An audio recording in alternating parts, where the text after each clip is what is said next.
Hey guys, welcome to day two of the oil trading stream. So now we are up to two lots, and Esad will be trading with two lots today because yesterday was his first green day.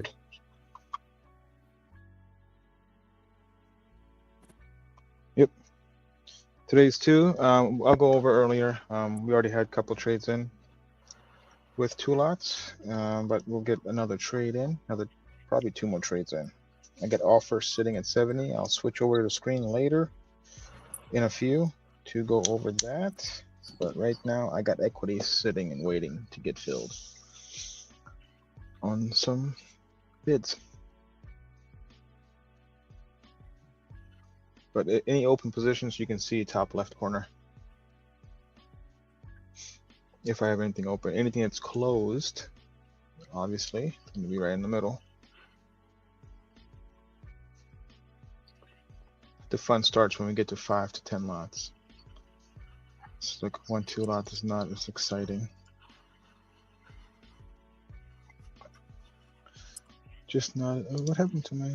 Oh, I accidentally closed my crude chart. Let me reopen that back up.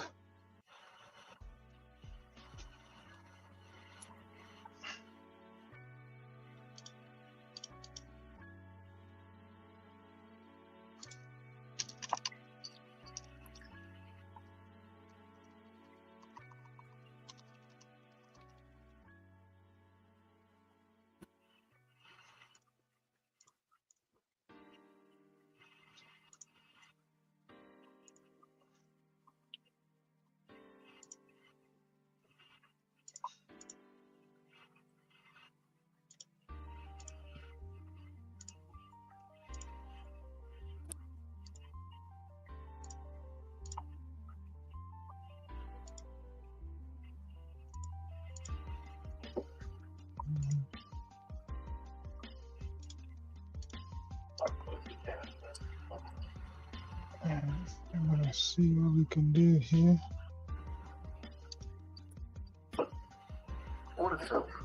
Okay, got filled on my scale on crude. Boom, bada boom. At 18 or 19? 19. Yep. I'm looking at the, I'm looking at 69, 50, and 70. So I got the offer sitting at, let me switch my screen real quick.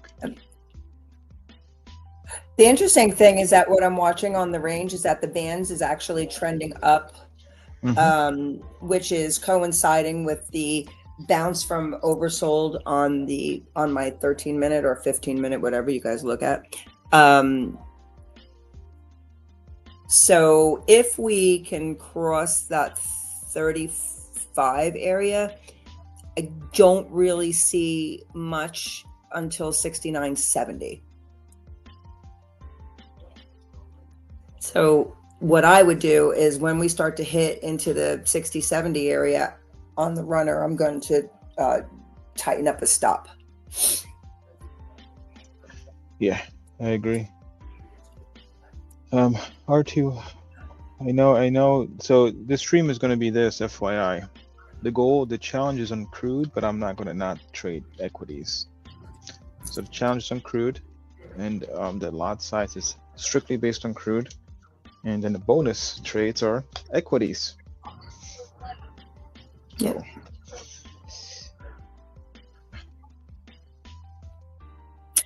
Well, so 70. I got an offer sitting at 70. Oh, I gotta write this real quick. There we go, crude. Sitting at 76.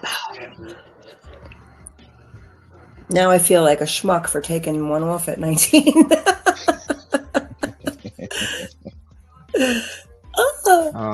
It's so nice when you have multiple lots. Well, yeah, therein lies the conundrum. Yep. I know.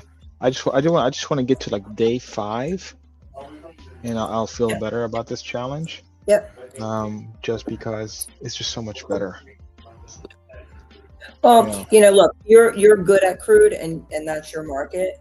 But I would just say to anybody that's trying to trade it and is going to do the one lot, that you're either going with 2 QMs or 10 micros, because it's going to make learning how crude oil moves and trades infinitely easier. I would agree on that one. Yeah, because doing 2 lots in crude can really hurt an account. Yeah. That's crude moves on average $1.60.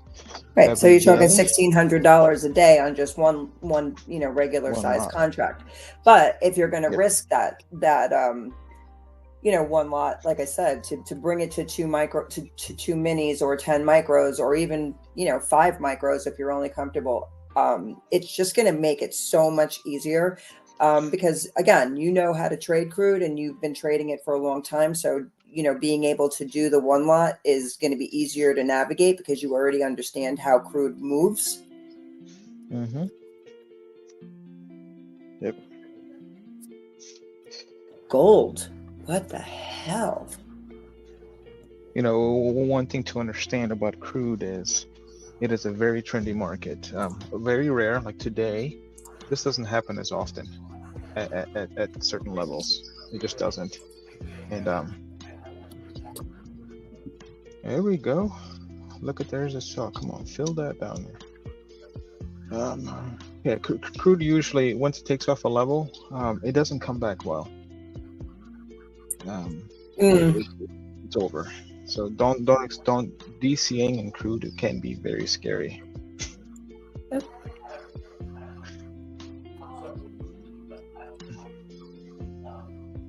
And I'm gonna go back to equities,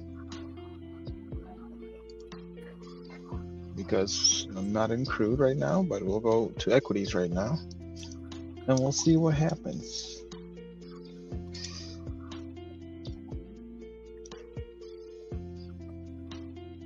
I'm either going to be right or I'm going to be wrong, but it's taking forever to get to where I need it to be, so we'll be patient.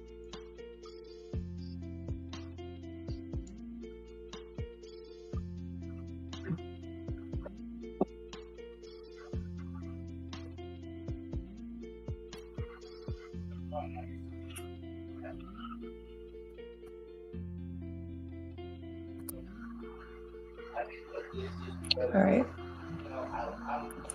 I'm going to keep sticking with that gold, but I'm not pleased right now.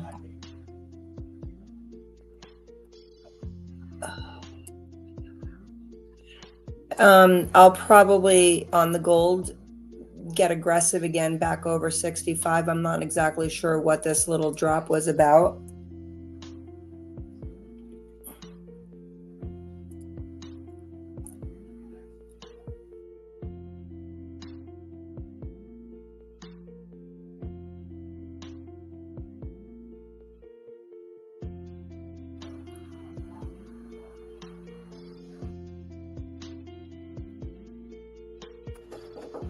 On the ES, it's failing to hold that 63. Right now, from my view, I still see the potential for the 40s. The one thing to note is that even though balance is at 43, there's a overlapping 618 at 48, and the ES is a 618 magnet. So we may not even get down to 43, just to keep it as an alternate buy area.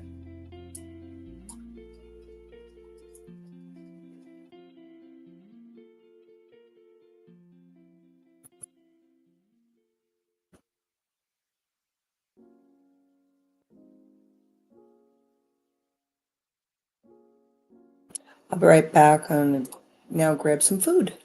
Back. All right, sounds good.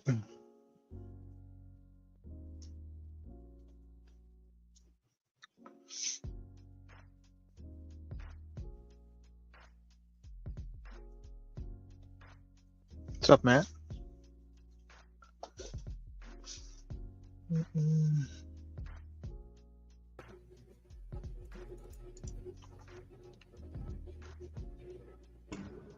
Just watching the action.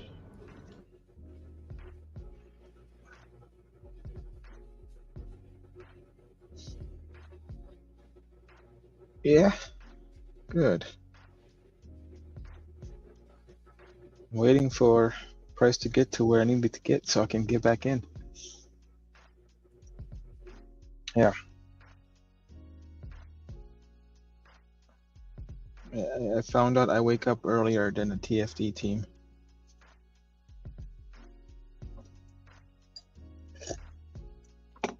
All right, let's go to crude. So crude is stopping here at the 50s, but the move still looks to 70. So my offer is still sitting at 70.06 right now. It's my offer. And this needs to get filled today. 44.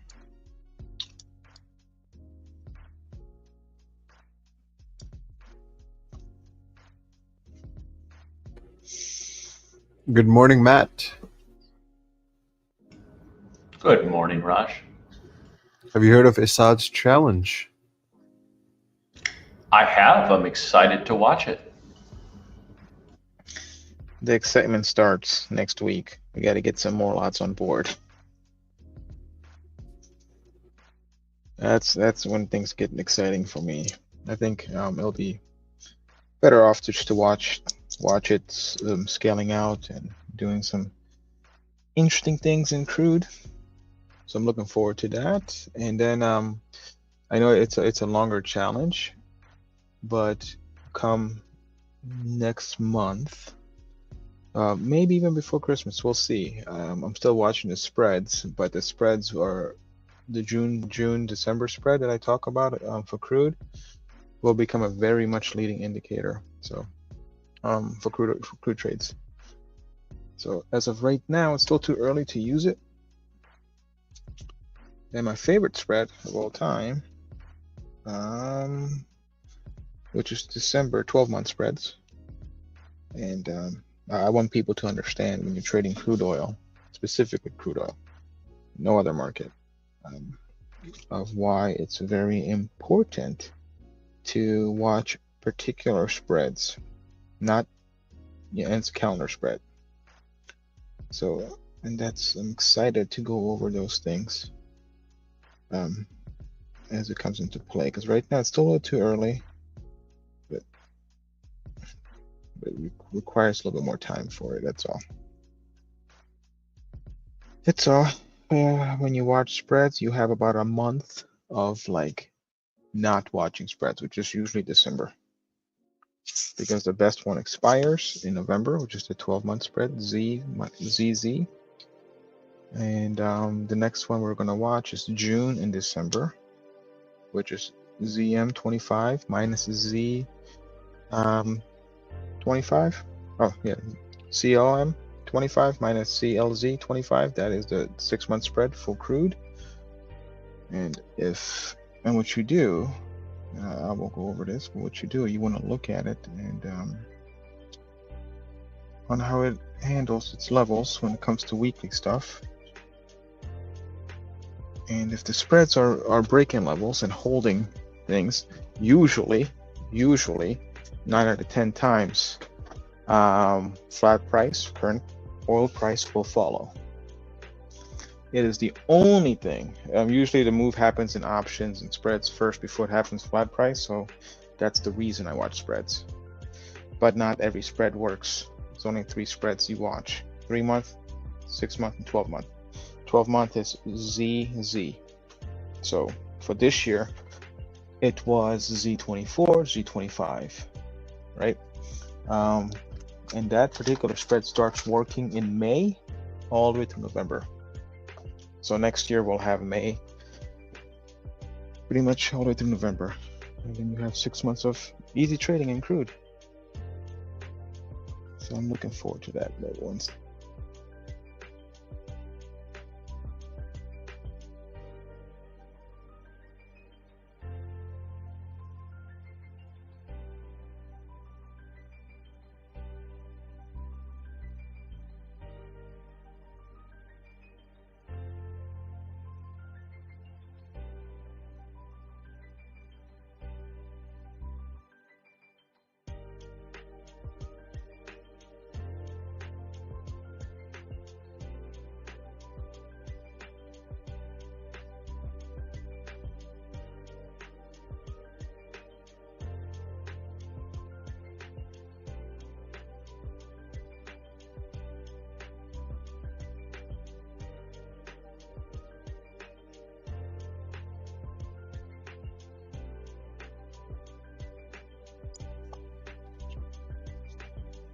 Okay, so something will get filled soon.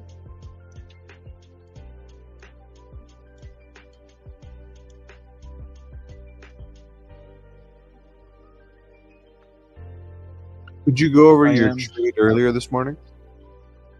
I will in a little bit. Cool. I will. I'm gonna go over. I'm gonna go over all the trades end of day, like or before I shut off, like yesterday. So if you are watching this and you just want to have like, I just want to see what he did. At the end of it, just forward the video to the end and you can see it. But that's the thing. It'll be live trading, and then you want to see all the reviews. That's fine. Just forward this crap to the end, and that's when I plan on reviewing every trade. Every trade that occurred. It's just gonna be an easier format. Just that way people don't have to search for the trade.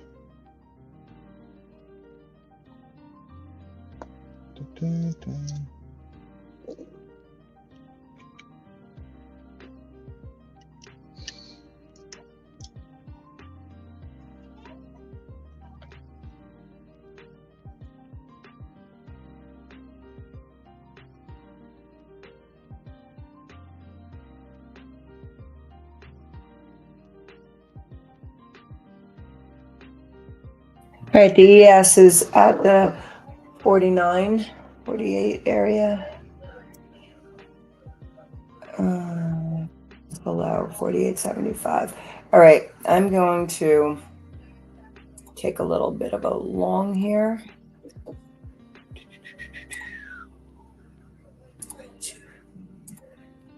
$49.75.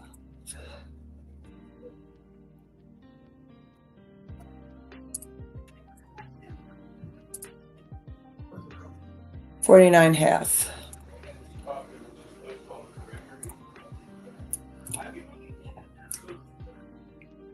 And I'm just going to chill out with it as long as 43 holds. My first target is going to be 57. So I'm loading it in. I sell at 57. 57. Okay.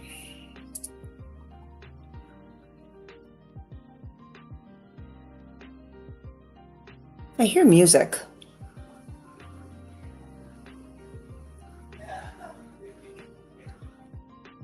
Can I click present and share my screen? Sure.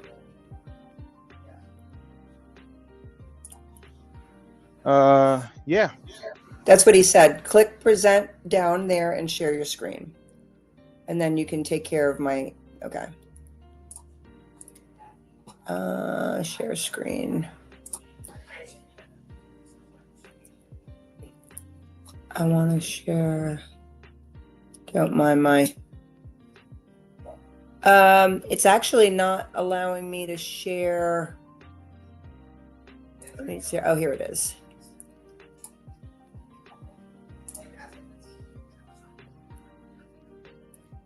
Don't mind my crazy.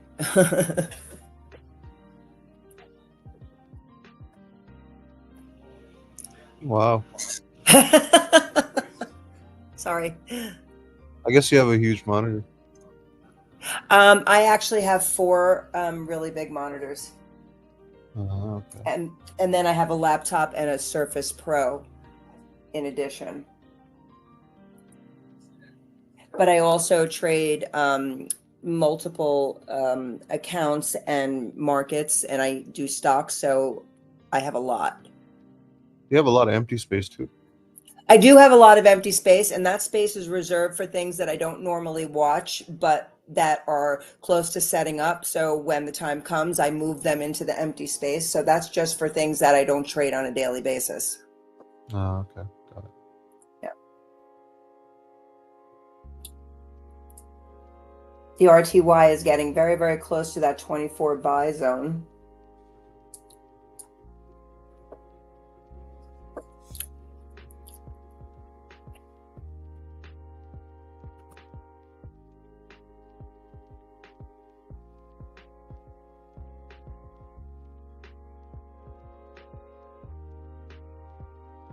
I look at that. Which charts can you see on mine? Can you see all of them? Is that?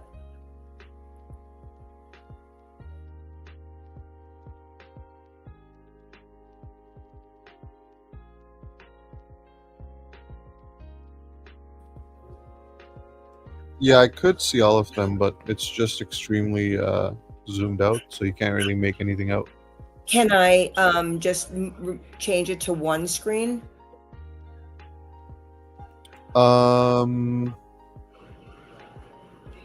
If you see the window, then perhaps, but it looks like this is, what software is this? This is Fibonacci Trader. Are all the windows a part of the main window? They're stretched out over the 4 screens, so it's one program, and I just stretched it out that far. So the main screen is only a couple of markets. The main screen is the lower left. Mm-hmm.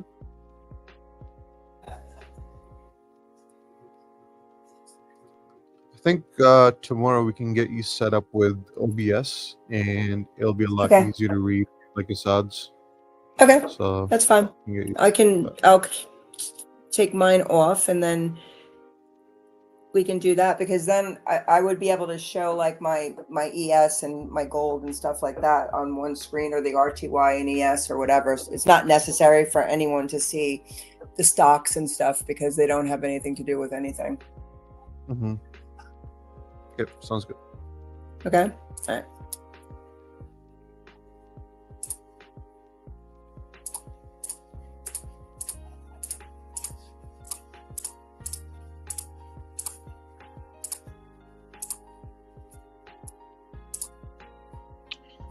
Yeah, that's just a single screen, or a single program. Think of Sierra, same thing, except the only thing you can't pop out. You know what I mean, Raj? Ah, okay. So it's similar to Sierra. If everything was inside, it's the same thing. What data Yeah. feed are you running? I have that software too. It's IB. Okay. I have that I feed software it as with well. my IB. But I have Their Sierra executions are on running on a IB. different machine.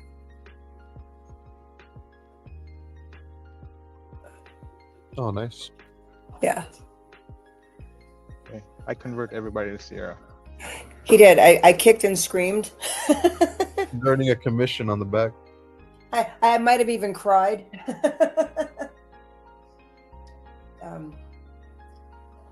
Even it's when he gave you his setup files, I hope he gave you the hotkeys and everything. Well, you know what I did is I won't chart with it, because I'm just the fib trader for me works, so I don't want to fix it. You know what I'm saying? But what he did is he made me a chart book with just the DOMs of what I trade. Mm-hmm. So she can execute. I'm just executing through Sierra, and I'm charting with my Fibonacci Trader, because that's just how. I mean, I've been using this for more than a decade, so that's just how I'm very comfortable with it. Mm.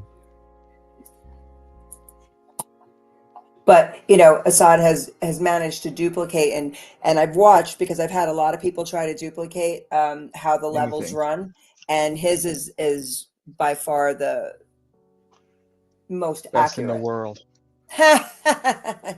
It's actually the most. That's accurate. And you know what's crazy? Nobody has 12B. No. But Sierra.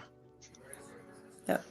I mean, I could recreate the 12B, but it's you have it, so I can just look at yours. Yeah. It's fine. Yep. So we got a question here. I'm gonna go ahead. Harry. Buy. Yeah. No, I'm not. I'm not gonna buy right now. Never mind. I'm actually going to wait, because I do see expansion lower in what is the fucking, excuse me. I'm gonna put the range on RTY and see what it's doing, because I don't keep the range on RTY, just don't need it. But I'm curious to see, is there expansion to the downside? It looks like there is on ES. There is. There is So on there the is perfect. RTY, there isn't yet, but 28 is the bottom of the band, so we haven't actually made Okay. as much range outside of the range as the ES has. We'll get there. But the way that I see it at this point, based on the range, we should make that new low and get it.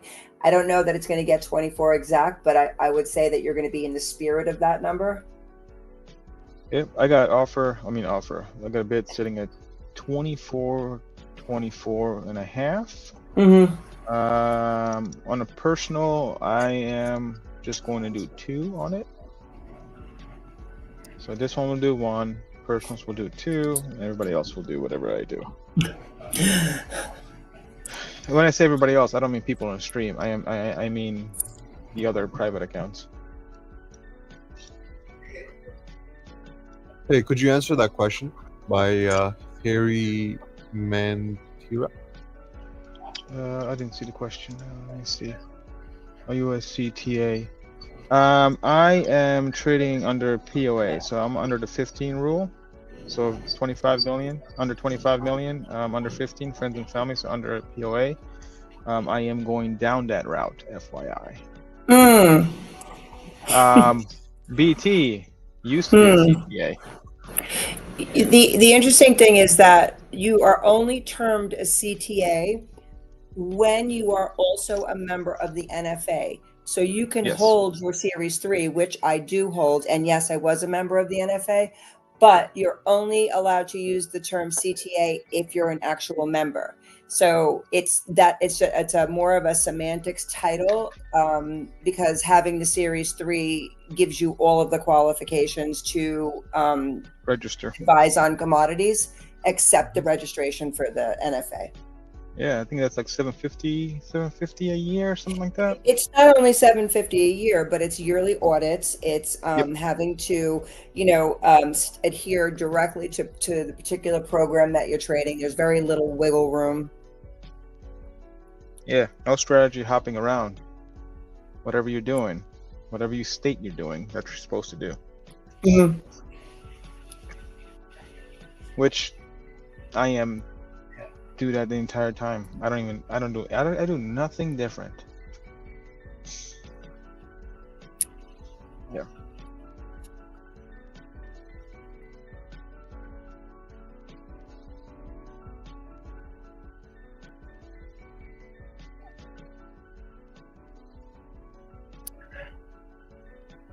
There you go. RTY is breaking 30. I'm gonna front run you and go in at 25 half.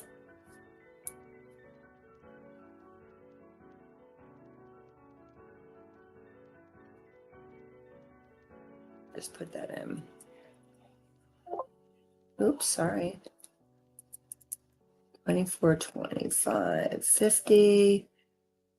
I'm going to do it very small since I am going in the number. I'm only going to do 2 lots. Orders in. We shall see.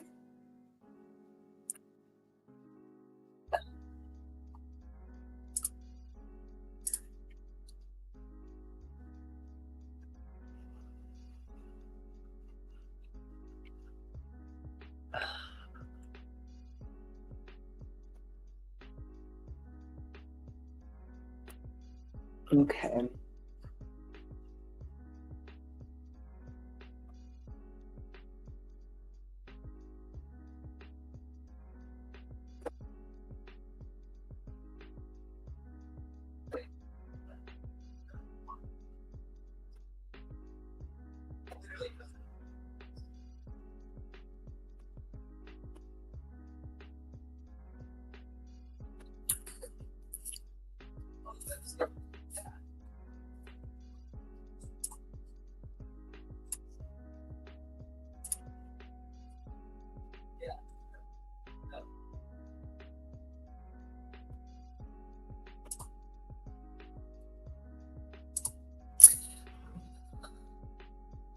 Crude is just about 8 ticks away from that 69.70.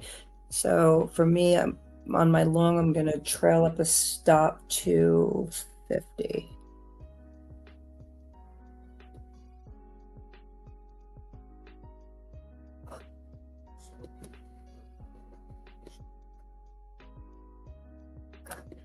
And I will be moving my stop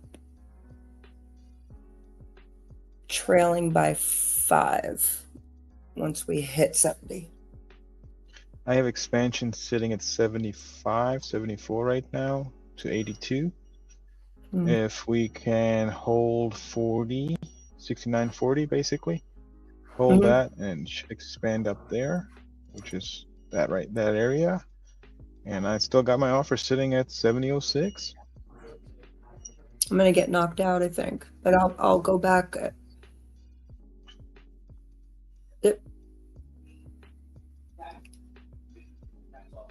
Oh shit! I put it at 68.50. Fuck. Well done. All right, I'm gonna lower it to 46 just to be honest. That was my bad. I didn't mean to do that.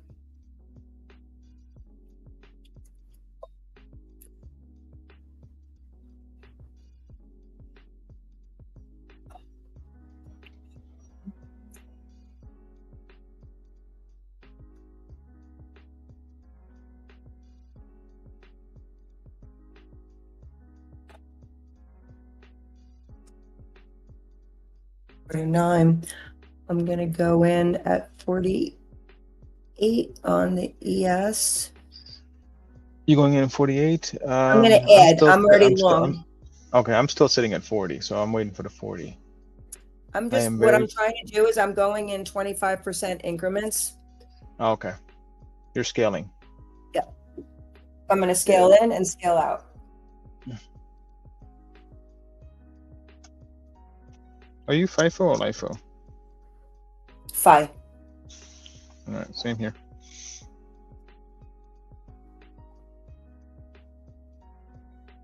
Just the reason that I'm scaling, I'm doing a scale rather than buying is because we're already oversold on the 13-minute, the 30-minute, the range, and we're still really pretty bullish on the 4-hour.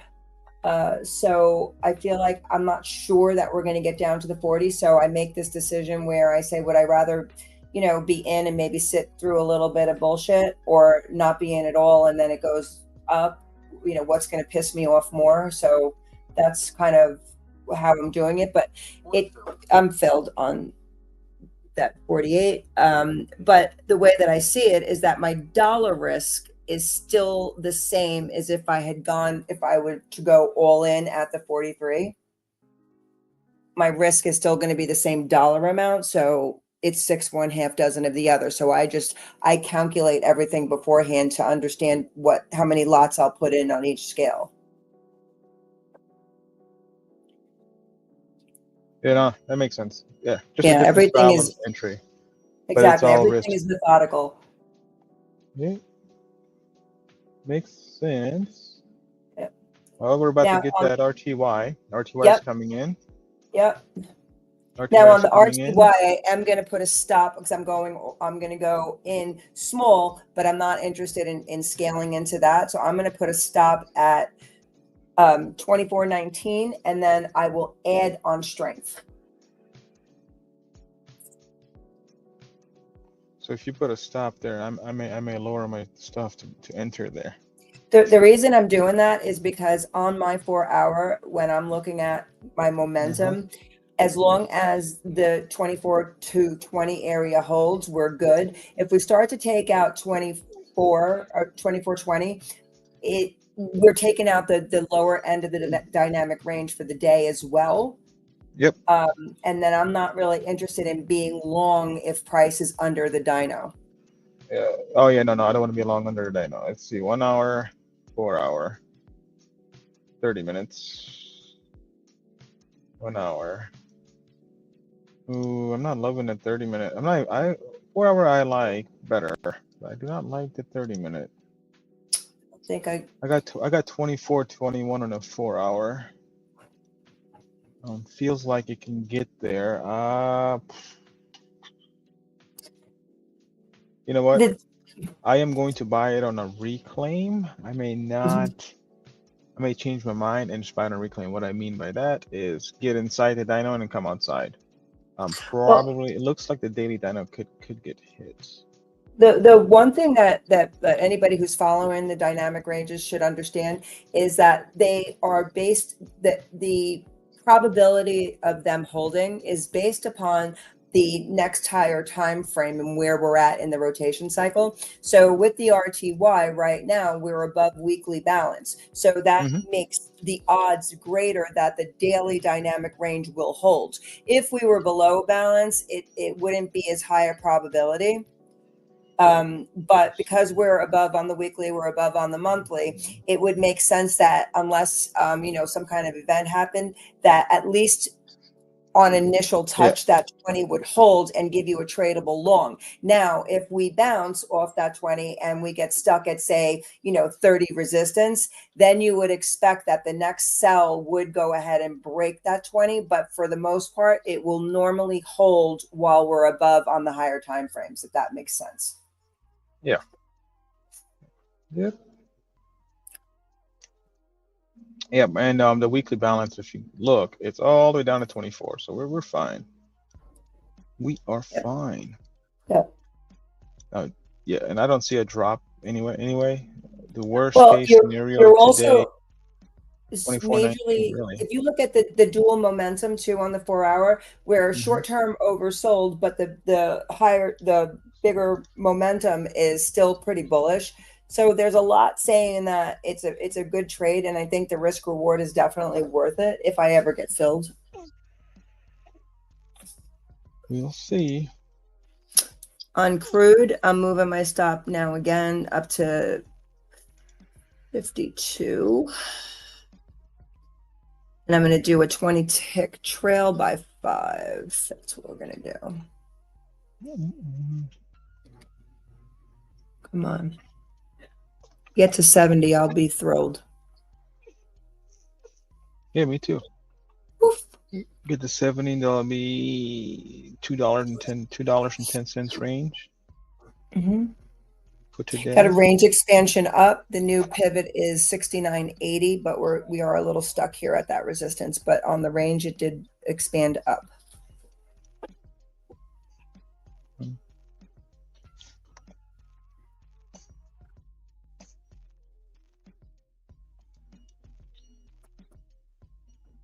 Better knock out of my.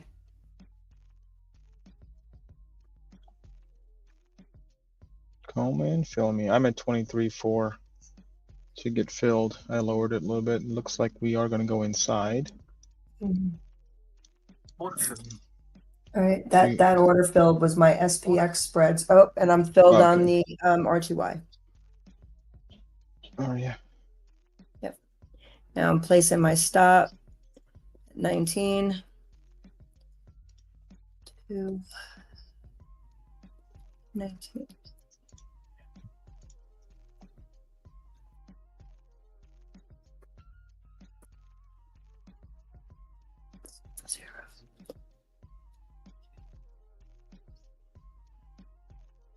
Come and fill me. Only thing I don't like is 19 would be an amazing entry. We're gonna try to see where we can get in. My first sucker is going to be 30. Putting a profit target at 30. Okay.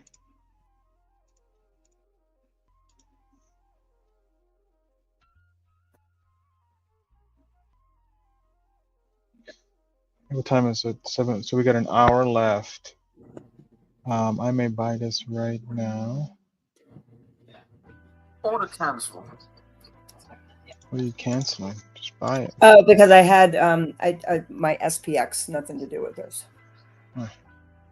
Sorry, I know that the noise may be a little. No, you're good. crazy. You are good. It's fine. I'm gonna just buy it. I don't care. I'm not gonna wait. That's I right. don't Come to the care. dark side. I know. I'm getting tired of this. This should come down to 30s looks good. Okay. I'm gonna go long on that. I'll leave that alone. Alright. Yes, it's not doing it.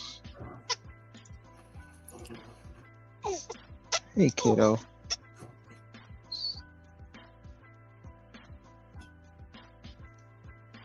Yeah, this was another test of that 48,618 on the 4 hour.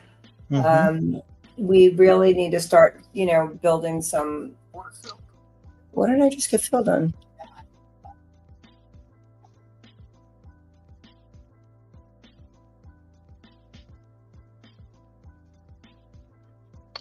I don't know. Did you get your crude? You don't. No. I know you don't have. No, that was another SPX. Sorry. Okay. All right. That's what I figured. Come on. Come on, 35.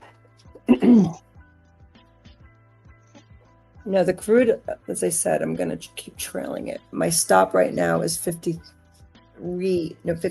on crude, but I think I have to raise it a bit. All right, let's look at the crude chart real quick. We're getting stuck at that resistance at 70. We are. So right now, in my mind, in order to break that and get to the expansion, the pullback's going to have to be minimal. My stop is over 48 is the max on the pullback. My stop is obviously over that, but that's the name of the game. That's where it is. Yeah, as long as we remain above 48, 49, we should be fine. I'm gonna leave that be. You know how I wanted. Gold's looking bullish. It is. Oh, all right. I'm gonna go with one more gold.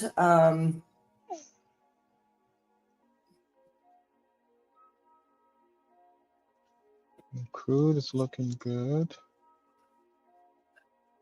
for more upside. Shoot, man.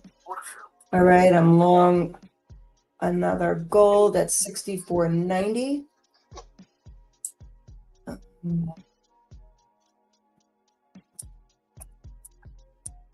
Oh yeah. Hmm? You long gold? I am long gold. Well, it's still a continuation of last night's Yeah. trade.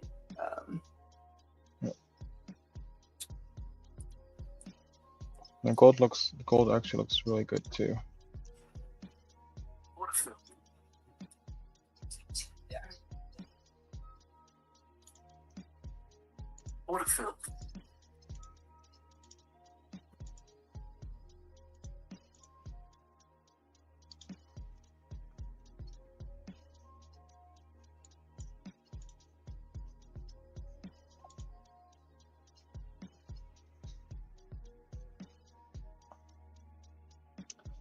Yeah, I think that 70 is coming in. Crude is just going to take a minute for it to pop.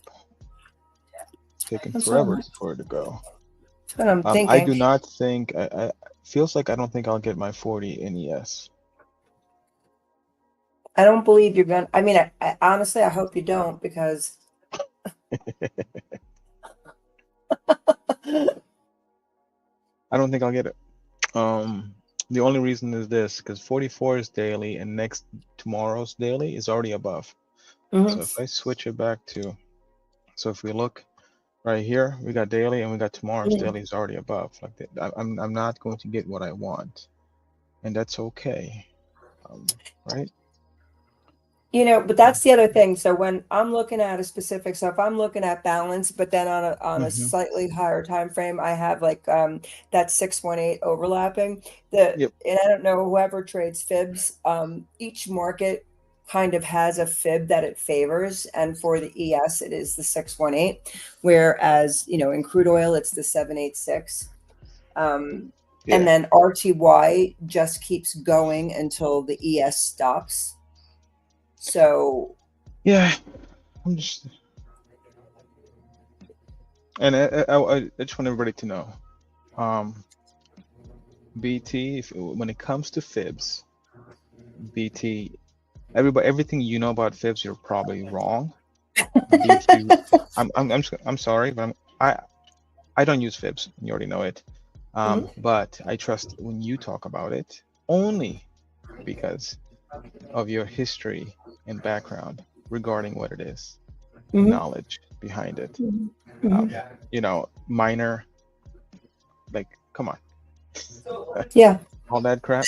Um, you know, you can talk about fibs all day long, explain it, but I guarantee Mhm. you that everybody that listens or knows about it talks about it, especially in fucking, sorry about the cursing, especially on other streams or YouTube.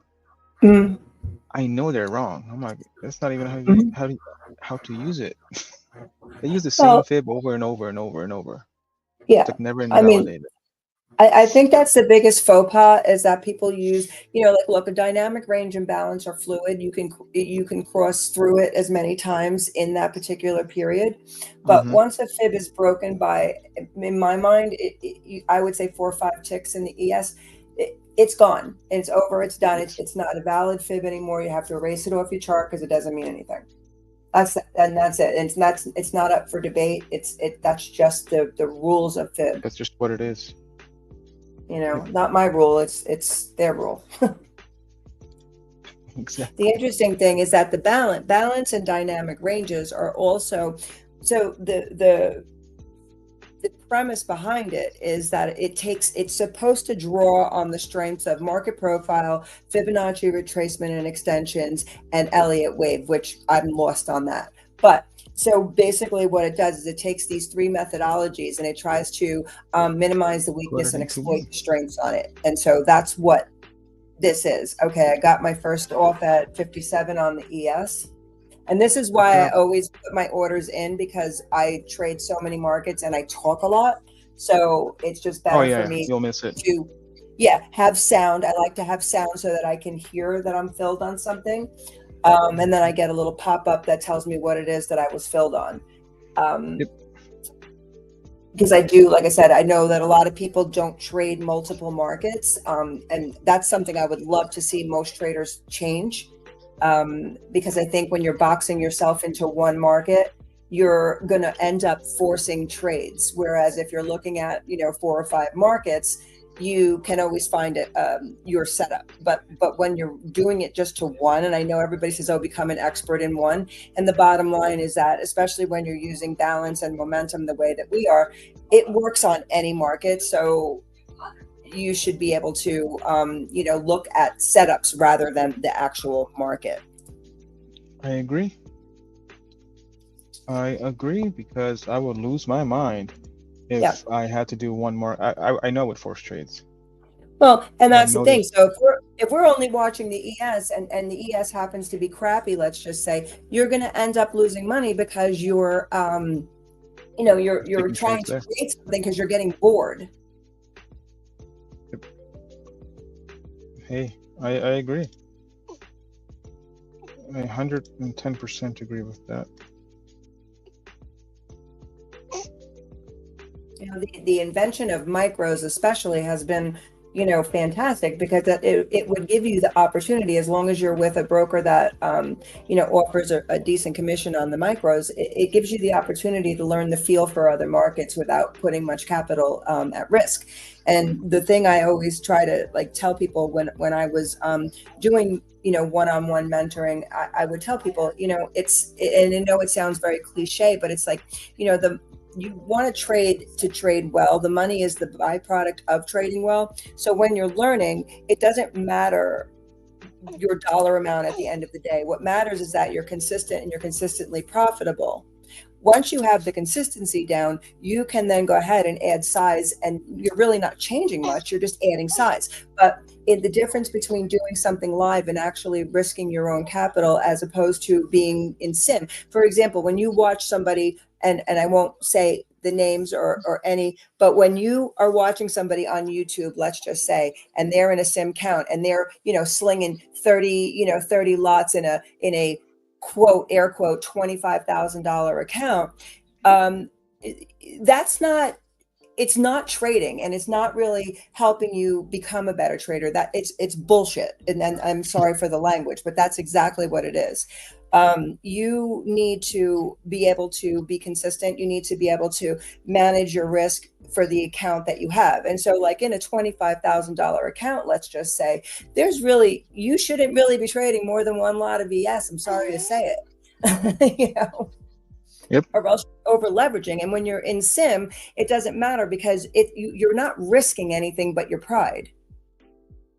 And so your mindset is completely different when you're in. And that's why people say, oh, well, when I was in sim, I made $1 million, and now I'm live and I can't, even, bank 100 a day, because your mind, it's all emotional. Process over profits. Yes. Yep. Trade one lot. 100%. Get your system down, then trade 2 lots, kind of like what you're doing here with the crude. You're starting, and I think it's brilliant. You add a lot every day, and then if you have 2 losers in a row, you dial yourself back. But that's the only way that you're not going to break out, bust your account, and you're actually going to learn to trade for a living. The other stuff is just a bunch of smoke and mirrors, and it's like you guys, I'll say guys because that's the majority, are having a what measuring contest, and that doesn't help anyone.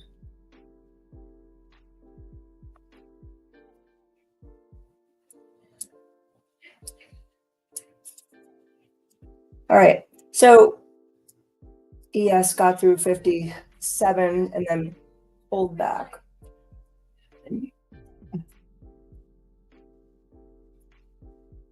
I'm going to set another target at 60 on the ES.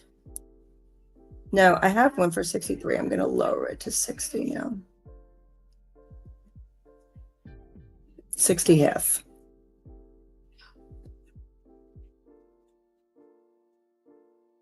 All right, hold the fort for me. I'll be back in like 2 minutes. Okay.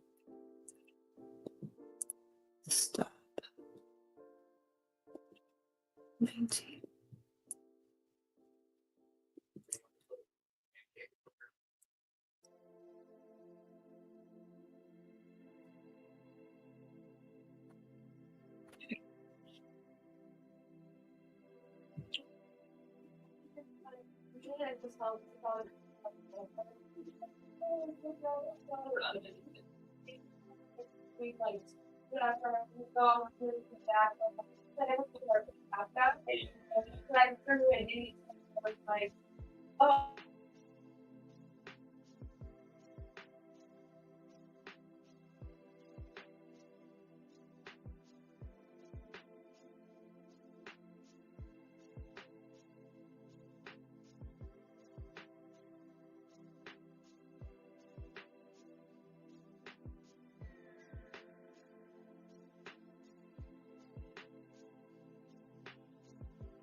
I take it even a step further when it comes to those YouTube traders, because they really do create unrealistic expectations, just as you said, BT, where you're talking about,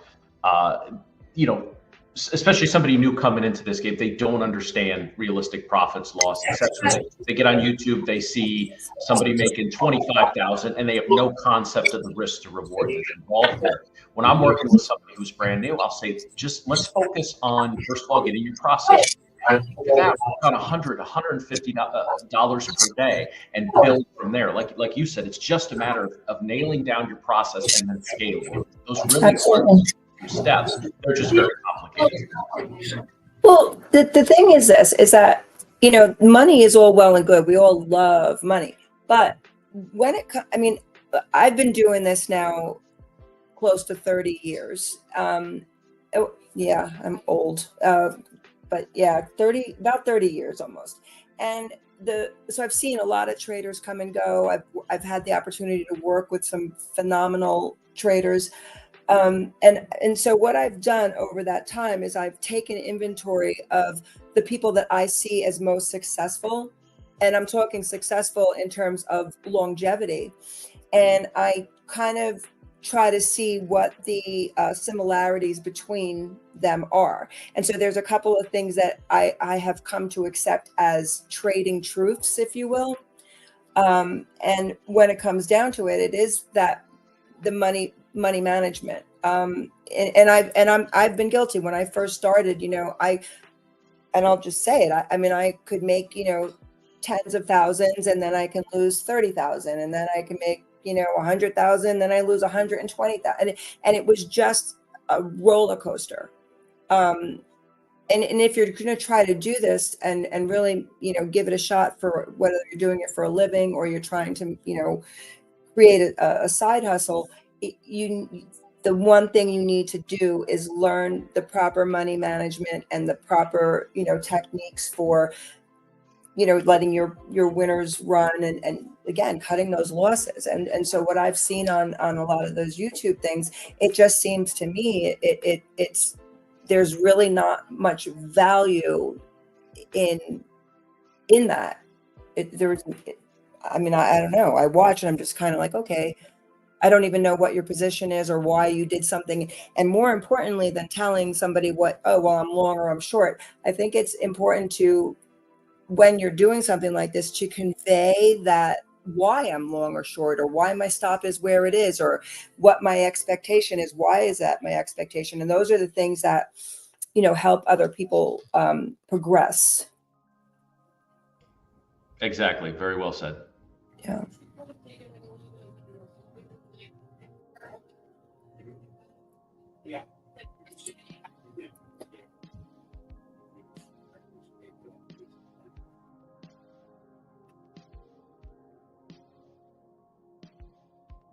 And what I'm noticing between the ES and the RTY is that the ES is trying to move up, and the RTY is still looking like it wants to test a little bit lower.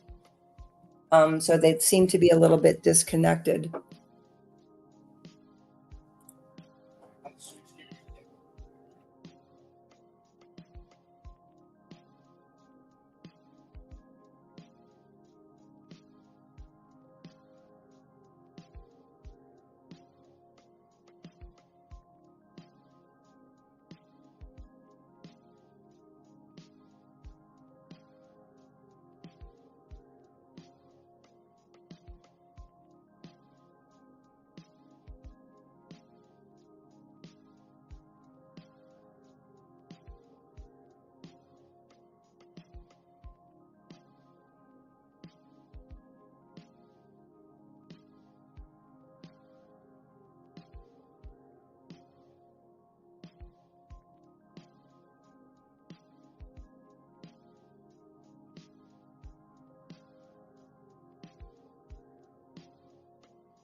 So right now the ES is sitting on the mid of the band for the range chart.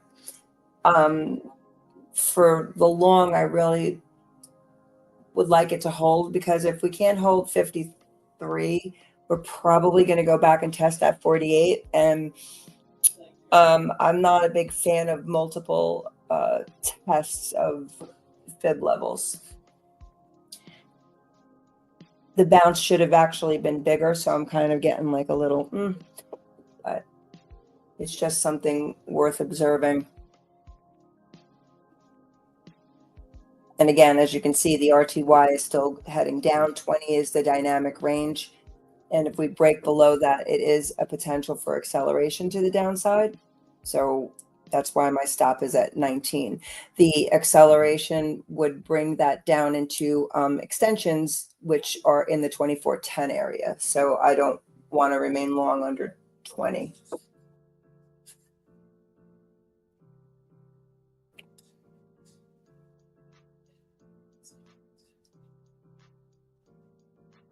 Crude oil so far is holding that very shallow pullback, so that 80 is still in play. And the interesting thing is that we did have the range expansion, and now the cool thing is that the bands, the acceleration bands, are actually starting to trend up and have actually risen from that 72 and are now trading up at 83. So that's constructive for continuation of the long and crude.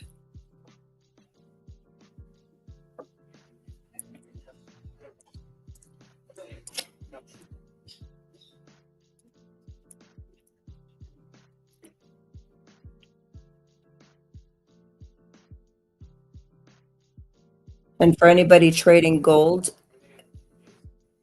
the way momentum looks, if we can break 66 again, we should test 80 on this leg.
Okay, resistance on the RTY has moved down now to 25.5.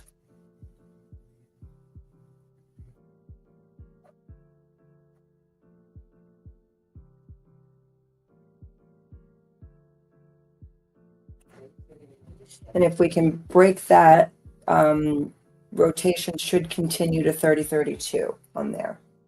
So if we break the 25.5, I may just end up moving my stop on half to just under this swing low, which is slightly above 20. It's at 21, so my stop will be on half of the RTY will be moved from 19 to 20.5.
Okay, crude oil is trying to break this prior bar's high.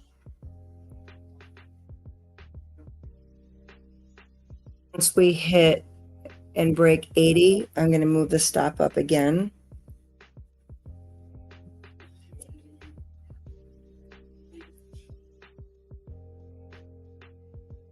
And if we end up getting up near that 70, the stop's going to come from a 20 tick trail to a 10 tick trail. And the reason that I'm not looking at that 70 as the end all be all is because crude oil on the daily chart is still in a downtrend. So this is theoretically a counter trend trade to the higher time frame. We are still below monthly balance. So that does give the dynamic range a bigger odd of holding. So normally I would be, looking for that, push through in an uptrend, but since we're not, you have to be a little bit more diligent in trailing your stop when you start getting into areas where theoretically we should be, looking for a short in crude.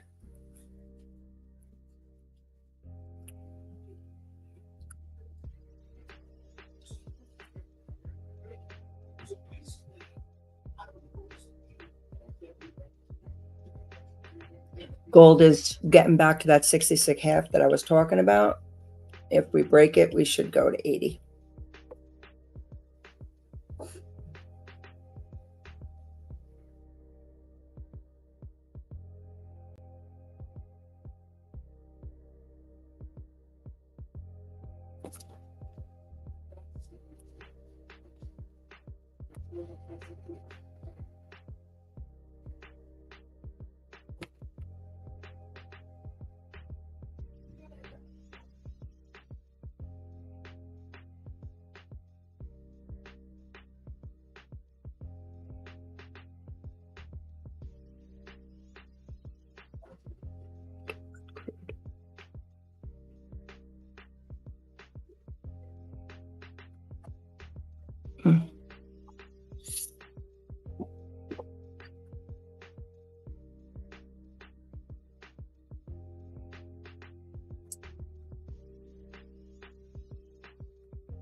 All right, I'm back. I'm just taking care of the baby for the wife while she is, getting some things done. You know how it is when you have a newborn. Welcome back. Thank you for. It's nice when there's two people that can walk away. Oh.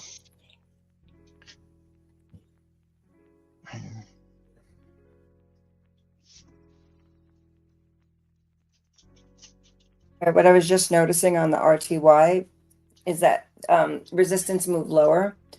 Yeah, I did. I can see that. It's probably 26 is what I have, right where my entry is. Yeah, 25.60 is what I got, 20. or 70. Yeah. So we're right there together. Yeah. Oh, I still believe, but So what I'm gonna do, I'm going to add the scalp on it real quick. Just want to see what it is. okay. Where's balance method? The balance method right there. AMT scalp. Where is it? Add. We'll make it black. Make it no, we'll make it this color. No. And yes, let's see what it gives me. So we have. Okay. So if I take that value, okay, so it's good. So I just gotta get above. Yeah, it has to get above 24.9. Yep. Otherwise, yeah, I'm gonna leave it. I don't care. I'm gonna Well, leave it. I projected I it. know. If we break that resistance, we should move into the 30-32 area. Mm-hmm. But right now, it's not looking. It's not looking pretty. I'll say that.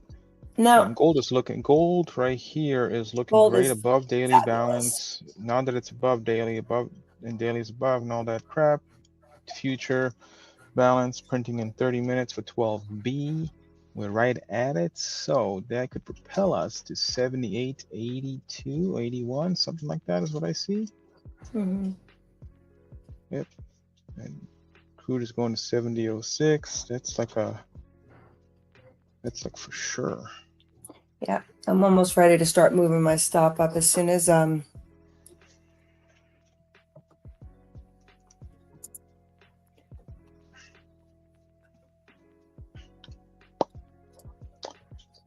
gotta figure out what the hell do I do with RTY.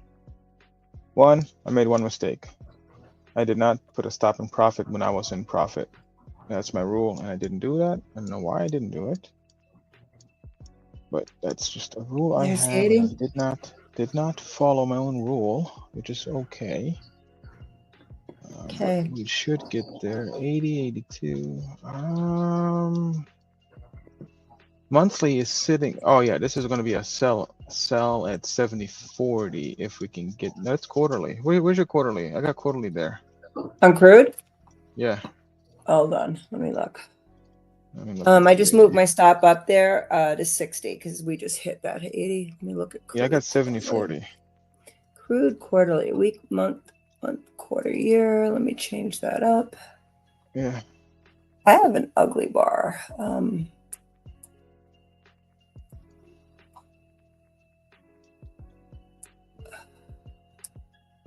That's what I have. Here, Let me change screens so you can see my. Yeah, I have 70.40 as the quarterly, so that's going to be our move. So we tried to break. What quarter are we in? Well, hold up. Am I right, or is it? It's just. No, It's I'm wrong. Monthly is coming up. No, we're above monthly.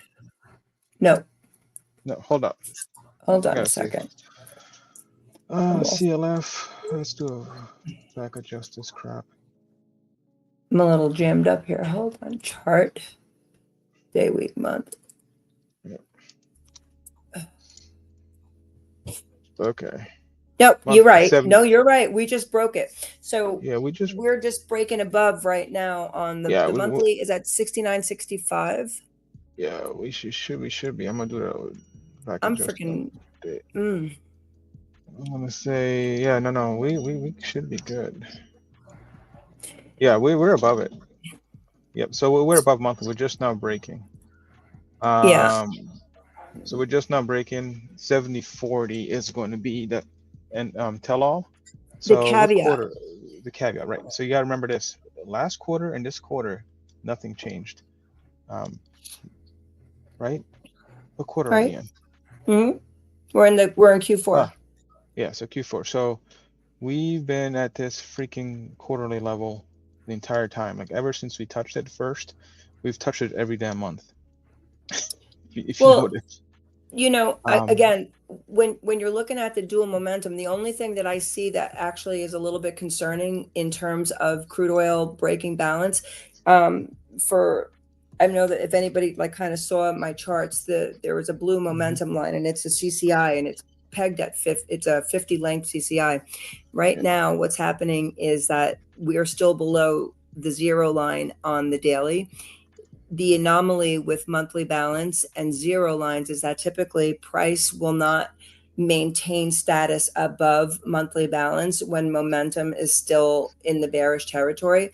So what might need to happen here is that we may need to come back down through balance, like this is going to be a failed break of balance.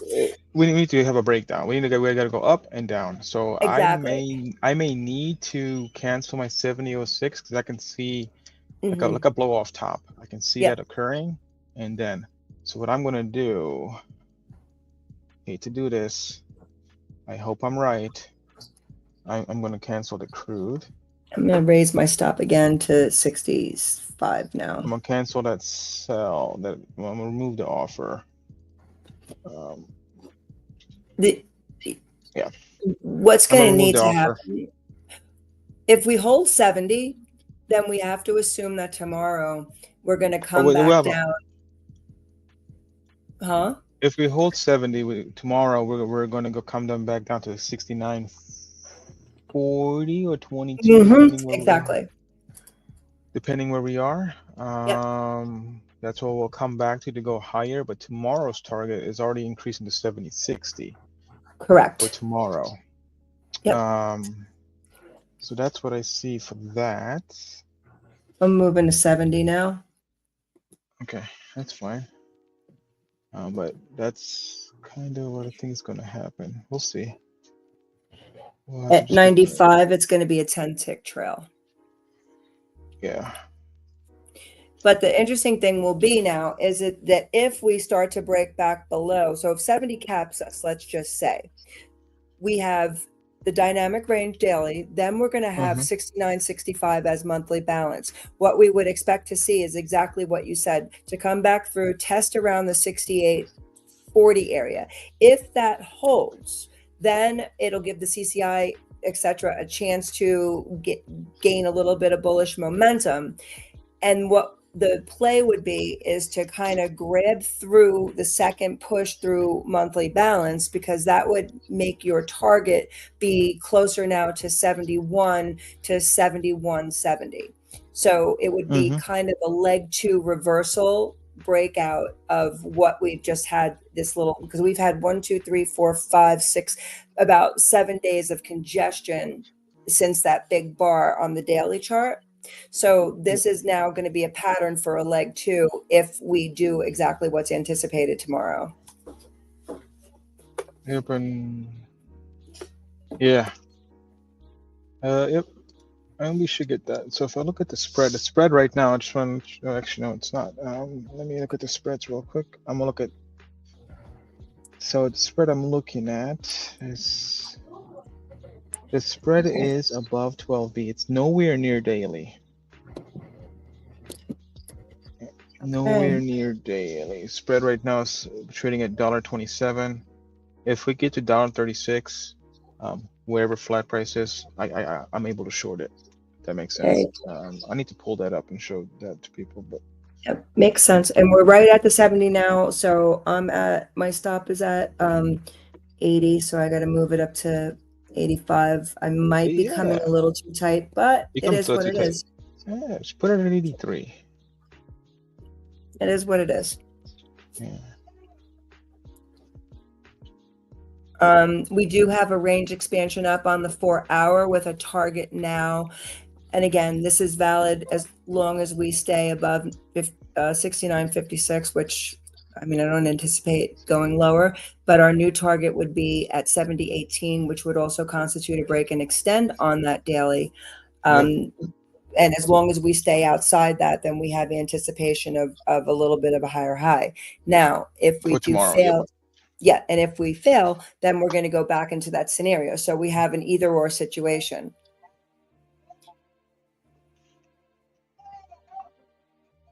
We got the map. Just to make note on the RTY, we did come up and test that 25. Well, we got to 24.90-ish. No, 25.5. And we did hold so far. So the pullback right at this point in time should not exceed 23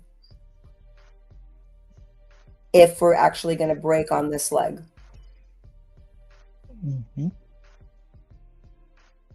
ES is just shy of the 60 target. It should get there. I'm hoping. I'm at 60.5 actually. Oh yeah. Come on, mama.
I think we might be screwed on the RTY.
The interesting thing too with the ES is obviously the longer it stays down here, the less likely it is that we're going to get that new swing high off that break and extend that we had yesterday.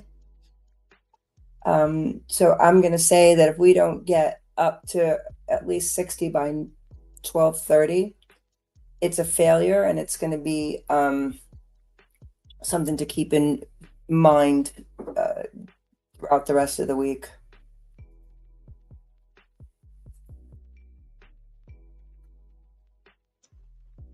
Yeah, ES. So I got the next 12V dyno sitting right at 60.44, which prints here in 23 minutes. 23 minutes. Yeah. Is where it is at. Yeah. I mean, so far the bounce off of that 48 hasn't been. I mean, we did go 10 points, so or 11 points, so I'm happy about that. But I don't care for the depth of this pullback. I agree.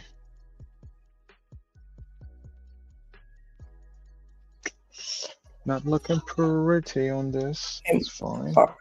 ES, I'm sorry, crude oil is slightly through. Mm-hmm. Is there a correlation theory between ES and CL? Used to be. 88. Not anymore. Oh shit. The only correlation there is, I wouldn't say correlation. There is, but if the market's going to fall apart, crude oil usually will do it first. Like if a bear market starts, crude oil will usually do it first. But it's only on extreme things.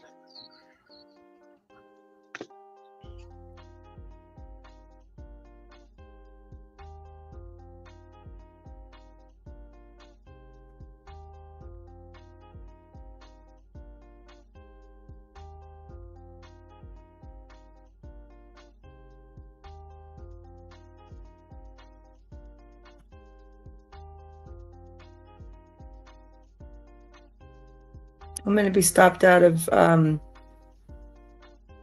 RTY any minute.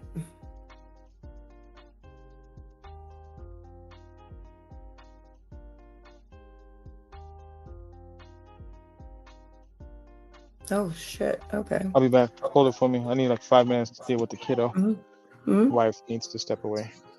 Okay. Well, okay, that missed me so far by like what? 2 ticks. That was scary. Let's see. 10.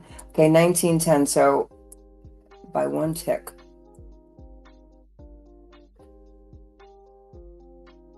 With a little micro resistance here at 2140.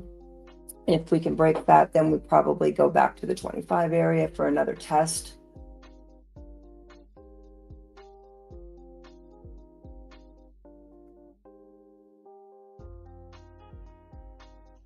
Breaking back below 20 is probably going to bring a new swing low. That'll get me this time.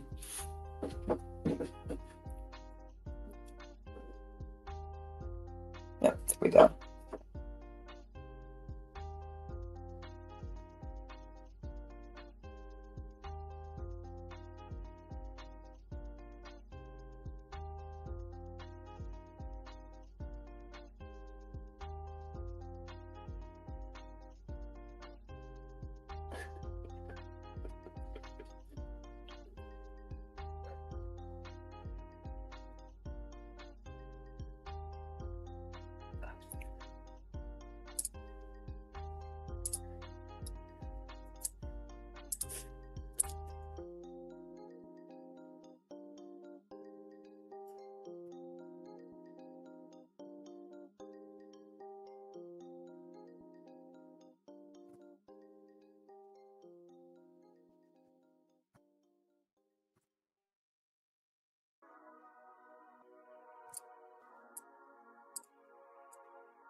Yeah.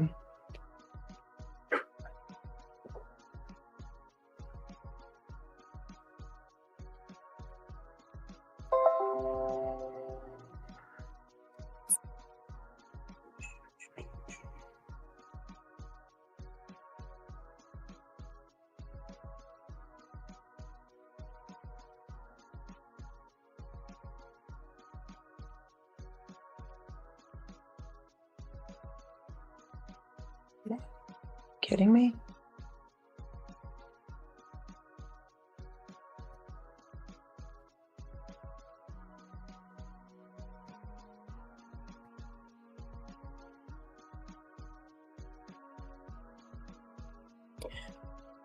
The observation on crude too is that if we come down and we break the 48 with the fibs, because it's the 618, the next fib retracement in the series is going to be the 786. And when one fib breaks, it's high probability that price will continue at least till it reaches its next. The next is the 786, which happens to overlap a separate 382 swing plus daily balance at 43. So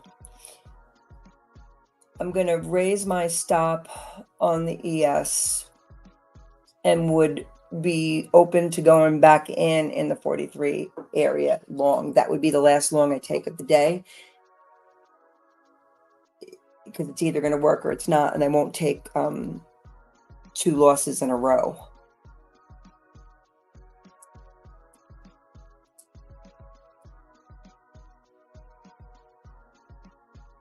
Order partially filled. Order filled. Okay, I'm stopped out of the RTY.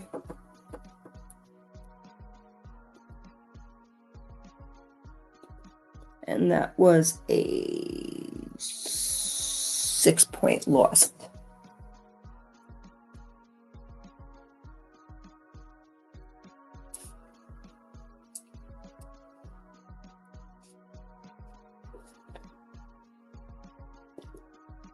Crude oil, my stop is at 90.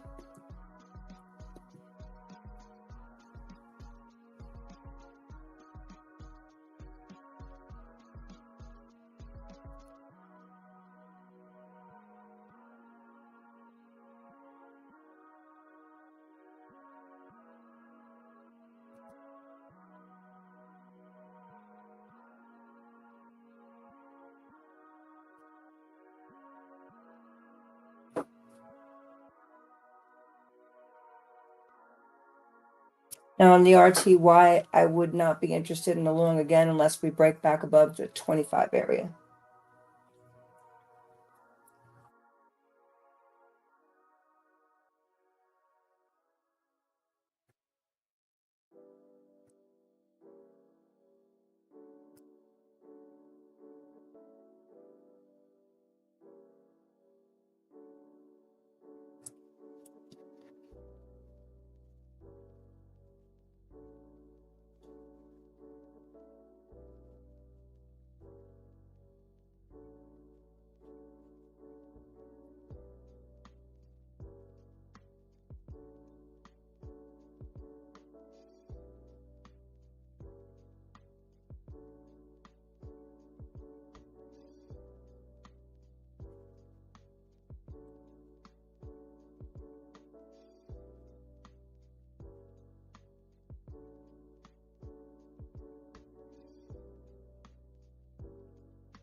On crude, this failure of the 70 area so far can also shape up to be a failure of monthly balance that we were just noting that we crossed.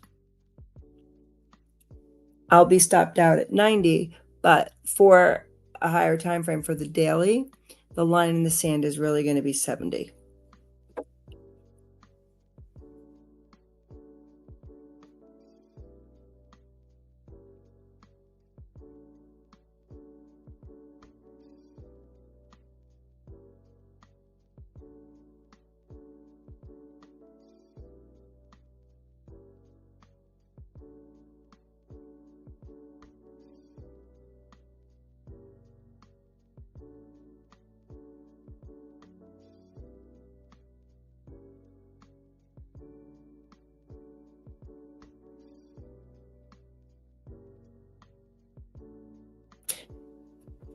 If we break 70.05 again in crude oil, that would signal that we will probably get a new swing high, which would bring us into that new 4-hour target discussed previously between 18 and 20.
The longer the RTY stays below 20, the higher the odds that we're going to tag the 16 to 10 line. 16 is the target on a 4-hour break and extend to the downside. 10 is the 1272 extension off this fib break here. The ES is starting to look a little bit weaker. It's still holding that 48. At this point, it is a must hold, or we'll get a quick trip down 5 points.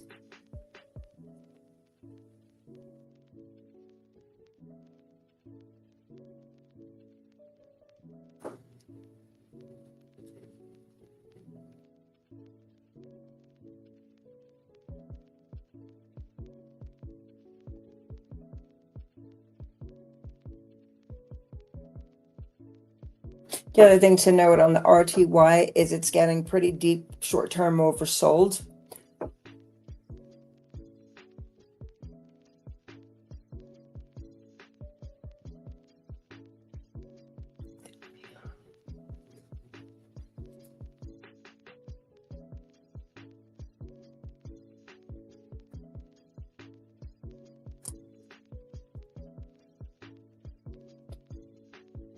And that's set on the RTY. If we close below the 20 today, the logical next stop is going to be the weekly, which is at 2401. That would be the last place that I would try tomorrow to go long.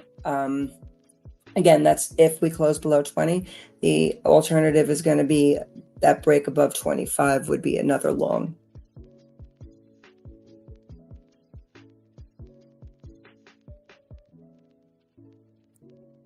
So basically what I do when I'm in these positions and in multiple positions, I talk it through out loud of the things that I need to see to either re-enter or to adjust targets and stops. And I find that to be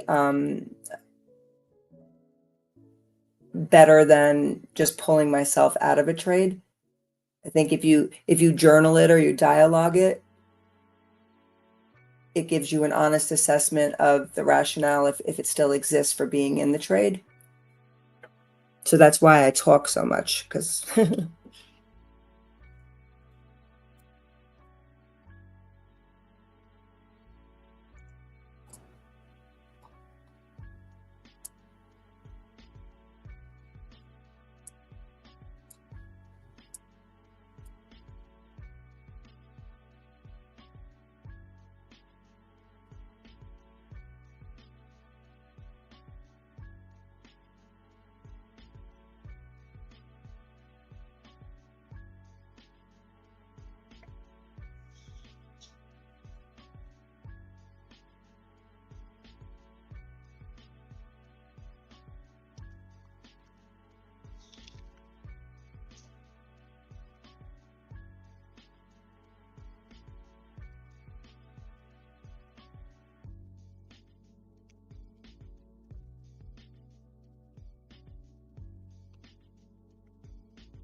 Yeah, there's no correlation. There's a correlation only, I think I already answered it vaguely, but the correlation between ES and CL is on extreme sell-offs. So anytime a real bear market shows up, crude oil tends to do it first, a couple of months ahead of time. Big sell in crude. So that is and when I say big sell, I don't mean like $2-3. I mean 10 plus bucks down and sustains to the lower side. That is a telltale sign that something is coming. And that is, just go to the charts and look at it. You can kind of see it a couple months ahead of time. Crude will do its thing, and then all of a sudden, here comes a big surprise. Some event happens somehow, and then here goes the market selling off. That's the only correlation in crude that I use. Other than that, there's none. I'm not going to look at it on an intraday basis. If you are using any charting platform, what I will tell you is to look at the spreads. So I can tell you right now, if you look at CLM25 minus CLZ25, it's a 6-month spread for next year. That is a really good spread to watch leading, and that's the #1 spread that the funds watch and use as of for the next 3 months. As of right now, it's sitting at $1.29. We got to get to $1.36, which fulfills the daily target. After that is when I am comfortable selling outrights. Unless we don't get there and fails, then yeah, I can sell outrights on a failure after we fail this freaking quarterly level for that particular spread, which is $1.25. So we just crossed it. And I need to pull up that spread on the charts. I'll have that for you later. But I didn't set it up for this thing. Actually, you know what? I could set it up. I don't think I don't have it on Sierra right now for you guys, but maybe I do. Let's see. Do I have December spread? I know I don't. Didn't add it to this particular stream, but I should. It's a good idea to do it. Come back tomorrow and you'll see it. Yeah.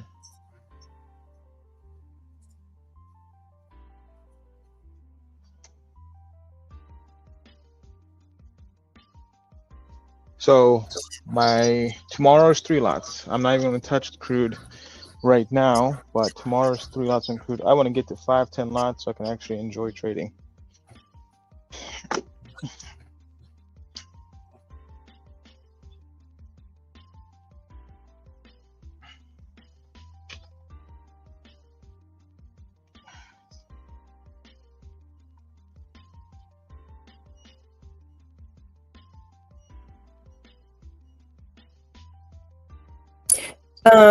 Yeah, the ranges are created CT, by check using. check your DM. Okay. Oh, I mean your text. Oh, okay.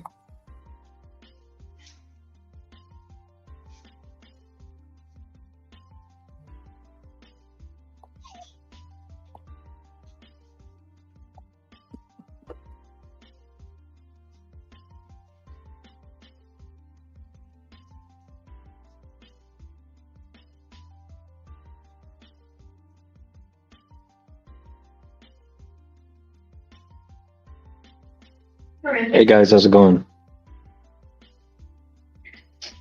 Hey. Hey, Boy, they have these places all over.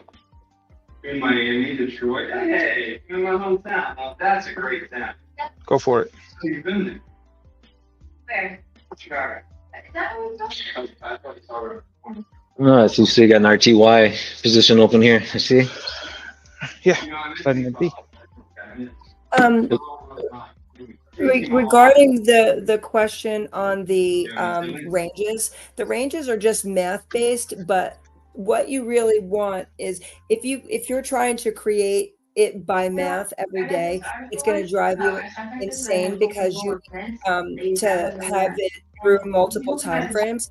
So what you want to do is you actually want to get it automated so that you can project forward, because the whole point of the dynamic range is to actually project forward, because that's what's going to help you with your expectancy for the actual trade you're in.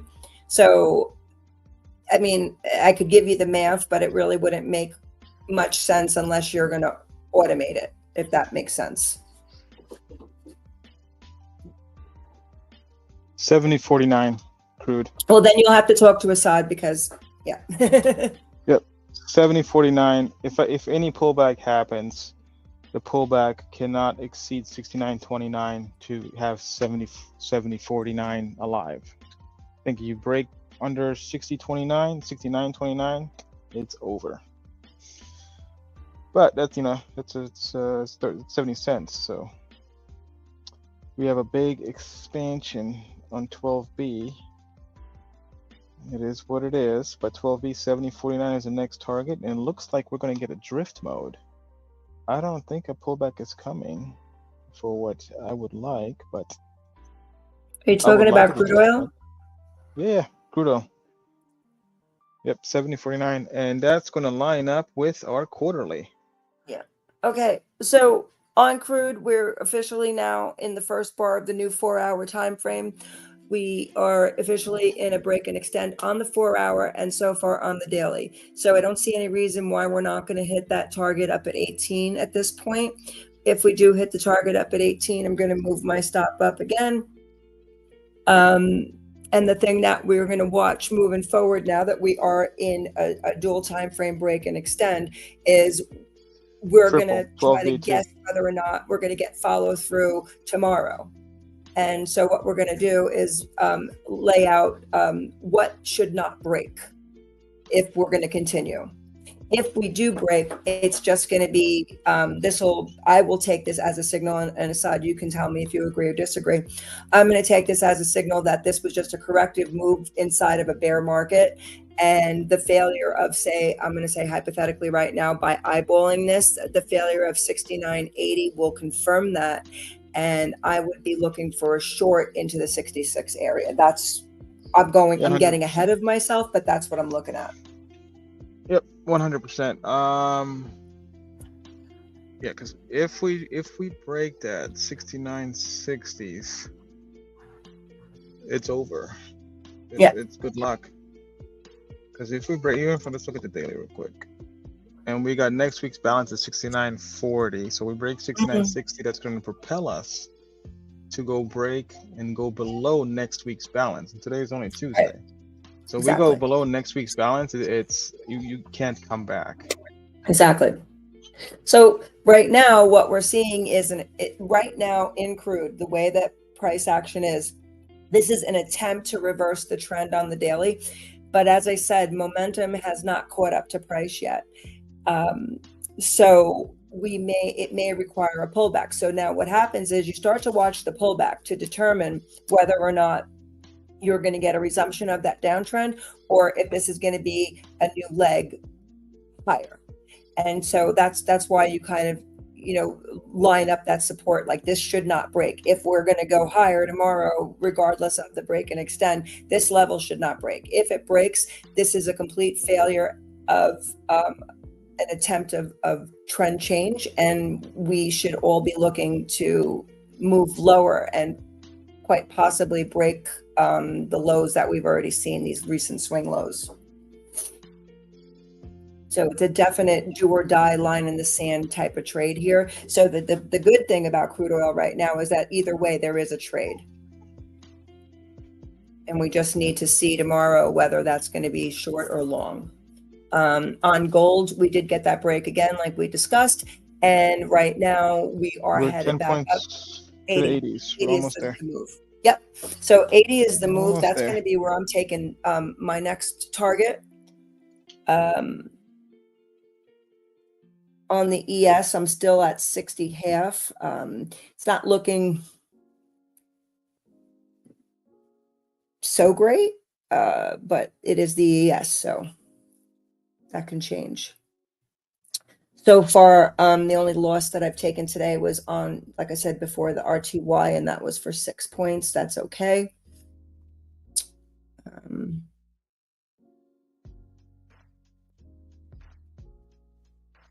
That's it. And, as I said, the longer the RTY stays below 20, the higher the odds that we're going to test 16 and 10.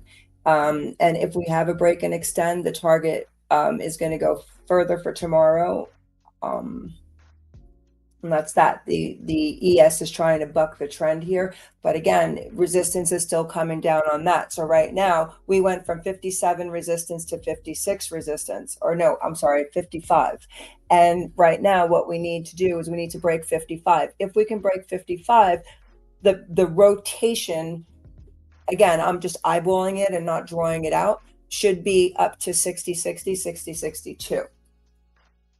So right now, that's the line in the sand. Noticing that the bands are starting to flatten, and on the range, they're starting to hook up a little bit, but it doesn't mean anything if we can't get price to start participating. You can see the RTY is starting to still come down. We're almost near that 16. So you can see the rationale now behind that 2420 break and why that stop was placed where it was. Because once we broke it the first time, it started to be bullshit, basically. And now you're seeing, accelerating weakness. So we're not going to have any more trades long on the RTY unless we start to break above that 2425 level. When the trend gets persistent with the RTY, a really neat moving average is the 8 EMA. You'll be able to see that when pressure is applied on the smaller time frames, that 8 will always hold as a resistance point. Price will always stay under it. When it starts to break and close above, that's when you'll be able to see that you may be getting a short-term shift in the trend. So that's one of the reasons that I picked 25, because that would put us a point above that moving average. Raising my stop in crude oil to 95 now. Yep, I'm gonna get stopped on RTY. My mistake of a trade, but whatever. I'll let the mistake play out. I want to get back into gold. Yes, you do. Because this is going to 80, 26.80 right now.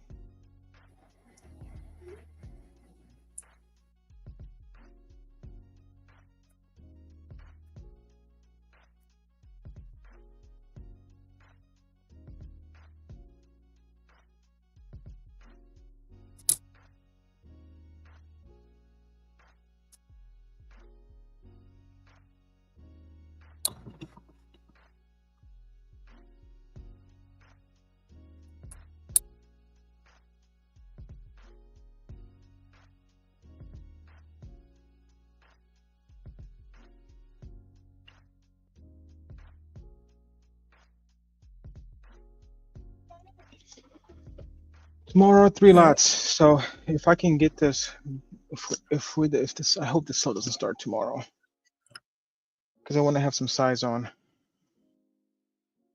You know, I got bills to pay, folks. I don't pay bills on a lot. That's Trying how to get I a new feel. rental. I know. How I feel. All right.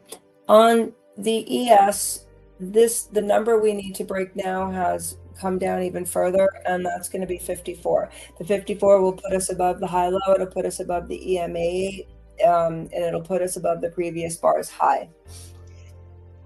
Yeah. Again, if we do that, we should, there in the afternoon session, we should get up to 60-62. The one takeaway from this is that we will be failing unless we get some real crazy action into the afternoon session. This will be a failed daily break and extend. It is something to note It's going to because, fail. Crude is going to fail. well, that's the thing. We'd have to break yesterday's high for it to be a success. And the thing is that when you get failed break and extends, oftentimes what can happen is that it can transfer onto the next higher time frame. In this case, would be the daily time frame.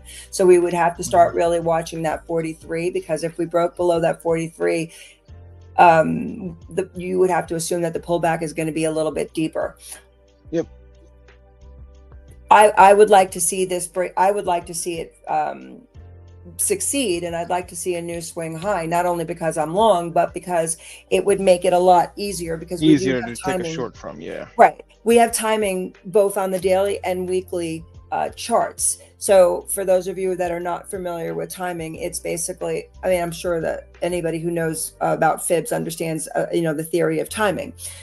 So timing is a bar before and a bar after. So we have timing weekly. It could be this week, next week, but on the daily, we only have a 3-day window. So the key with timing is that you want to have price as well. So I use price with extensions. And right now the extension for the price portion of time is going to be up at that 77 to 80. The beauty about getting up there would be you'd have a clear, if timing is going to work, it's a right or right out scenario, because it is a counter trend trade. But you could probably do it within 3-4 points as a stop.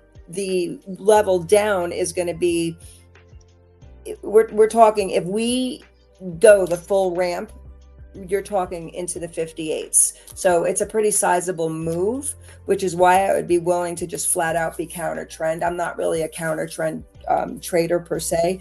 I would only reserve that for when we're against high time frame resistance levels and when I do have timing.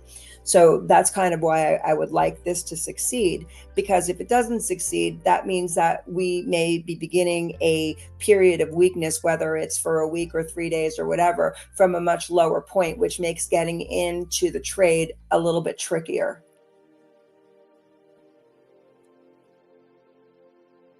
And if anybody doesn't understand my babble, you just feel free to ask for clarification, because I do, like I said, I talk.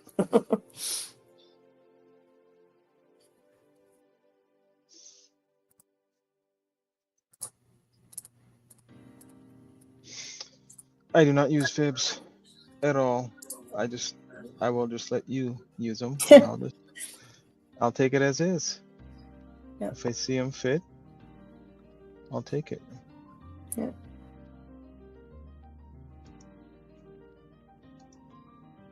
Is that you, Josh? It is you. You cold? Thank you, Josh. A little bit. How's it going? Good. I'm in a cabin in North Carolina. Oh, okay, that's where you are. Oh, Brian, is Brian there too? No, he's on the other side of the state. Oh, okay.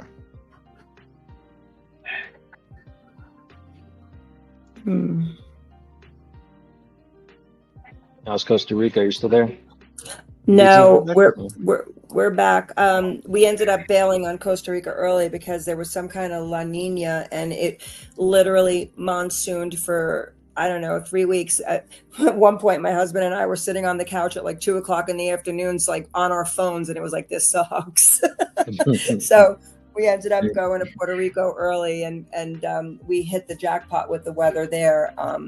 So we ended up staying there. So it's sad because for the 5-week vacation that we had, we should have just went to Puerto Rico. But it is what it is. Yeah, I mean, you know what? You got to love the one you're with, and because it was the rain was so bad. I mean, you couldn't do anything.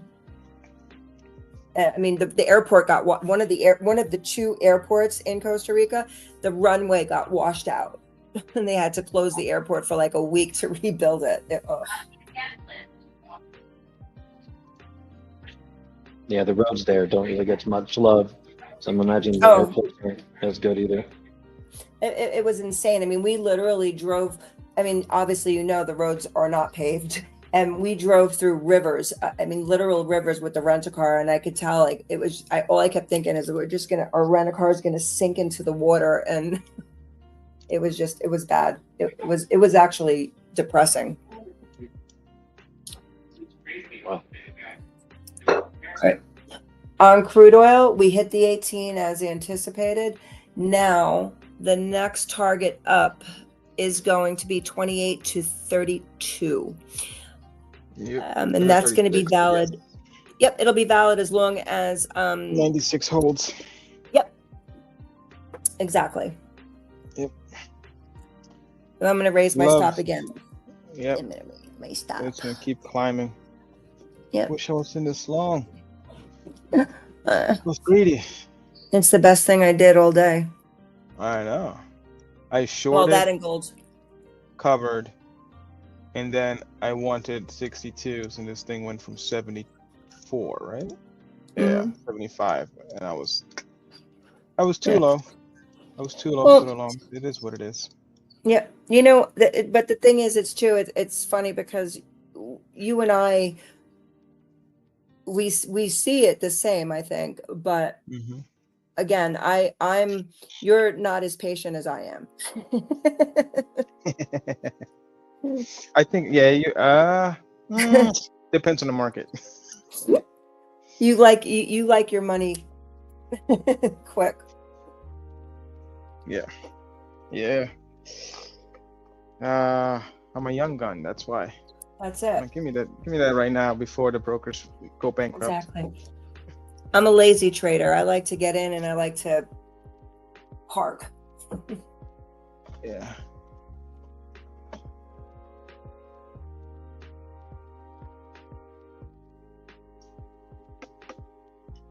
All right. The ES is making an attempt here to break that little resistance I was just talking about. If we get through it, that 62.62 is going to be in play, or 62. What did I say before? 62.60, 62.62 is going to be in play. The only thing I see in the way is going to be a little mess at 56, but it's minor. It's just 12B, but it's all bullish. 44 is really the buy, and I'm over sitting at 40 like a moron. But it never came down anyway, so no. Nope. It's a little false break there, I think.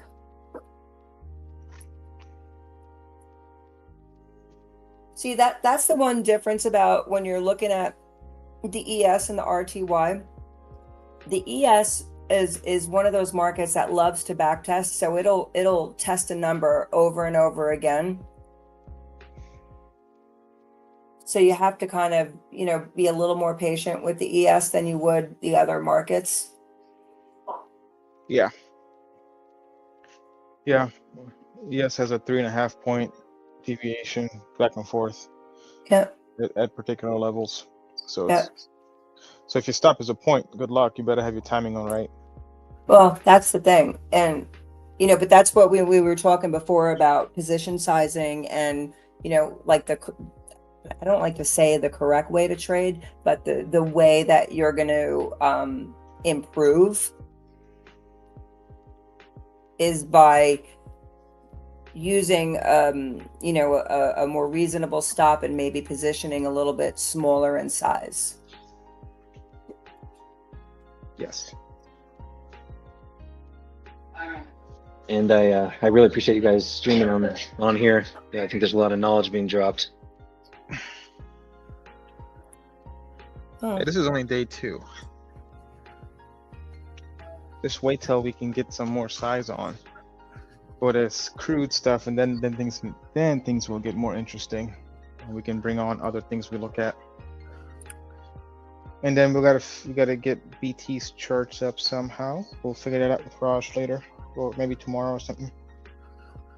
Yeah, if we could just do it where we're showing one screen, because I know when you're looking at my setup with all You 4 see everything. monitors, it's yeah, you'll see all my secrets.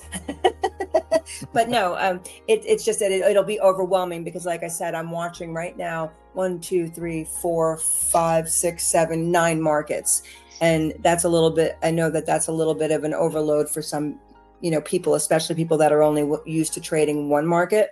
But again, at some point, we're going to, for anybody that is, kind of curious about how to trade multiple markets to increase profitability, it'll be really good to kind of see it and how it's done, what the process is. Because as I said, I'm a strong proponent of using more than one market so that you don't force or box yourself into trades when they're not ready.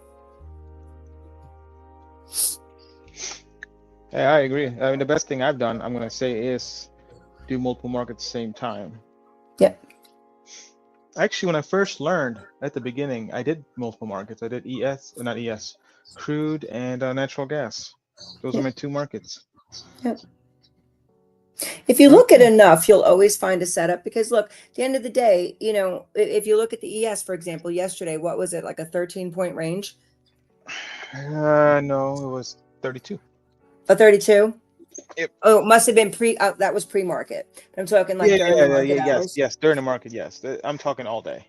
Yeah. I mean, but most people, are not like ridiculous like you and I, and they're not up at 5 a.m. trading.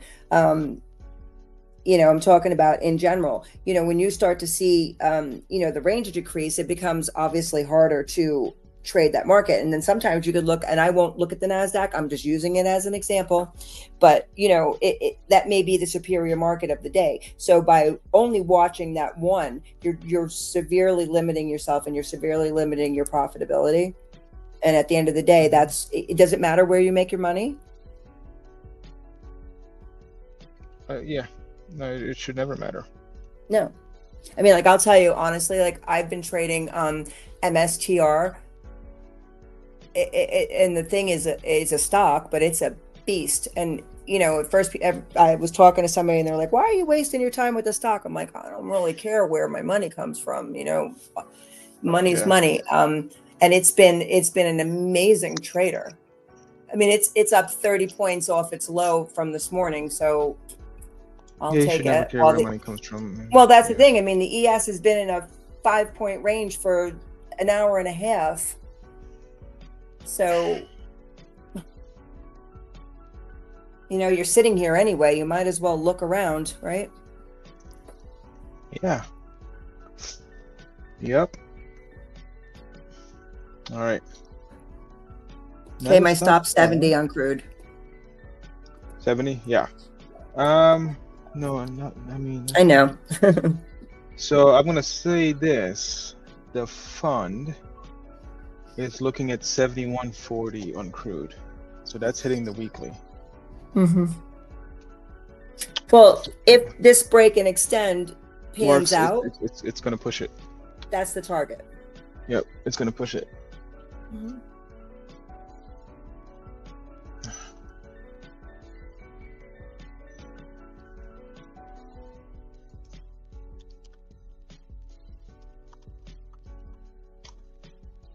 At this point, just having the ES go green would be a win. Now, if you notice, the RTY has broken back above the dynamic range, so the long is back in play. Again, I'm not going to do anything with it unless we take out 25. Because I've already lost, one trade on it, so it's got to show me now.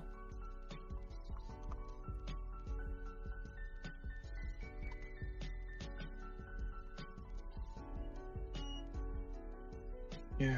ES is now targeting the 60s. I think settlement is gonna.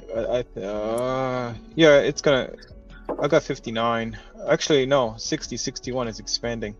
Yeah, you're right. Mhm. You are right on that. Come on, gold, get your ass up. Gold is really annoying. Yeah, I know, but it's coming. I know. It's coming. It's in a point break. It's coming. I know. Well, for me, gold is a much bigger time frame trend. So I'm trying to be what I'm doing is I'm staying net long, but I'm trading contracts intraday so that I can, continue to take money and remain in my position. It should be net long. There's no reason to short gold. No. I'm not showing gold, by the way. I'm not showing gold at all. I am only showing equities and crude. Yeah. I don't know. I feel like if I do everything on the stream, I feel like people get confused. Like just do. Oh my God. Order filled. I would think that if people saw my trading, like my entire trading, they would commit me. Yeah. So I'm trying to keep it like just things that I know people do, so it's easier for them to figure it out and learn. Well, I'm not teaching, not learn. Maybe get an idea for yourself of how we're doing it. Whether you apply it or not, it's not the point. The point is to see how others do it, and you can think a little differently, versus having 20 accounts and swinging. We already talked about it. How that's not trading. Got to have real money on the line to take things seriously. And the goal is exactly. pass your eval and take this seriously, because you can get paid pretty well. Well, but that's the whole point. It's like, if you're going to do an evaluation, you want to do it seriously and not just, it's funny money, let's just like I said yesterday, like throw a bunch of crap against the wall and hope a couple turds stick, because that's just getting lucky here and there. The trick is to want to take money from the firm on a regular basis, and obviously they want that too, because the more you make, the more they make. But it's the only way that you're gonna get consistent is to trade small. Don't swing for those fences. Don't look for the home runs, because it's the base hits and the doubles that will build your account up to a nice amount. Oh yeah, I won a big sell in crude, and I'm gonna tell you this: majority of my trades are gonna be 30-40 cents, right? But when I get $1, $2, $3, and all that, that's because price kept going and it just flew through everything, and I just trailed behind it. That's why I like crude. When it does that, I can catch that run. I'm not expecting every trade to go $1. Right. It's insane. And more, you know what I mean? That's not the goal here. But that's also why, like, I kind of, take that attitude, and, and as I said, because of all the time that I've been doing this, and I started, kind of like looking at other people that I thought were successful, and I started to try to take in what they were doing right. Because there are certain traits that you can see regardless of someone's style. You can see that they're kind of doing the same thing. And for me, it was kind of like, okay, you're trying to trade that one lot, and it's very, very hard. Not many people can do it. It's kind of like scalping. Like, I give credit to anyone who can scalp, but I have to be completely honest. In my 30 years of doing this, I have never, and this is never, not one time, ever met somebody who is making a consistent living only scalping. Nug? You don't like Nug? The 1 point? No, it's not. It's no. And again, there could be people that are doing it, but I just have not come across them. Yes, you have people that are good at scalping, but they also have a swing trade. They're also invested in this, or they're doing other things. And so to me, it's like, you're already starting at a disadvantage with, I don't know what is, if you have a 75% win rate, you're fantastic.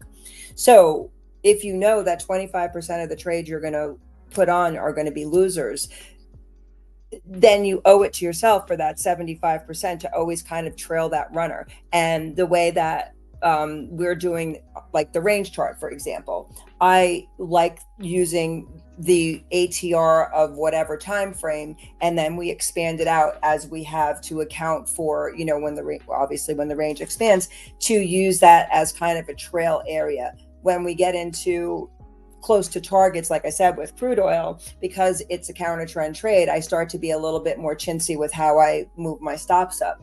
I'm not as generous as if it were, crude was in a solid uptrend during the day. And I find that, do my runners get stopped out? Yeah, they get stopped out. Like I've been up like 80, 90 cents or in something, and then I end up with like a 30-cent, profit. But on the other side of it, for every once or twice that it runs like crude oil has run, it makes up for the small little stop outs that, I've given back. So to me, it's a good practice to, allow yourself to maximize the trade. You've already taken the risk by entering the trade. So don't cut yourself short.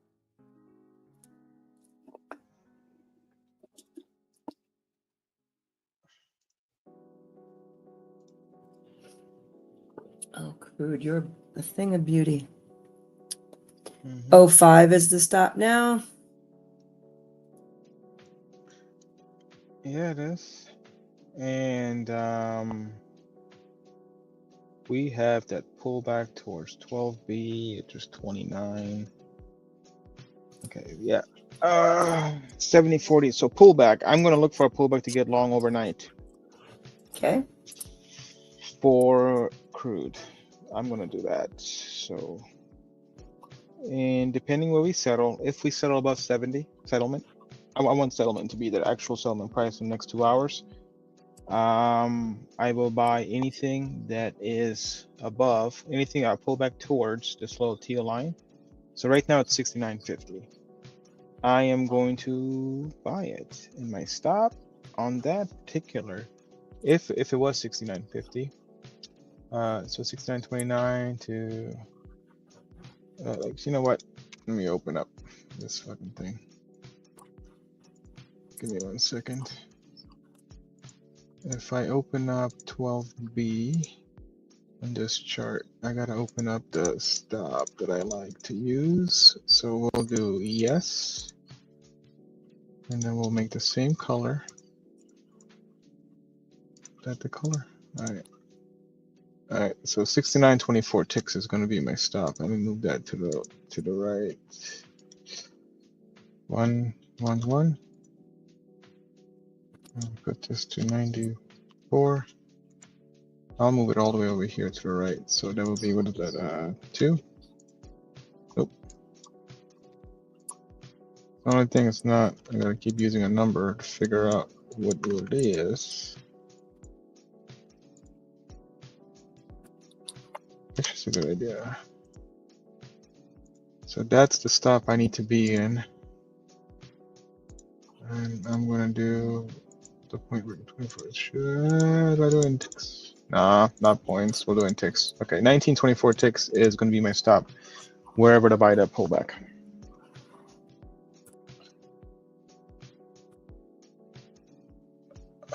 Well, yeah. It's gonna take Well, me this will out. update, so. Duchi Mama. I'm gonna assume I'm saying that right. Green on crude. Green on crude, so that is going well. Tomorrow we go to 3 lots. I want to get to, the fun begins when I have more size. That's where I enjoy trading. The smaller the size, the less serious it is. The bigger the size, the more serious you become. Yeah. I would argue that most people, I think everybody has a mental block too. I know I do. Like when I was at the firm, When you get above 100, I'm like, it's different. Above 100 lots, I'm like, oh, what do I do now? You know, um, because any swings I had, and then I ended up getting 40, 50 lots. I'm like, oh man, I can't keep adding. I'm gonna ruin my price. You know what I mean? So it's not as easy to get to 100 for me. For me, I don't know how other bigger traders do it, but for me. So as of right now, it's doing well. I'm trying to get these green days in so I can add more size. One thing to note, I don't know if I told you, BT. Yeah. I'm not doing this with $1 million account where I don't want people to come back. Like, of course you can do 100. You already have the margin in there. So I pay 50% margin Okay. on my personal. That's just what I have it set to. During Okay. the day, obviously, you can see my margins. Whatever I pay, whatever the margin is, 50% of the maintenance. That's what I pay. Okay.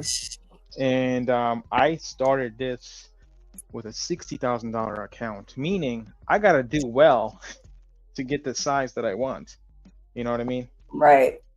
You know, so I didn't, you know, so I have to still do well in trading, not just have like a one green tick and be like, I got to 100, I got a tick out of it. You know what I mean?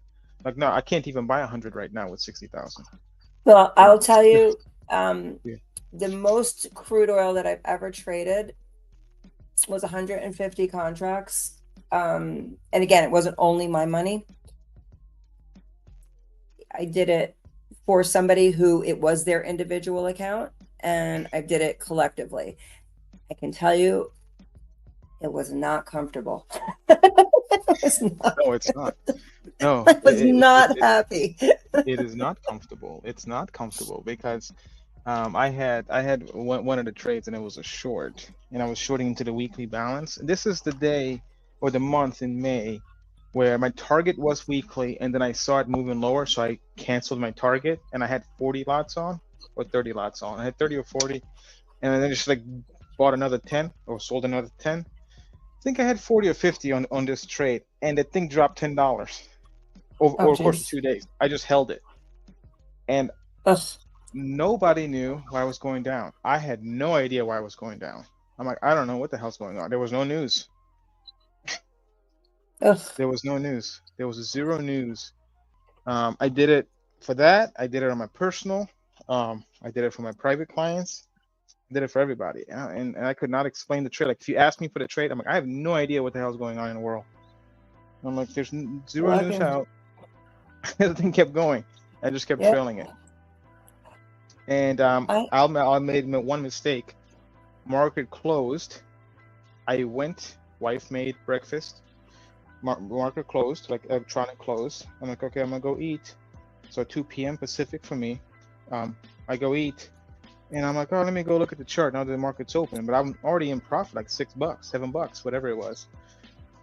I was already $7-8 in profit. Doesn't matter. But on that open, believe it or not, market opened up and dropped $3 on the Globex Open and bounced right back up. If I was at the desk, I would have had extra $3 because guess where it bounced from? A monthly dyno. It went right to the tick to the monthly dyno and reversed the hell out of it.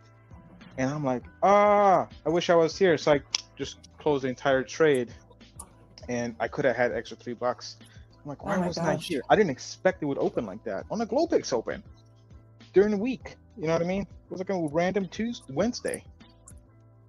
It's yeah, crude. I'm always more afraid to be short than I am to be long.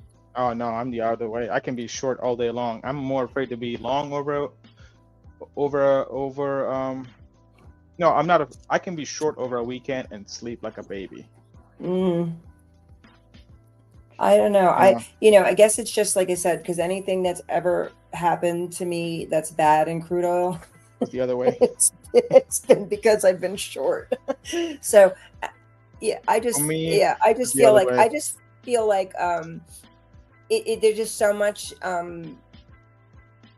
risk that we have no control of in terms of weather, in terms of the Middle East, in terms of all that, and it's just such a super sensitive market. It's kind of like when you look at the grains and everything is like, oh, la, it's very nice, and then you get a crop report and it's like all hell breaks loose, or Oh yeah, if you you get get limit up, weather, limit down and easily. it will destroy you. I remember like when I worked out on the floor and there was a coffee frost, and a lot of people they swing it, whatever, and this frost was so severe, the market was limit up for over 7 trading days. Yeah, you can't even get out. You can't even, exactly, you can't even get out. So you have to, like, hopefully hedge with it's just, so there are certain markets that, and I've watched it, in person, and it's just like, and crude oil is one of those markets. I mean, I watched, my partner, and he ultimately did great on it, but not without, remember back in the day, and I Oh think it was yeah, now probably without a when big loan from you, then you had to buy it. I had to hold his trades in my account. Yeah. But it was trading at $140 something. And what was happening is like every $5, it was like, oh, it can't go up anymore. Let's throw on some more contracts. Let's throw on some more contracts. Let's throw on some more contracts. And, it just kept going. And I remember him saying to me, I think I'm going to have to either, it was a margin call. It was probably like the second or third margin call. And he's like, look, I'm going to have to either liquidate the position, or I'm going to have to throw it into your account. We'll bust it out in the morning. And if I still have a margin call, I'll, either close the trade or pay the VIG. And by the grace of God, man, the following day it went down. And I think that was the last time he made, I mean, millions of dollars. And that was the last, I think, time he ever traded crude oil, because it just like emotionally freaking beat his ass. Yeah. It emotionally beat my ass, and I wasn't even in the trade. Yep. I actually know someone who was long on that Sunday open when crude went negative, the $25 Sunday open down, and then in a few days it went negative. The guy had long over the weekend, had no idea that was happening. Obviously, nobody knew. No. But he took off several months of trading. Yeah. Like he I mean, one lot is 25 grand down on the open. That's correct. That's why I'm not afraid to go short. Don't care. Well, no. I know. No, I mean, I've learned like little lessons. Like, I've been, short. Like this, I think the stupidest trade I ever had was being short cotton. And I went on a trip to Texas, and I woke up and it was same thing, limit up. And I'm like, what happened? And I'm flipping out, and I get this news headline, well, the locusts are eating the cotton crops in Pakistan. And I'm thinking in my head, first of all, I didn't even know Pakistan grew that much cotton. Like, okay, and it's like locusts, like literal locusts. Yeah, it's dumb luck. I've just learned some stupid lessons over the course of time. Yeah, no. Yep. So, That's the only harder part on physical products. Yeah. When there's news to go the other way, it really goes the other way. It's not like equities. Yep. Well, that's the thing. 100 points is nothing. The other thing is that you're also trading, look, the ES and the NASDAQ and all that are extremely liquid. When you start talking about cotton, even crude oil to a degree, and coffee and stuff like that, they're not liquid markets to begin with. Nope. They are not. Crude oil's pretty good. I never, you know what? But I will tell you this. I enjoyed going at market, 100 lots at market on Globex time. I enjoy doing that. Just getting out. I'm like, I'm done with this trade, and I like doing it at Globex hours. Right. I would get a 10, 12 cent spread, but I enjoyed doing that. There's something about it. I don't know why. So, well, for this challenge, it's all going to be during RTH. That's great. Yep. All during normal hours. I'm not going to swing crap. Yeah, soybeans are I actually like the grains. I'm just gonna call you Mama. I like the grains. I really do. I don't trade them a lot, I guess, because a lot of people don't trade them. So I just tend to watch other stuff. But I enjoy soybeans. I enjoy corn. Wheat, I'm not a big fan of, but I do love the soybeans. You just have to know when they're gonna do those crop reports. But they're very respectful, even of the stuff that me and Esad are doing. They are super respectful of the work that we do. So Yep. they're definitely another market. Yeah, commodities are very, very respectful. Crude oil, physical commodities are just ridiculous. ES is good. RTY is probably the best one when it comes to balances, I would say. RTY. NQ is really great with 12B, but when NQ breaks and extends, oh, holy crap, the thing breaks. But you have to be extra. I think for NQ, if you are doing NQ, you have to be more patient on that one and really wait for that level. You front run that thing, I'll go against you 30 points. You know, so that's one thing not to do when it comes to NASDAQ. So one thing to note is I do trade NASDAQ, BT does not. Nope. I just got stopped out of crude. Yep, on that pullback. Hey, guess what? Okay. All right, I want to get, what is this? What is this? Oh, okay. But now you can see like RTY just broke through that 25. Yep. ES is at that little mess of a little congestion point, but I don't think it's going to be anything to worry about. I still am looking for the 60s. Yep. ES has no reason not to go up. You know, does that make sense? Yep. So my normal trading is this. If I am long on something, remember we went long over here? Where was it? Where the fuck was that? Right here, we went long and went right in my favor. Normally I would have had a stop and profit. I do not know why I didn't this time. Normally I do, but we have expansions. We're going to the 30s. Going to the 30s. I'm trying to figure out why they're looking at 7140. There's only one fund, by the way, using balances. I didn't tell you about it. I gotta talk to you about that. Get out. Yeah. Only for crude though. They only use it for crude.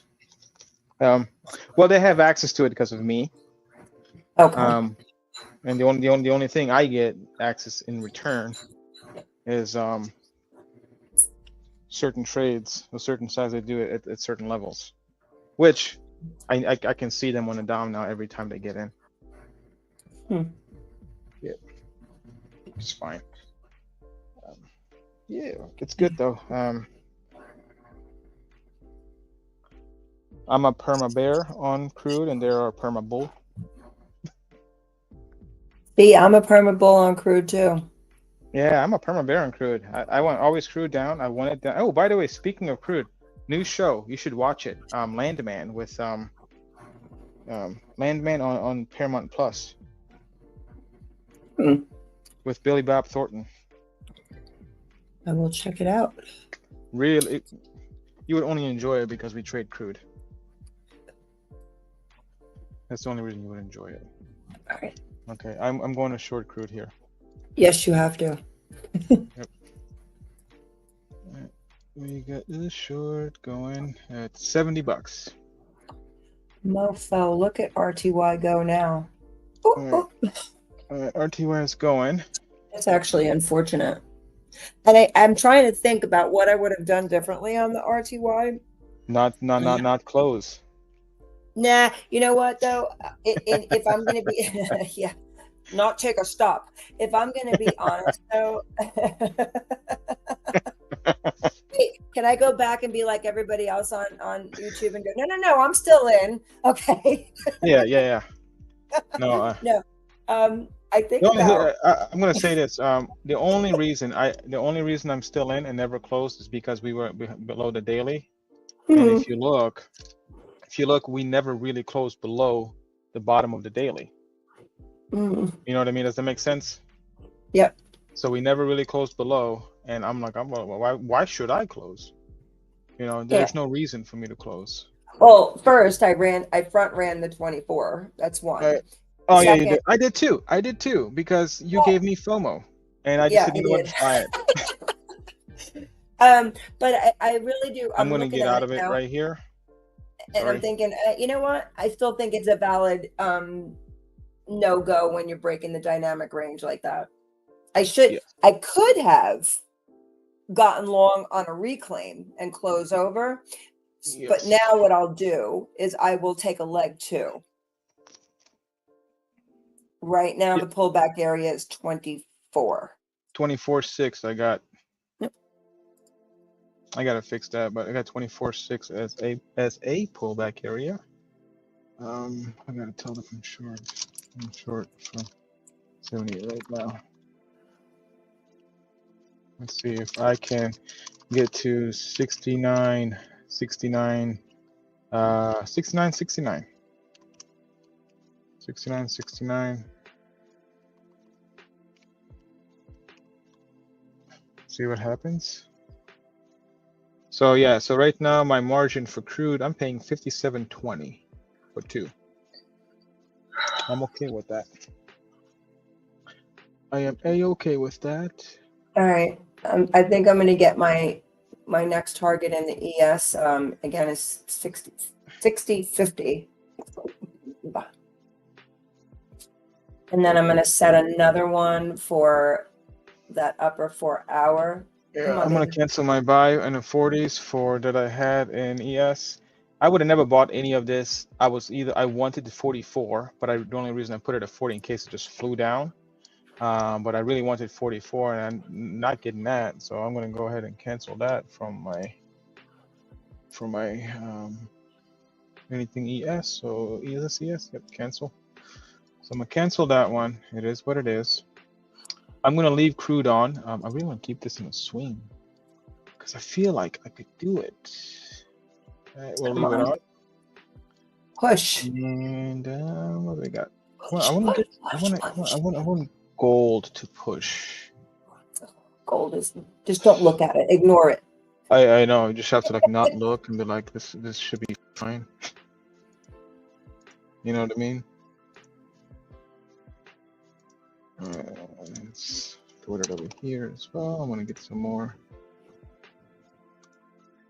I'm doing my client accounts, and I think I think they're gonna enjoy me trading their crude again. So we'll just sell it across the board.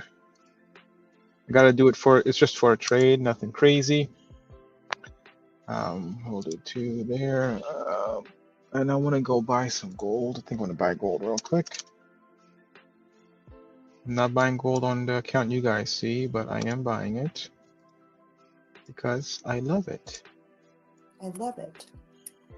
I love it too. I would love it if I could get the 60-50 and just get my target. I am more. I'm looking back at 70, man. We got a range expansion up again on the range. The new pivot is 62. We are at the band, kind of outside of it. If we pull in, we want to not ideally for this leg in the 66.50 target, we don't want to break 56.5. Okay. Uh, How you know what's we- crazy? On my personal, I'm filled at 70.01. On this other prop thing, I'm filled at 70. What a short. Oh, the high was 60.25. Come on. All right, so I'm gonna get some more gold. I like gold right now. I love gold. I have to buy it. All right, so Push higher. Come on. why am I give me more? Yeah, more.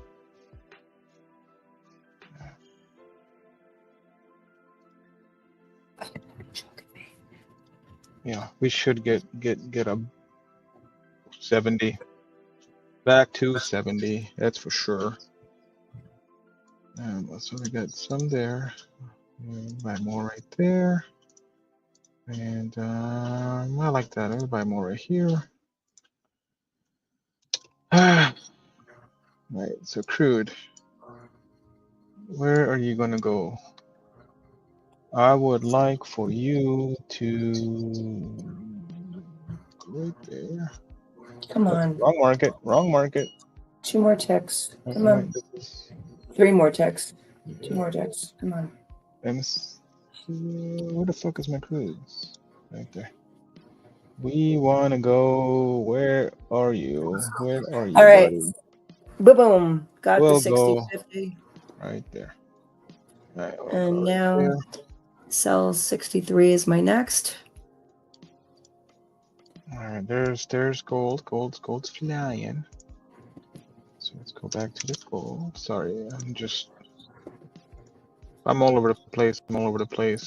I'm just trading other accounts, trying to get them 63. on board while personal crap is working out. Okay, so these guys are good.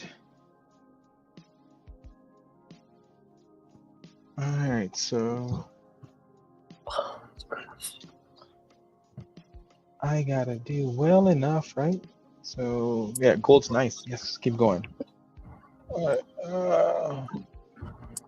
80 target in gold. I got 88, but I'm gonna drag it down as we keep moving.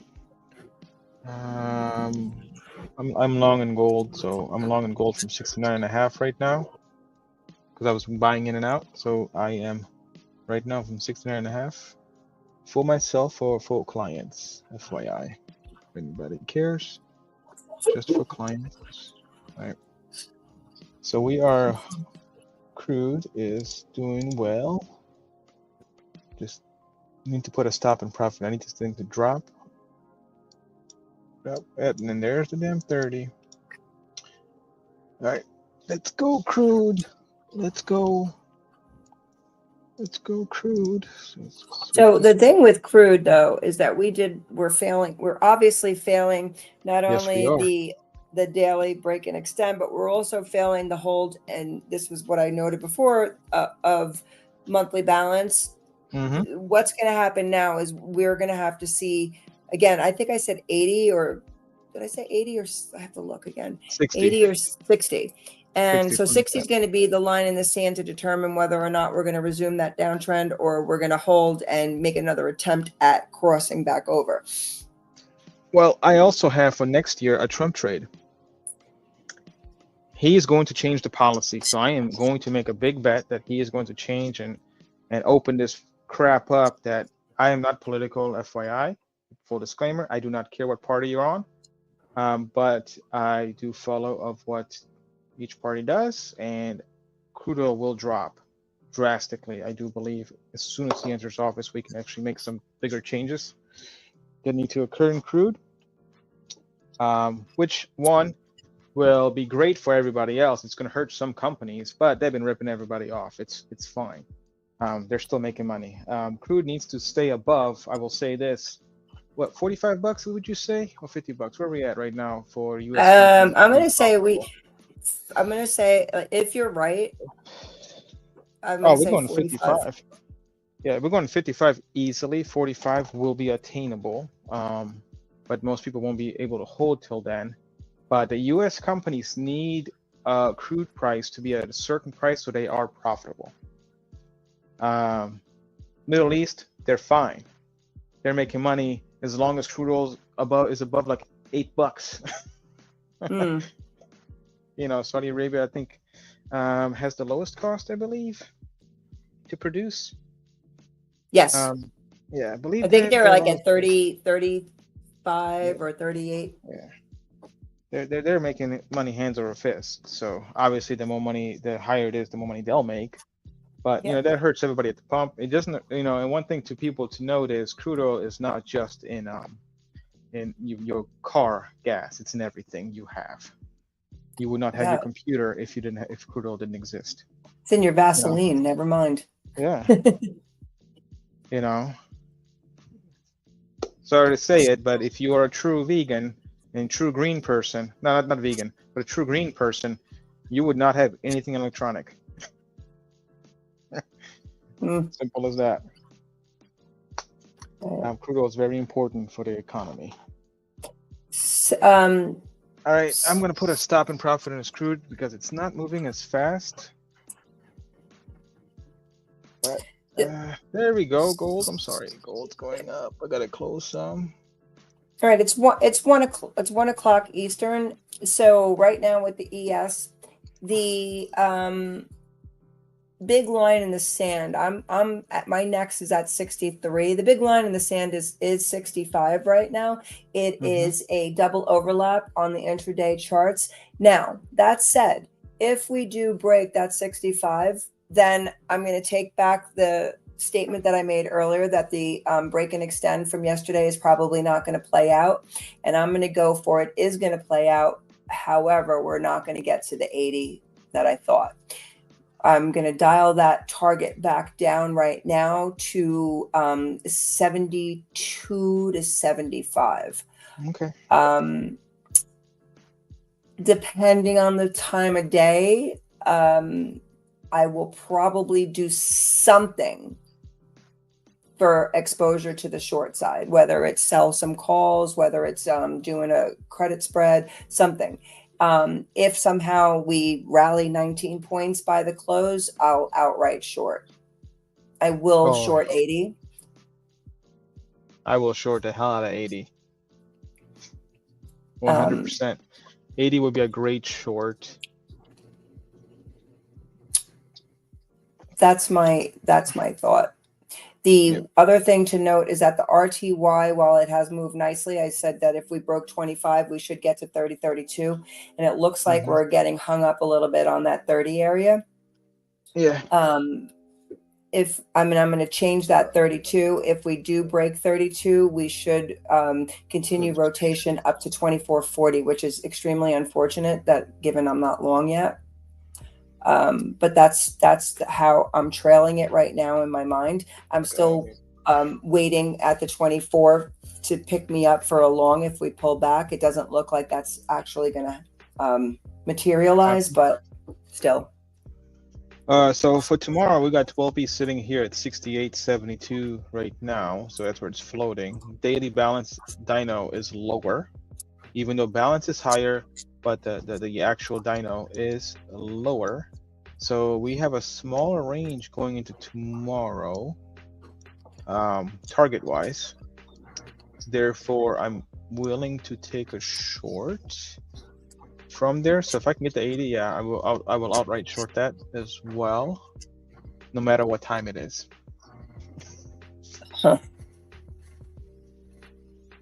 Yeah, I will outright short that as well. So crude oil is coming along. Let me go back to the crude oil chart real quick. There's crude. We're still holding, still doing well.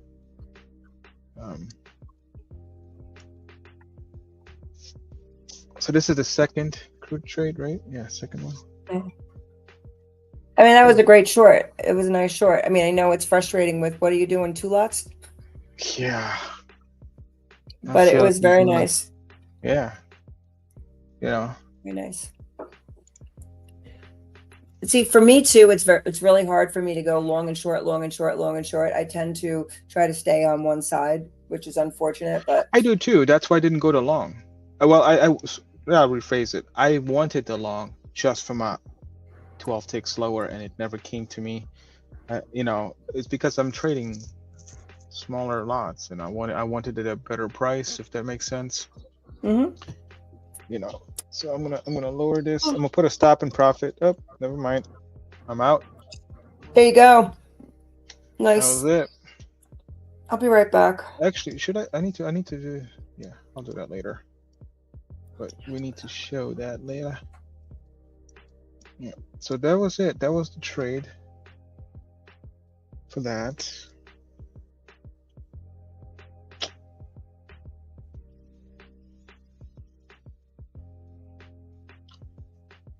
Maybe Yeah, maybe probably half.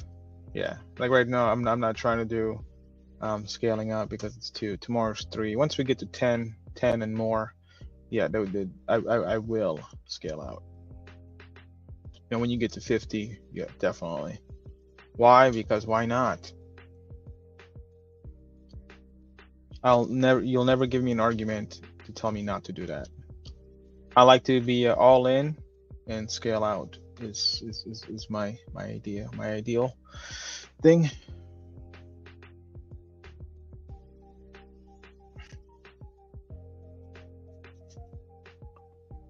Not bad. I'm crude.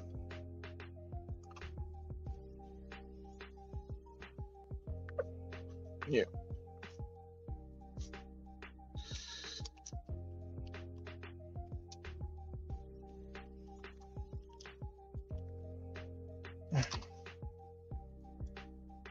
Let's see what price was that? What price was that? 87.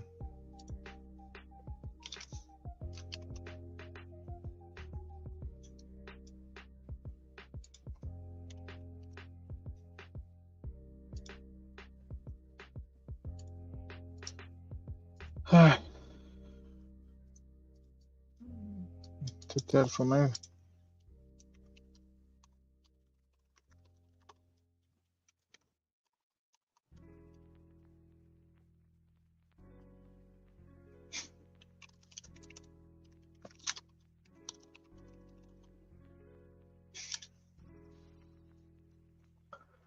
total joke of crude, so it's okay.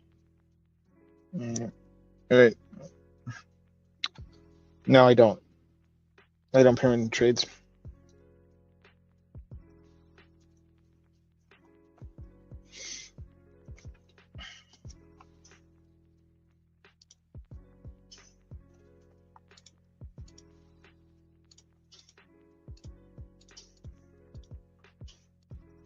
I'm just going through all my stuff. I want to make sure I'm flat everywhere.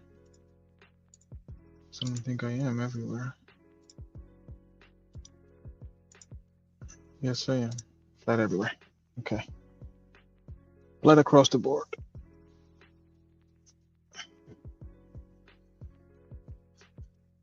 Boy.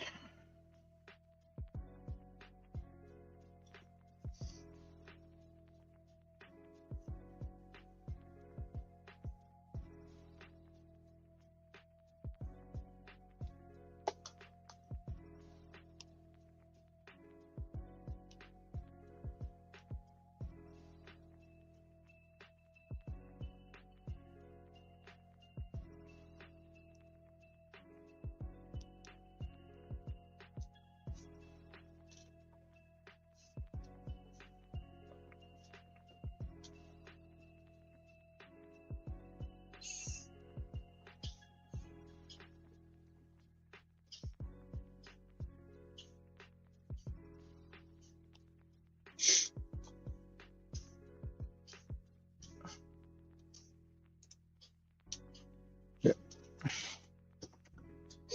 I don't. So if I don't get my tiny zone that I have of all the lots I want, of all the lots I want, I won't. I'm not gonna keep adding. Like I have to, like if I was doing the 100 lots, 50 lots, and all that, whatever, everything has to be entered into here. Don't care.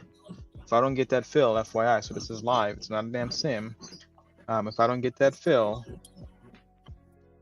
so well, one thing to note is the freaking challenge is to 100, but let's just say we're at 50, and I can't get that fill. Like if I get fill 25 and price just went, it is what it is. I'm not going to add to get to the 50, so I'm going to do my best as I'm adding, but it needs to be a specific price in there. Yeah, Ducci Mama. Thanks. Yeah, there's no one doing this. Yeah, because nobody shows their live stuff. That's why the TFD team ended up doing this and asked me to do it. And BT and I normally would just trade one-on-one, FYI. not share a thing with anybody. We're stingy like that. Yeah, normally it would be like a Zoom 1-on-1. Just do it. Do whatever. One thing we didn't do prior to this, the only new thing is, we didn't show our trades on the chart because I knew what she was getting into. She knew what I was getting into. We would just say it, because it was just us two. Now I'm just doing a little different, just to show and try to explain certain things. But obviously, if we're doing anything else on the side, like I did gold today and stuff, I was just talking to her about it. I'm not going to do gold on the stream for you guys, not yet. If there is demand, then sure, but I don't want this to be like somebody popping in and they're like, what the hell market are you guys trading? Because she'll do stocks. I won't do them all. If I do stocks, it's mainly because somebody told me so. But it's from trusted sources that I know, been doing it for a while. So if she's doing a stock, or if Tony is doing some earnings thing and he wants to do something, I will gladly follow it. Mhm. Just tell me what the risk is. I see. I trade for other people, so Yeah, I have to do. I you have have to to do double. You have to stocks. double check it. Yep. Yeah, you gotta do stocks too. And then again, I have actually my watch list in stocks is not very big, and the only time I deviate out of the watch list is when, again, like what Esad just said. If somebody tells me about something, I will look at it. But there are some stocks that are actually, like I said, MSTR, Tesla, things like that. There were stocks that I will do because they have a great range. The other thing Oh that yeah. I do that I don't share, and it's kind of bread and butter stuff. I do zero DTE SPX options. So I do a lot. I do a lot of that, like during the day. I would say that if I'm trading, that's probably the most trades I'll do would be in that. So again, I don't really. So when you hear, like, I'll tell, like, when I'm in here, I'll tell everybody where I'm in, where I'm out, where my stop is, where my target is. If you hear my order filled in the background and I've not mentioned it, that's because it's probably an SPX spread, and I'm not gonna, I don't want to give people ADD in here. And yeah, Pamela, I like I like gold. I think it's a wonderful market, and I prefer to trade that over, say, the ES or whatever. I just trade the ES predominantly because when I ran trading rooms and stuff like that, that's what everybody traded. So I kind of just went that way. But if I had my choice over any index, it would be the RTY. But gold certainly is it's a beautiful market.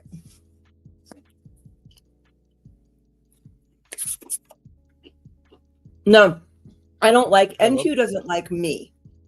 I mean, Yeah, I like it. literally, it could be trending and trending and trending, and I hop in, and it will immediately reverse and spank me. I just don't. I don't know what it is about the NQ. That's the one market that I'm just kind of like, I don't want to bother with it.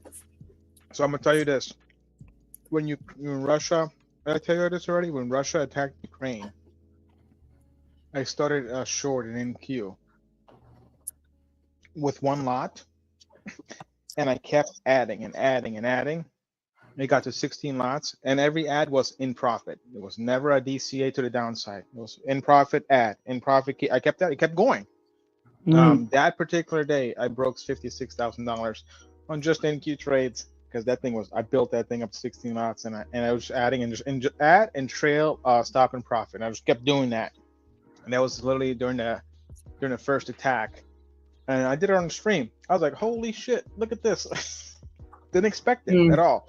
I stopped paying. It started from a level, and then I just stopped paying attention to levels. I'm like, you know what? This is gonna go through everything, and the best I can do is just trail and see where it bounces from. Who cares? And I just kept adding, and it allowed me to get to 16 lots. I tried to get to 20, but it didn't give me that because it went and hit my stop and profit. And I was like, all right, this is great. And that was that day I canceled all plans for the rest of the month. Did not go out the house. I traded the nights, days, and it was the biggest month across the board for the entire made the entire year. Like that month was whew. I hate war, by the way. Hate it. But hell, it's easy to trade it, in my opinion. And the only reason I did NQ because NQ is just, when it goes away, it just flew away. NQ does not like war.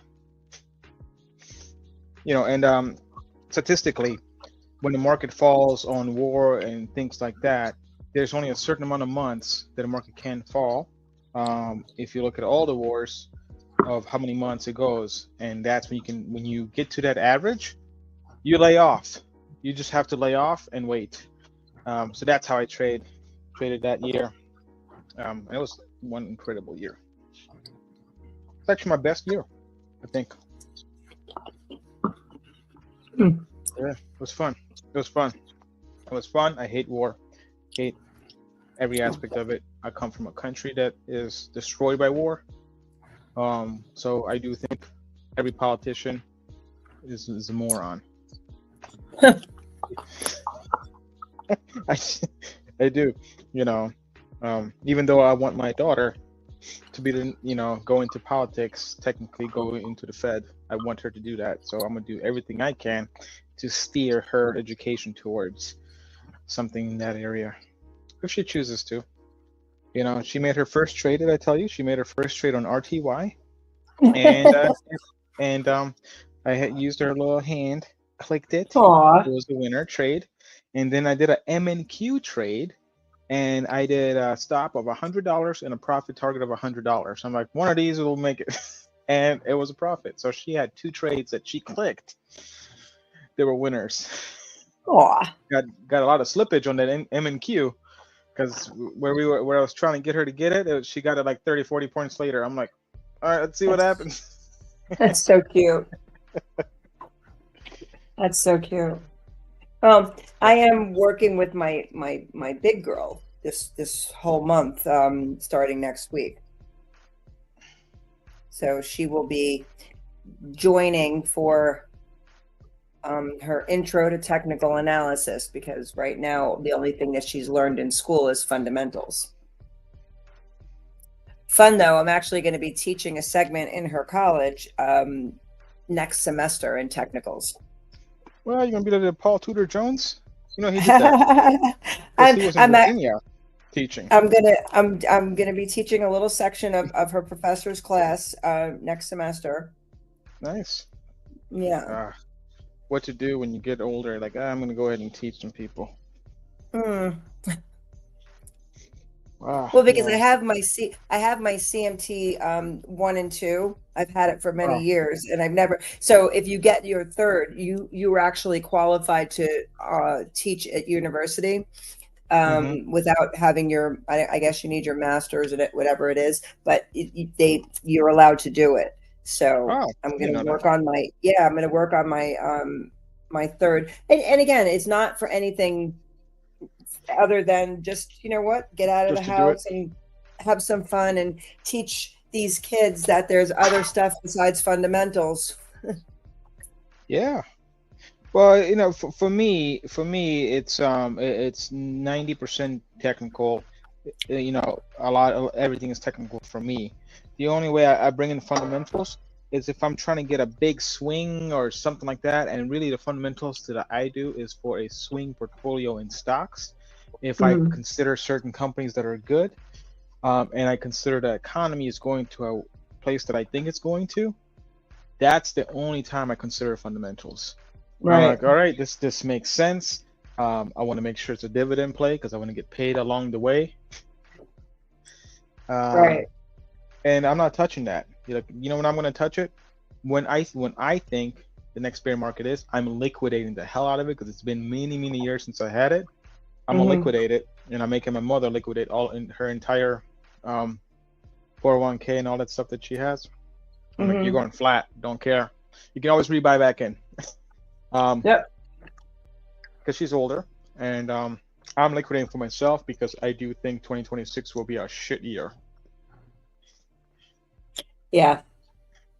So I'm taking sometime in October of next year, going to consider see what I need to get out of, Yeah. if not Oh, everything. yeah, for sure. Yeah. So fundamentals, and one thing when it comes to technicals, make sure you don't add 1,000 different things because you will not take a trade. Yep. I You agree know, on like that. and you have to do something that works for you. I'm gonna say this: we use balances, but there's some nuances that we have that, like she will use fibs as well, and she will use a moving average, 8, 21, and 34, right? Yep. Me, I want to use a moving average. The only reason is because it gets in my way. Like I feel like I overanalyze, so that's why I'm like I gotta remove it because it bothers me. Um, so and location matters to me than any damn thing else. I think location is more important than confirmation because if I have the location, I know where I'm wrong. So yeah, if I got by the location, you know, buyers didn't show up or there was too many sellers, whatever, doesn't matter. I don't care. I'm gonna buy there anyway. I'm going to buy this location no matter what it looks like. Unless Catalyst News showed up beforehand, I'm not buying a thing. I'm just gonna wait the next day. You know what I mean? Something like Mm-hmm. that. But if there's no news, and when I say no news, I mean a catalyst, and that means unscheduled stuff, a big surprise, Right. those type of things. I'm not going to consider buying that level. But if there's, I don't care if there's news. I don't care if tomorrow we got EIA. Guess what? I don't care for it. Matt, now if you have a prop firm account and they have a rule for news trading, you should care for it. But I don't care for it. I believe we allow news. I need to double check. I don't know if Josh or Raj are on right now, but I'll double check. I believe we allow news. I know all the rules, but I'm more focused on the K1 status and things like that and news trading. And I don't even enter a trade 2 minutes before the news anyway. I don't do that crap. I'm usually out of that trade unless I'm in it from way before. Mm-hmm. And I think most people who trade crude or try to trade crude, they look at that EIA number and try to analyze it, what it means. I'm like, it means nothing to you. I'll tell you that. You're analyzing it wrong. I've watched crude go completely opposite to what the number is. Crude it Yep. marches to the beat of its own drum. Yep. And if you don't Um, want to look at that number, what you want to look at is year over year. So whatever this week was, last year, this week, look at it week over week, but year over year, and compare the changes of what happened last month, up and down in inventories, and what is happening now. Not what happened last week. Who cares? That's not even relevant. Yeah. Well, on the longer time frames, are you using things like leverage ETFs? I only use leverage ETFs in retirement account.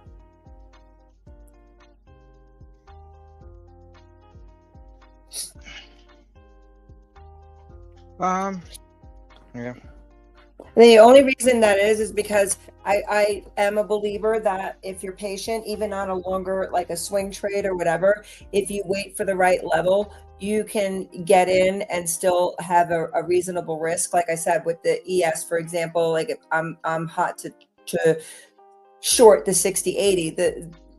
I've already mapped out what my expectancy is on each contract that I take. I know that I'm going to risk probably 5-6 points on the trade. Maybe I'll risk, depending, the most I would risk is maybe 10 on a swing, but that determines that price determines, that stop determines how many contracts I'm using. Because no matter what, I always stay within a certain percent risk parameter. So I don't feel that it's necessary to use leverage ETFs because you can, if you're managing your risk, it doesn't, they're one and the same, really. Yep. No. The only thing you need to be aware of ETFs, like the triple leveraged ones, things like that. when it comes to rollover, um, there's a decay there. There's a decay. You could lose a little bit on it. Just I would not suggest to hold it for years. No. Like I'm doing, and it's funny because I'm doing a long-term trade on and it's not a commodity, but I'm doing a long-term trade on Boeing. And at the end of the day, I analyzed like my risk, I analyzed everything, and I came up with the fact that I would be best suited to do leaps. Okay. And so that's what I'm doing. Good. And to make it interesting, calendaring it using weekly cells when appropriate. Yeah. So I mean, I look into everything, but the ETFs, the one thing that I find is the way that I don't know what they do, but they don't seem to they seem to screw you up a lot. Yeah. Thinking about using them in my retirement. Which one you thinking of? I can tell you which ones will screw you over. Like I'm not using a leverage one, but I'm right now, like in my retirement, I'm using GLD for the gold long. Okay. And My then retirement is very different. Yeah, and then Mama, what you're saying about you're weighing those in the money, the money leaps. When it comes to the options, I would say that if you're going to do deep in the money leaps, the thing that you want to do is you want to do something that has like something like a 50 delta. That's going to be the best. I don't know on the leaps, and I would also be looking for low volatility for the entry because you don't want to overpay for them. And so I give the same consideration to leaps that I do to my short-term options. I do probably half of my trading is options. And I'm not as crazy with the Greeks as most people are. But when it comes to doing like calendar trades, for example, I'm always going and picking, deltas of 50.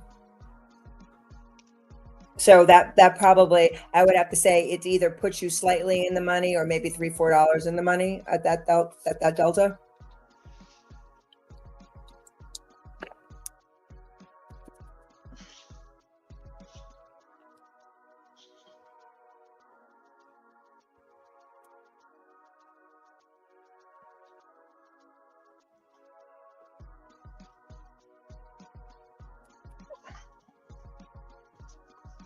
Okay, so crude just had that little short, which was good, but I did get to that 80.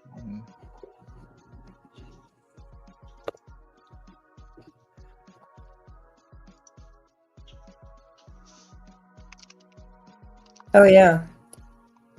Like I'll do quarterly stuff if I can find. I'm very big into price overlaps because I find that when you're charting, the more you see a number occur and repeat, the more important that number becomes.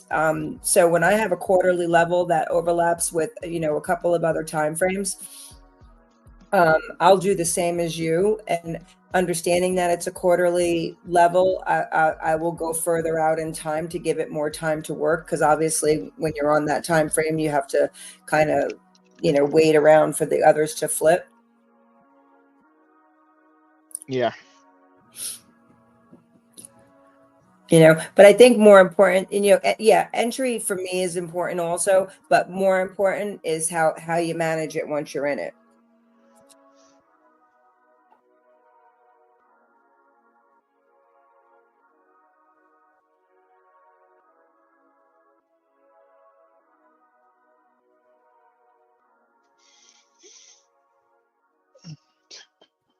Be right back.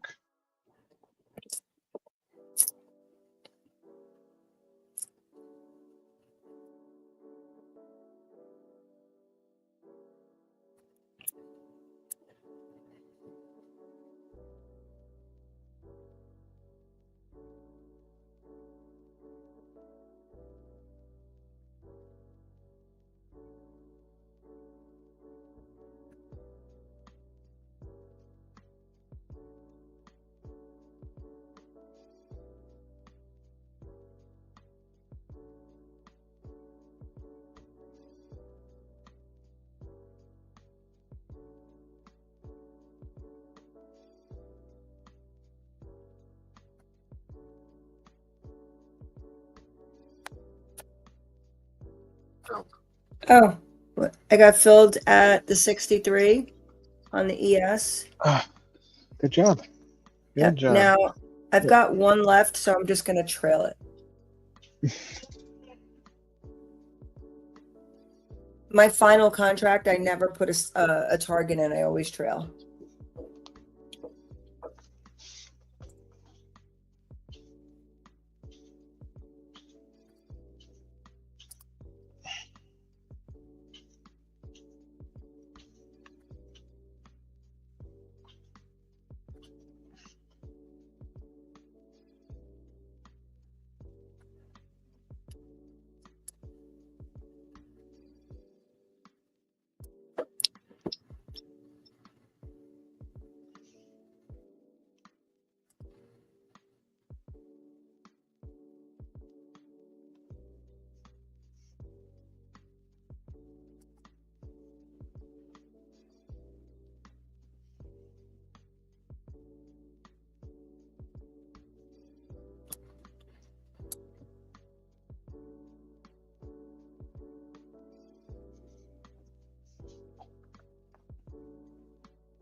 Well, RTY coming back. Yeah, I don't want 24 anymore.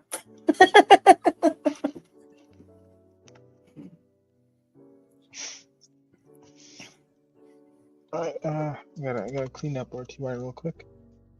We go. Gotta clean this up because I don't care about that at all. I don't really care about it like that.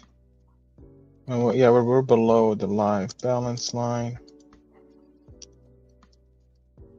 We'll make this solid, and then we'll make it white, just so I can see the live balance for TY when it comes to scalp mode. And we are below. We'll make it a little thinner. There we go. We are right below it, so I don't need the damn name. Dun, dun, dun. You know what's going to be funny? What? Hold on one second, I messed up.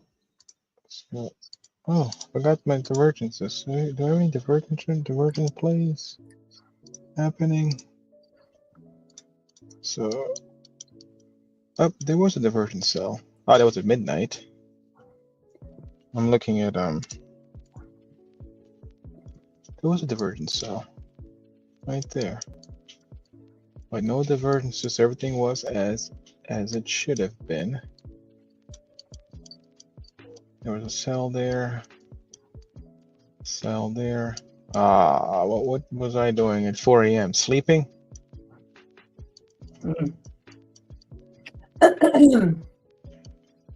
Yeah. Anyway, it don't matter.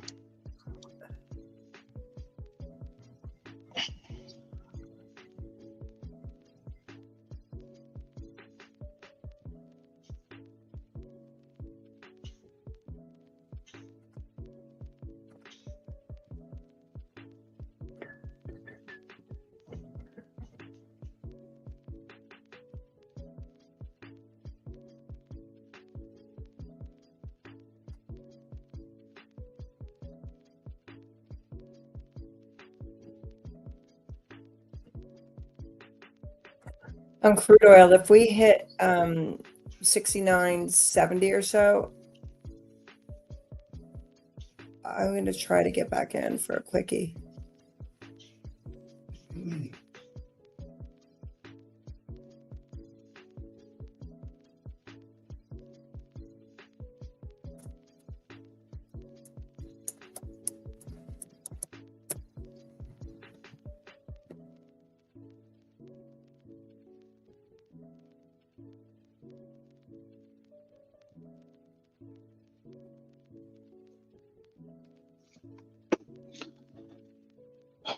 Okay, so let me take a look at what else we got. Can I map for tomorrow or tonight? I'm going to take a look at the levels. For tomorrow, we are printing. This is 30-minute chart. Smaller range, so we could get a break and extend tomorrow on ES. Let's look at the daily.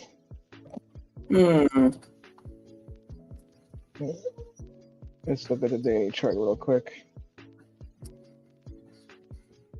All right. Oh, I just realized we're in a damn quarterly. I know. Are we really? Yeah, we're technically in a breaking extend on a quarterly basis. Let me look. Hold on. And monthly, really. We are in a monthly. We should go to 6,200. We already talked about that one for December, which 61. I'm expecting a pullback and then up. Well, that's exactly what I was saying. So to tie it all in together, if we can get up to that 75-80 area, that's going to be where it makes the most sense for a reversal to begin. And then when we're looking at the, I'm trying to pull up a quarterly too, just so I can look at them in conjunction. So when you're looking at the daily, we have that monthly break and extend. We have a 6170 target up in December. When you look at the quarterly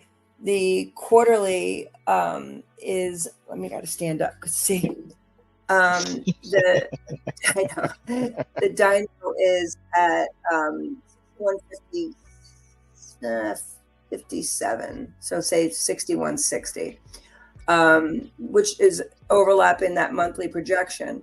The momentum on the quarterly still has a lot of room to the upside, so we're not even nearly super extended on that time frame. And I guess if I go out to the the yearly, let's look and see what's happening there. We've already exceeded a 2618 extension on that. There's really not much to suggest that we're going to have any major reversal. But not now. Not now. It's coming. Oh, by the way, we're also in a yearly. Go ahead. We're in a yearly break and extend as well. Oh, I know. Yeah, I think next year is going to be very, very bullish, which I think 2025 will be like I think it's going to be an emotional bullish year, if that makes sense. All right. Well, but it's gonna catch up in 2026. Projection. I do not see any fundamentals that are going to change it for it not.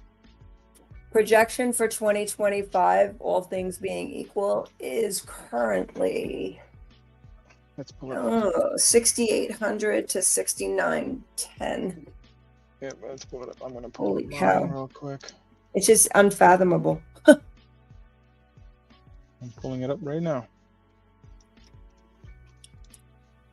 So, I don't know. For me, I am like seriously into multi-time frame trading. Well, yeah. Yeah. Yep. I got it. Yeah, I got it high as hell. But when you strip it down, if we're going to be bullish, but that pullback, if we are in a yearly break, but that pullback could be ugly to 54. Holy shit, it could be real. Well, that's the key though, but that's the beauty of it. Yeah. Is that when you're pulling back and you're looking for these levels and everybody's shorting. The smart money, look, at the end of the day, people, I'm a natural bear. So I love the short. But the thing is that people get into this frame of mind where it's like, okay, well, I can't go higher, so I'm going to short the shit out of it, and they get reamed. and they're always trying to short the rallies instead of going with the flow. And I used to be that person. And, I would work so hard just to eke out a profit because I was constantly swimming against, the current. Against the trend. Yeah. Against what? Yeah. And, I think that's one of the biggest, other than you don't know how to manage your trades, going against the trend at stupid times is another one of the biggest faux pas I see traders making. Yeah. Yep. And I watch it with my friends. I mean, I watch it with people that I trade with, and I'm just like, holy good shit, what are you doing? Yeah. Yep. And I have a buddy that trades the SPX spreads with me, and I think you already know who I'm talking about. And I've watched, and God love him. I mean, but I've watched this guy drop 20, 30 grand in a day. It's just like, oh, like I just can't do that. I'm not going to do that. Yeah. Yeah. I'm going to say this, and this may come off. I'm not saying I know everything, but I'm going to say I like trading with people who trade similar to me. So BT, you're one of them. Actually, and there's not another person that I couldn't give a shit about their ideas. Yes, you learn from other people, but you have to trust your own plan. Whatever your analysis you created, and if you don't trust your own things, that means you got to figure out how to trust what your thought is, what your thesis is. How do you manage your risk around it?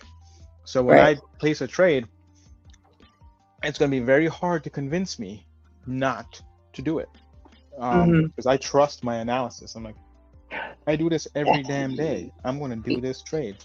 Now, if I'm wrong, so what? I'm going to tell you something, and this is a true story. Well, first of all, I do know everything. You can ask my husband; he'll tell you. But when you're saying about trusting your own analysis, so back in 2008, and my husband's like in earshot, so he can attest to this. Back in 2008, I was convinced that the market was going to go down. It was going to crash. It was going to crash. It was going to crash, and everybody told me I was stupid, basically. And so I was like, okay, maybe I'm not seeing something, and I'm doing something wrong because everybody's telling me I'm wrong, And so I just kept staying long. And like everybody else, I lost. I mean, I don't even mind saying it. I've lost millions of dollars overnight in my own personal money that I worked forever to get. It devastated me so badly. I didn't work for I'd have to say a year. I didn't work. I didn't do anything. I just moped. And from that time on, and my husband, I remember him saying to me, Deez, you knew it, and you disregarded what you thought, and you disregarded the work that you did, and you just went along with what everybody else was saying. And so he didn't go as far as say I deserve to lose, but it was like, if you're going to go back to trading and you're going to do this again, you've got to not listen to anybody, and you've got to trust in your analysis, and you've got to trust in yourself, because it theoretically it could have been a life-making year. Oh yeah. And I just that, and it's kind of like that, like that kid that you study, and then you go and you take your test, and the guy next to you has a different answer, and you're like, holy shit. And you erase yours and you put his. It just taught me to really kind of, you've got to trust once you get into a good space, you have to trust your own analysis, because listening to too many people and will jam too you many up. people, totally different styles, different things. But that's the account size matters too. Well, of course, but the thing is about, and I think when you and I first started talking, and we were talking about balance, and we were talking about all this, I said the beauty of balance and dynamic ranges and whatnot is that it's not a setup per se. It's a blueprint. It's a blueprint for expectancy in time, or an expectancy of price and time, and to understand kind of where price is headed.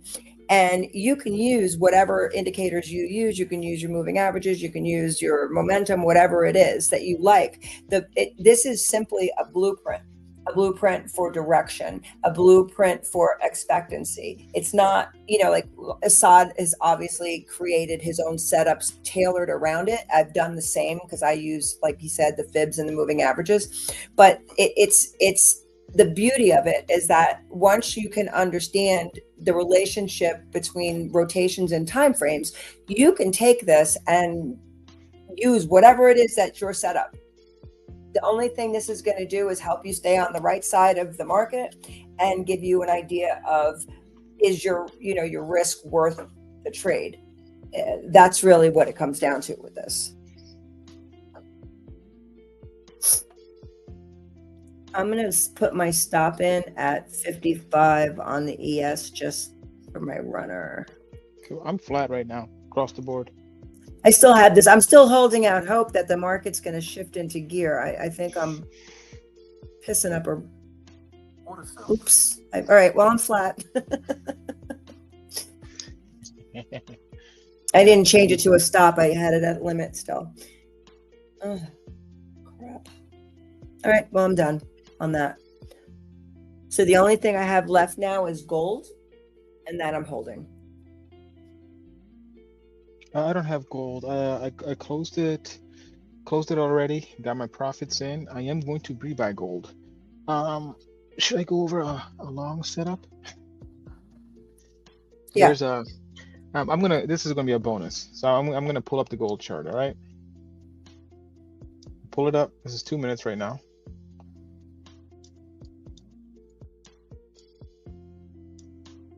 But let me add more days because there's only 4 days in this damn thing.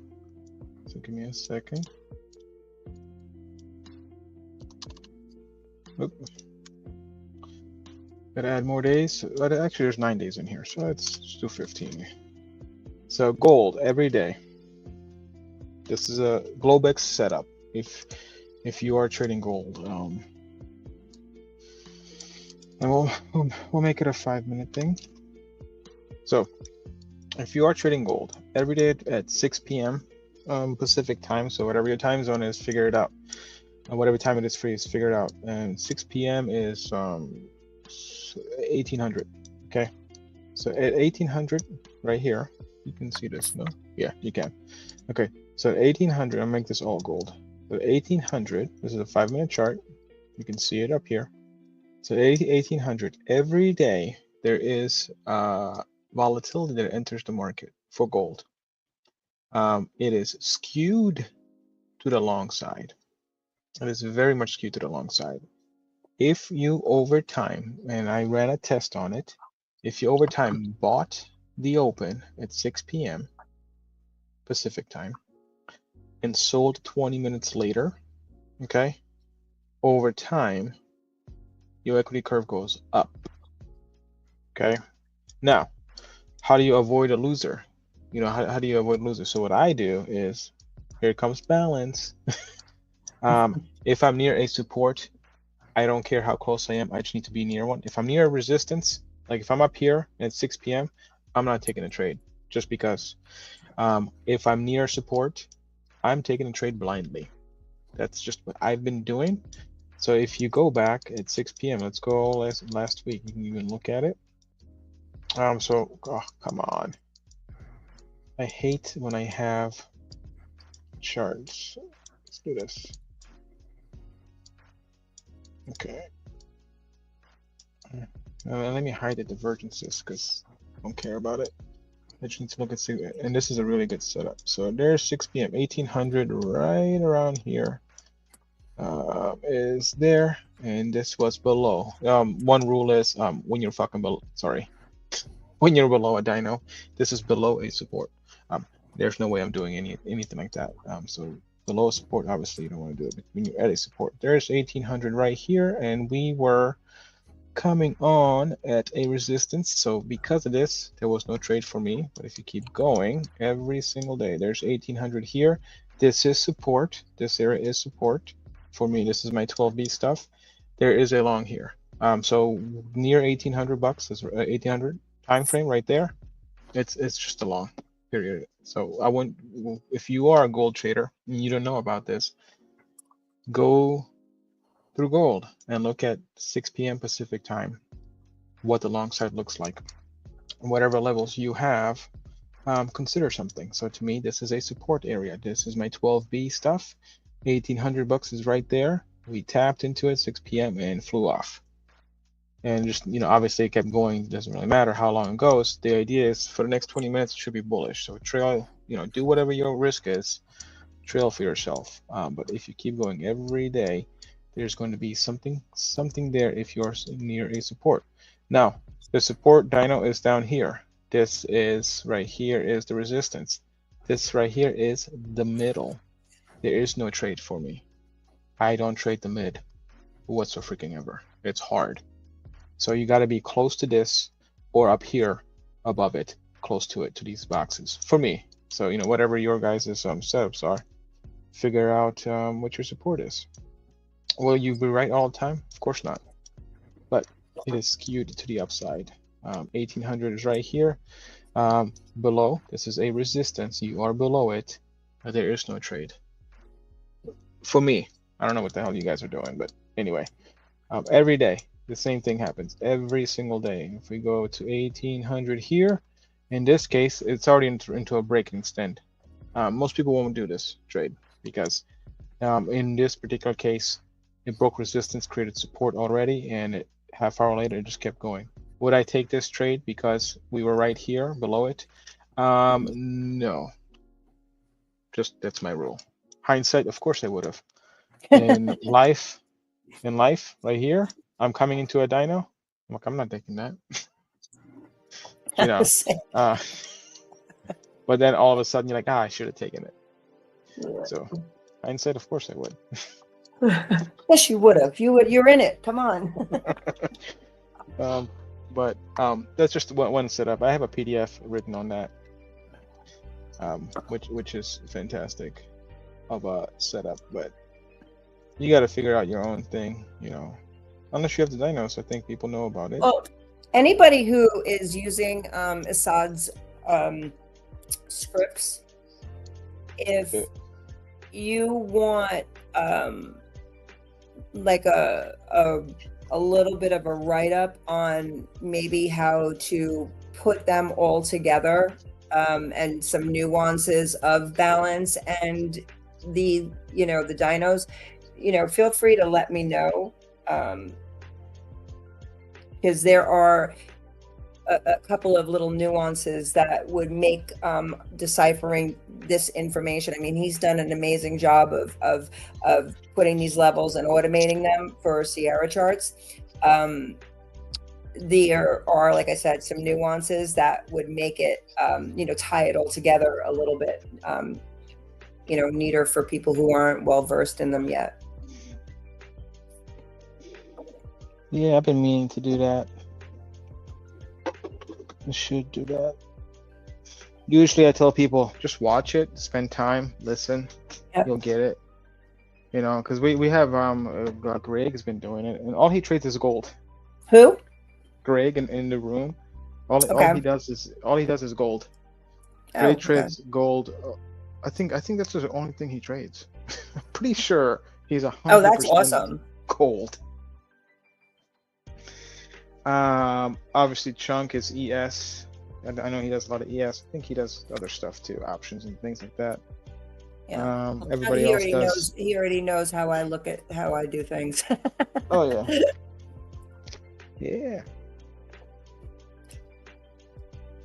I think I'm gonna say this. If you are new to trading, the faster you learn risk management, the longer you'll live.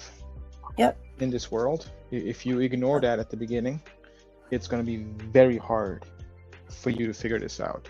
No matter what strategy you have, I don't care what you're doing. You got to focus on your risk. That's the number one thing to focus on. Understand that. Understand how many hits you can take, not just in your account, but mentally. Like maybe some people are bothered if I take a $500 hit. Like, that hurts. Whatever loss you take, make sure it doesn't affect your decision for your next trade. If that loss affects your decision for the next trade, you should not be taking that loss. You need to make Yep. that smaller.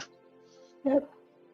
You know, You're exactly. I mean, when I think about like all of the things that I've done, I would say the biggest detriment to my trading was that unwillingness to just take the damn loss. oh yeah, oh yeah. Yeah, and I mean, I'm a stubborn person by nature, and I dig in.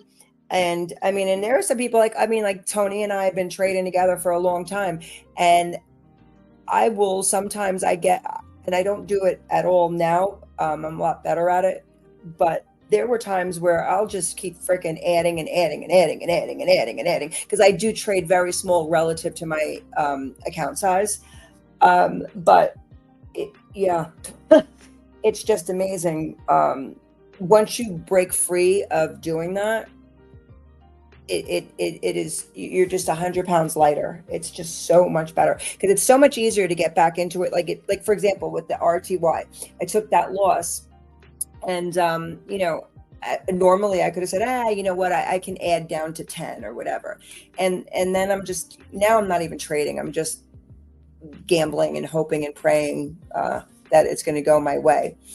But with that said, I find that when I take a loss, it is so much easier for me to get back in. If it's not that big of a loss, I can get back in the same direction and say, okay, my stop was too tight or the market overshot or whatever, and get back in. But when I've taken a 30, 40 point loss, and I have done that a million times, it's you kind of sit there because you're in shock that you just lost thousands and thousands of dollars in one trade, and it keeps you from pressing on. So to me, it's like I would rather see people take 10 little losses than one huge one, because it's so damaging when you do that. So, and I know that people, you're looking at yourself right now going, oh, yeah, that's me. Just it's just much easier to admit when you're wrong, or you didn't enter right, or your parameters aren't what they are. But that's why I think that before you even take the trade, and this doesn't really go for the Uber scalpers, but before you take the trade, you have to kind of think about it. Okay, what am I expecting out of the trade? You need to have an idea of, am I looking for 3 points, 5 points, 10 points? Why do I think I'm going to get those points? What am I looking at on the chart? Is my risk, too big for the profit I'm looking for? And that's, kind of what I was saying about letting the market take you out, because people, you'll risk. Some people will say, okay, I have a 2.5 point, stop rule. Doesn't matter. Or 3 points, whatever it is. But then as soon as it moves in your favor a point or two, you're hitting the button, and it's like, okay, Jesus, you just risked like 3 points to make 2. The math doesn't math over time. So you have to kind of think about that,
Very disappointed with the ES.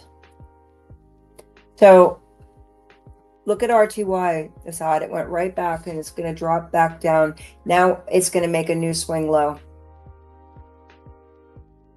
Oh, I want to short it now.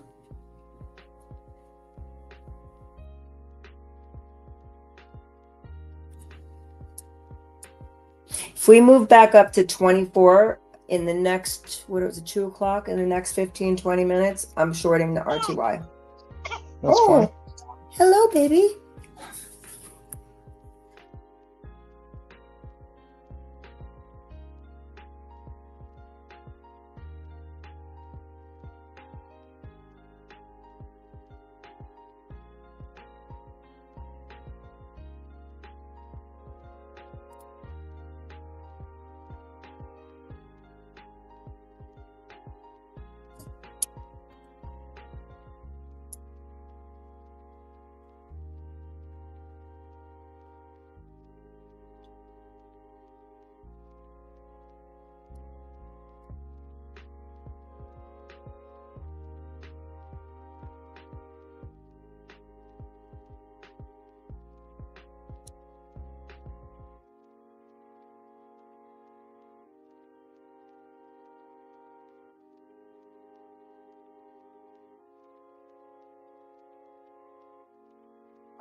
On the ES, if we get down to 55, 54, I'm going to try one more long there as well. Okay, so interesting. Crude pulled back to weekly and is now, oh no, back to monthly and is now doing a break and extend again. Holy cow.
You know what?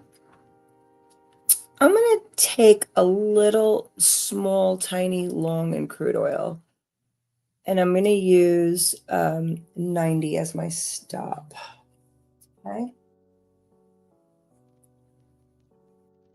The reason I'm going to do this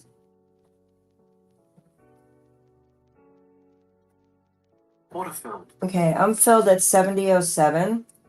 It's kind of late for crude. Yes, it is. But the reason that I'm doing this is because as we're coming back up through the dynamic range, we are now back above the EMA 8.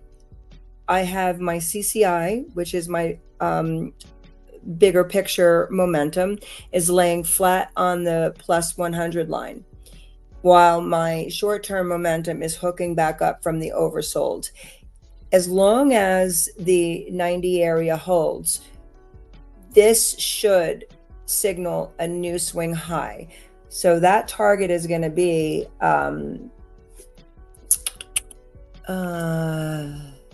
still up at that 30. The high was what? 22.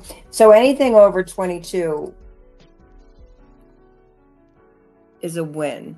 So I'm going to put my target at 25 and 30. If this plays out, I think this is going to play out. So this is a real small long.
All right.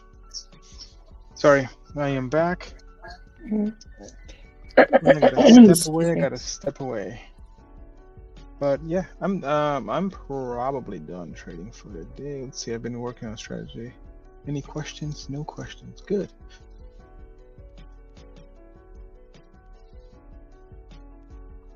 I'm just curious to see if I'm going to get this.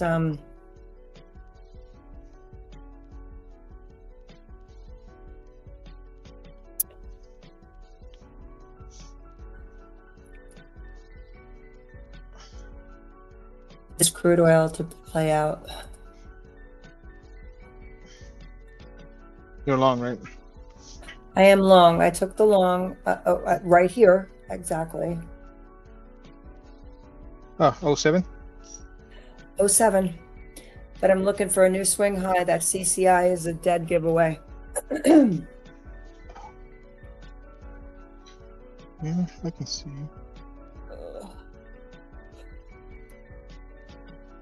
Tired. A long day. Very long day. Yeah, it's a good day. Glad you're back. I'll say that. I'm glad I'm back too because I was running out of money. No, I'll say Telling you. this, like streaming by yourself on Zoom. Well, that's why that's why I It's allow people to lonely. talk. That's why I allow people to talk. But if I could never do what other people do, where it's like just one person streaming talking about bullshit. I'm like, dude, who are you talking to? It's lonely. Yeah, it is. Can't do it. No, You know. I'm happy. Like I said, it was a lot. I really thought I was going to be able to trade while it was gone because that's usually because we do this every year. We take a Oh yeah, I do 5 this. and I thought I was going to be able to trade, but the weather is like, and I couldn't just leave my husband like sitting there in the rain. You know what I mean? Like usually what he'll do is he goes to the beach or he goes to the pool or whatever. And I take a few hours and I do my trading and I get it done. But with that, and then by the time we got to Puerto Rico, it was just so damn nice after being in the rain for 3 weeks that I was like, all right, then my kids came and then my whole family came. And so it was just kind of like not possible. I did do, a couple of like option plays, but just like weeklies for chump change, Yeah. really. I mean, I didn't even make what I spent on dinner in the week, you know what I mean? So, I mean, it was Yep, just, I get it. and then I get it. my son brought his girlfriend, my daughter brought her boyfriend, and the next thing, I had like 100 broke people with me. Like, Yep. But here's the thing. For me, when it comes to trading, I enjoy traveling. I love it. I enjoy the hell out of it. And also, I also like to take. What do we do? We went in May, the month of May. We went to Paris, Italy, and Santorini. Yep. Just 3 locations. But I traded 80% of the days. The beauty part about trading over there, I'll tell you this, is London. the time I got to difference. trade.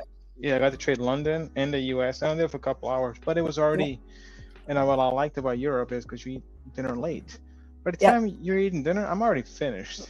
I'm already finished trading. Then I can go do dinner, and all of my trading is this. I had a beefed up fucking laptop, with like beefed up fucking laptop that I bought for traveling. This motherfucker is thick, has 24 cores. I mean, ridiculous. Like this is like what true gamers buy. I'm like, I'm gonna go ahead and buy this just so there's no downtime, just in case, no matter what, right? And turned that on, left it, turned on a remote, and I traded from my phone. I just remoted it into the laptop, and I clicked the button that I wanted, things to buy, and that's all I did. And I didn't do a damn thing else. That's the beauty part about the balance, because I was able to do that. However, I did have a lot lower activity because I only bought certain levels. And I said, well, I'm buying this or selling this, and I'll check in. I'll check in it in the next half hour, see if it got filled. If not, it didn't. It's either gonna work or it's not. But I am like all vacation mode, and like 2.5 hours trading. Love traveling. We're going next year again, by the way. I'm going to take either the month of August or the month of June completely off. And we're gonna go to just a different place. Nice. And I'm gonna meet one of my clients. He lives in Sicily, so gonna plan Oh, a trip nice. to do that. You know what that means? Because I get to meet a client, I get to write it off. At least that section. That's awesome. Yeah, so that'll be good. I get to do that, and then I'm gonna go see the extended family. They're gonna meet the kid. Oh, nice. So I'm gonna go see them, and obviously my mother is gonna come, but not with me. Just like kind of like meeting at the place. So that's my plan. So that's gonna be like a month off. I'll probably pop in for an hour or two trading, but trust me, when I'm gone, I'm gone. You know, it's just nice. Yeah, it is nice. Yeah. Now, I'll tell you as this, you know what is not lonely? Traveling and trading. Not lonely at all. I don't No. mind being alone for 2 hours. Yep. Yep. But I love trading on my desk. I love my desk. I could not. Me too. I Well, could not I have trade the whole laptop all day long. travel set up, but because I have these big screens, it's cumbersome, Yeah. and it's fine for a little while, but Yep. No, I get it. We're in the same boat. I will also be gone for a family reunion on my wife's side in February, but it's only a week excellent. because it's a family reunion. We're going to. I've never been to this side, River de Maya, so that side of Mexico. My side of Mexico I've been at multiple times was Cabo, but now I get to go explore the other side because they picked it. We just agreed. 30 people going, and we're arriving the last. Yep. I love it. I love traveling. And that'll be my shortest vacation, I think, because it's a week. Yeah. Now that the winter's here, we'll only do like Wednesday through Sunday type things.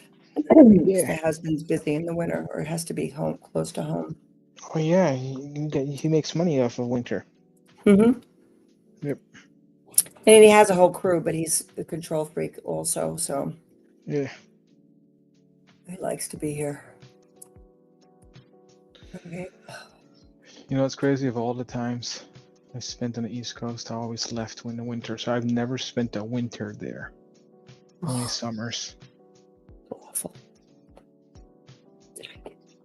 Crude oil just double topped me, I think. 22. Shit. All right, there we go. 33s. Is it 33 coming in play? Right, that's what I was looking for.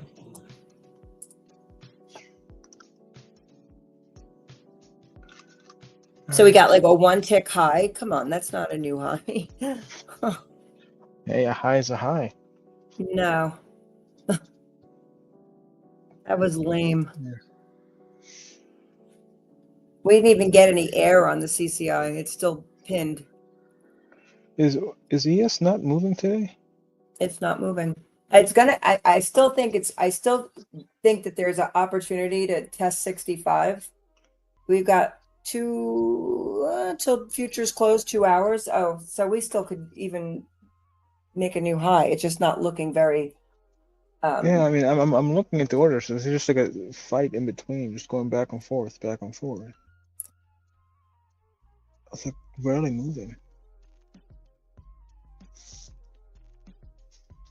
How long we've been in this damn candle? Really, it's a minute. It's almost 10 minutes. If we break 60 again, we should go up to the 65. Yeah, I can see that, but a 61 and a half won't be easy to break.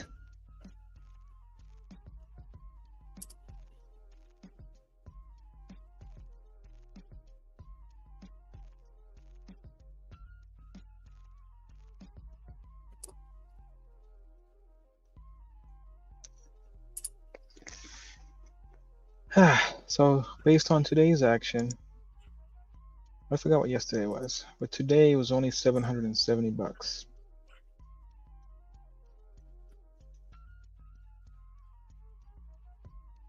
But Captain Wolf, you want to know a fun fact? We don't even look at Delta, but 6062 has 3600 negative let's delta. add it. He's looking at this, I believe. He's looking at this right here. Was it 6062? I got negative 4,000 is what I have. All right, so enlighten me. What is that? It's just fire and salt. I don't use it. I don't care for it. A lot of people do. Want me to tell you why I don't care for it? Sure. Because on when you quantify it, on a day that it doesn't work. This Delta crap works really good on small range days. Because I used to do TPO and volume profiles and all this crap. It works really good on small range days. The day you expand a little too much, it out the fucking window. Don't care. Especially when you have a trend day and it keeps going down, down, down. It doesn't matter what the fucking delta is. It can keep going and going. Now where does it stop? You don't know until in hindsight. Usually it stops at a damn balance. I'll tell you that. Like, okay, right here, this dyno, poof, turn around. So the problem with that is because we have the range dynos, because it expands based on ATR and stuff like that. Because it includes volatility, right? So expansion matters. When it stops, when you see 2-3 dynos back to back go flat, usually that's over with. The move is over with. But when it comes to delta stuff, I just don't care. I just don't care for it anymore. It's just too much work. I have to keep looking at it, and then like if we look at positive delta, negative delta, reason I don't care for it is because I can't tell you when we'll get here, if we'll get here, without having something else. That's why I don't use it. I don't like volume profile either. I used to use it all the time. I used to use TPOs for structure, volume profile for intraday. That's how I did it. Big levels, I just use TPOs. And for intraday trading, I just use volume profile. 1 week to 1 day to 1 week, I had them all staggered and merged. And I would go with that, and I would go from a high volume node to low volume node. And it was just a lot of work. And here's the problem with that. It takes so much time to figure out the levels. I don't have time to figure out the damn levels on ES and every other market I want to do. So balances, I just like automation. So if you can automate your levels based on delta or based on whatever, and I have some studies that are based on delta pivots. If somebody wants it, I'll drop the DLL, you can have it. I don't even fucking use it.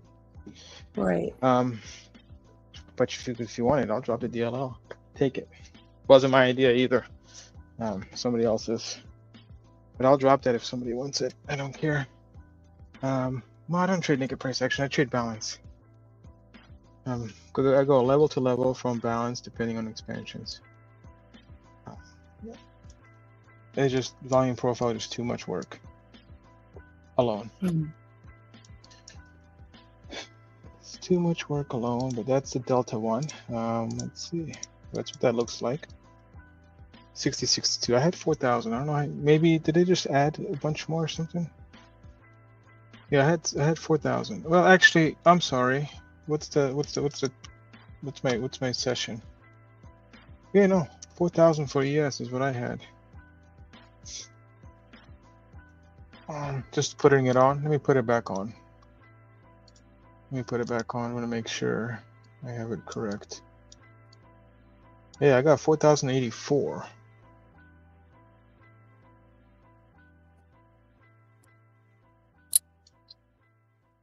I do. Yeah, and this is, yeah, I got 4,084 as the level. As that particular delta.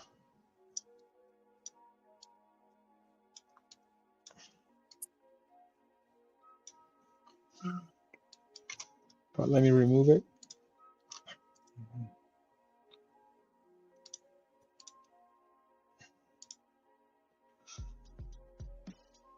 It was some tick. It's 6062.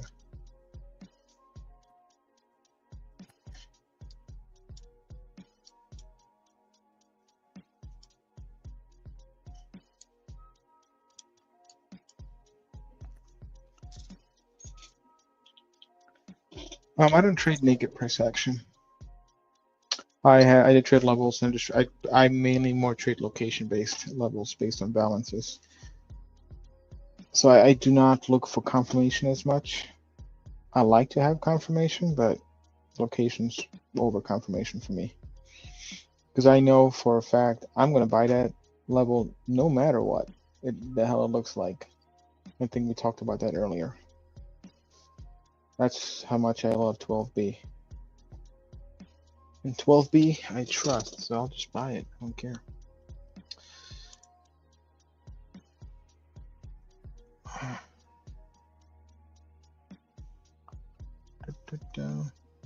No, not supply and demand. It's based on time. No, nothing ICT. Nothing ICT. There's zero ICT. No fair value gaps whatsoever. That is the dumbest thing possible. If you get it to work for yourself, I'm going to tell you what you are. You are if you are profitable using those type of things, I'm going to tell you are really good at risk management and give yourself an applause because that's what matters more than anything. So if you're using fair value gaps, supply demand, all that ICT crap, which was not even real ICT, it was technically Al Brooks and whoever it was before that. It's just price action, just renamed it other random crap. You're really good at risk management. So if you are profitable doing that, that's what you're really good at, and that's fantastic for you. You know, so you should give yourself credit for that. Don't give yourself credit for a fair value gap. Give yourself credit because you can manage your trade properly. That's my opinion. I don't watch any of that. I don't watch Yeah. volume. I'm a Yeah, very. I don't care about volume. I don't watch volume. I don't watch. You know what I want? I want no volume. I want to trade something with minimal volume and let me buy it. Let me create the volume. I'm gonna get filled. You should trade coffee then. I think there's like 11,000 contracts a month. I'm gonna go on with that. I'm gonna make up 100 of it. Oh God.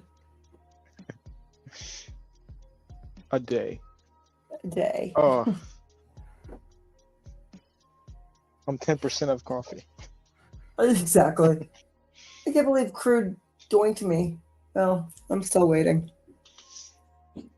Ooh, is this another short opportunity for crude? No, it's a long. It's just resting for the next grind up. Yep. Well, I'm not doing anything. I'm done trading for the day, so I'm not gonna do anything else. Not right now, at least. Well, not today. The only thing. What is this? The only thing I would do or could do is what could I do? No, nothing. There's nothing to do. The only thing I'm gonna do tonight is a long in gold, which I talked about. Yes. Because I have these levels. So if somebody wants to see the levels I have, here you go. I have 2650s somewhere over here. I have those levels that I am willing to buy to go along tonight.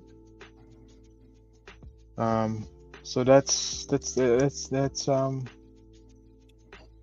only thing I'm doing tonight at 6 p.m. Pacific time. We talked about it earlier. That's it. That's all I got for that. But other than that, no, there's no trade. There is no trade for me. Now, you know what would be amazing? If at 6 p.m. I show up and for some reason gold is at 2640s. Oh, that would be a gift. That will be a gift. If it gets there. So That's only tonight's trade, so there will be no trading for me for the rest of the day. I am done. Tomorrow, because it was green in crude, tomorrow we go to 3 lots. Woohoo. Yeah. So this is your second day? Yeah, this is day 2. Okay.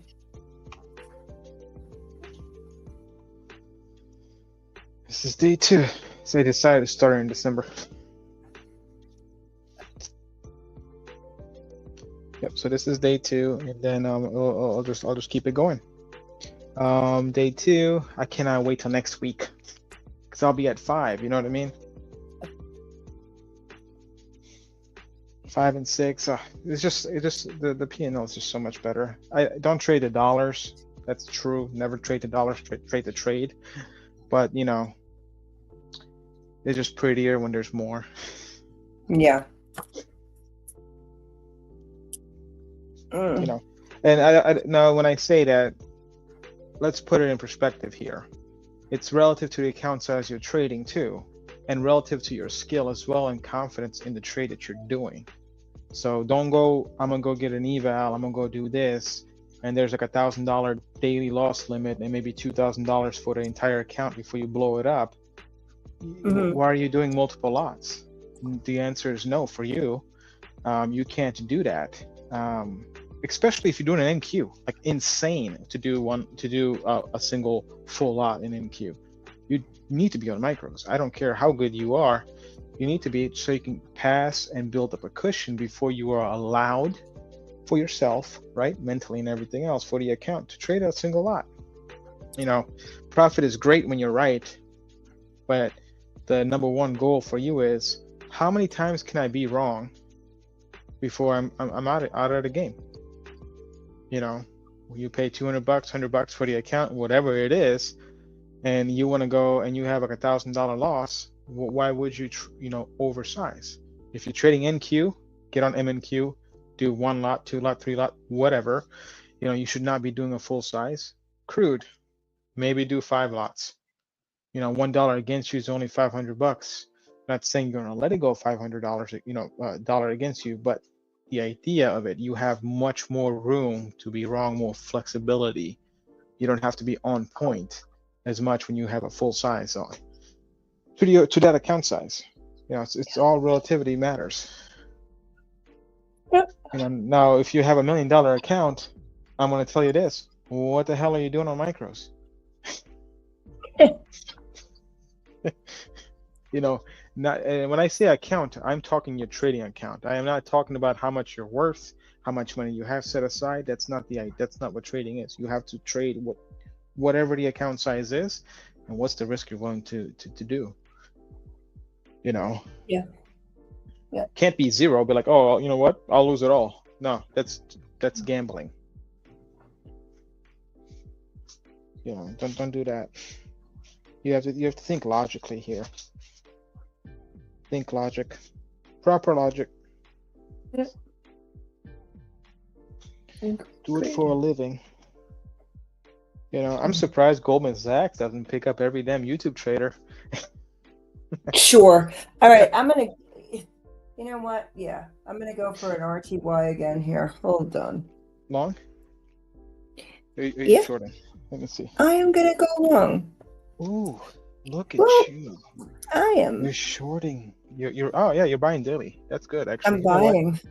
You're buying daily. All right. Hold on. Buy.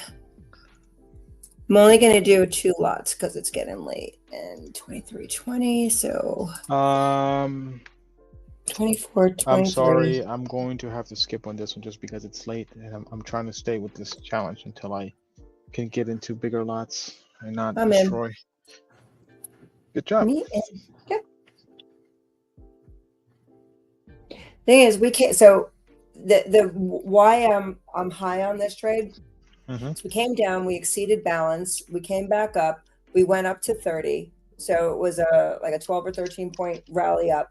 Then we came back down to balance, held balance, and are moving back up again. And we've just broken through the EMA 8 on. I watch a 13-minute chart. We just broke that. So I feel that after the initial pull out of the break and extend, we did rally. We came down. We made a higher low, and we have a little bit of positive divergence. We're holding up nicely on the 4 hour.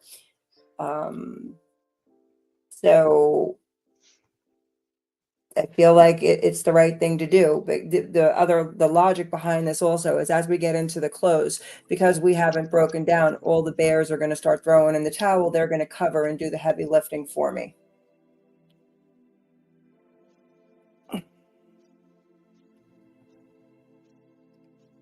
Yeah.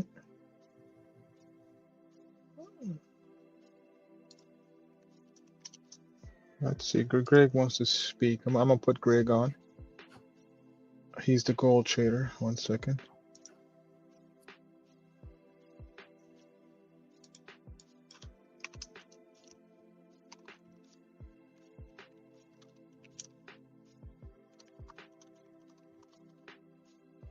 Hey, Greg, can you hear me?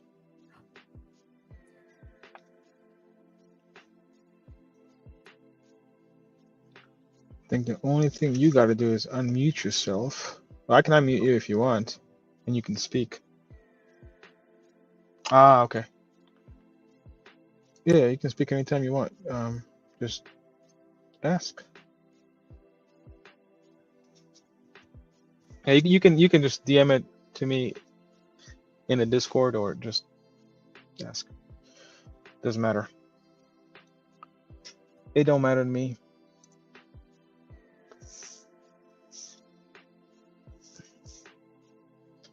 Yeah, so all right, so tomorrow, if you go to 3, we should get more.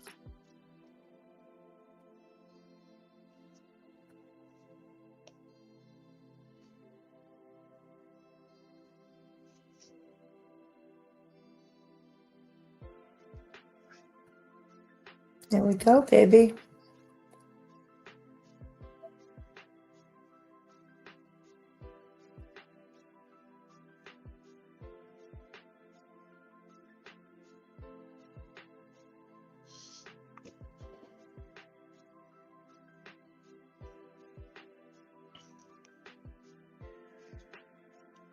Yeah, so for me, there won't be no trading. If I will be on here for a little bit, I'm gonna have to leave here before settlement today. I'm gonna leave here at 12:30. I'm hopping off.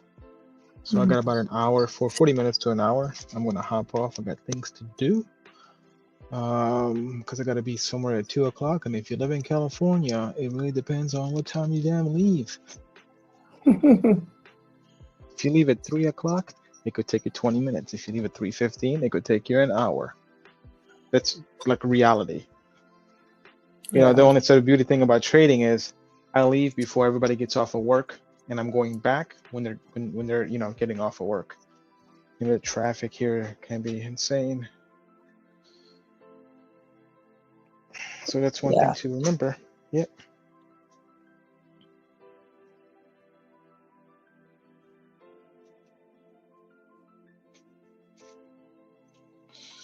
Traffic is no joke in California. Yeah, same here. New York is horrible. You have a mini California where you live. You're like the extension. It's a freaking horror. You can't even go. I don't even go anywhere anymore. It's just okay. If I can't take the streets. I don't go anywhere right now because I have a 2-month-old. As soon as give it a couple more months, I'm off. Fridays is what I like to do. So like my rule is this: if you have to trade on Fridays, you probably had a shitty week. Right. If you have to trade Fridays, you had a bad trading week. Nobody stays Fridays afternoons late trading if they had a great week. No, you're leaving. You're gonna go enjoy yourself. But now that I have a child, I'm here. Where am I going? But newborn child. Soon as it's more appropriate to leave, what do you think I'm doing on Fridays? It's going to be half day Fridays for me, and I'm out. Yeah. I filled on my ES at 63. Good job. I have. Wait a second.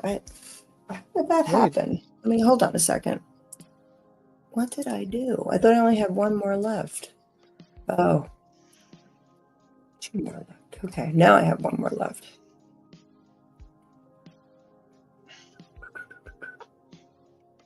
And the RTY. Crude oil, come on. Crude's making a liar at. That was the worst new high ever. It's going back up. They just went a little bit down Yeah. under the dyno. Now it's going back up.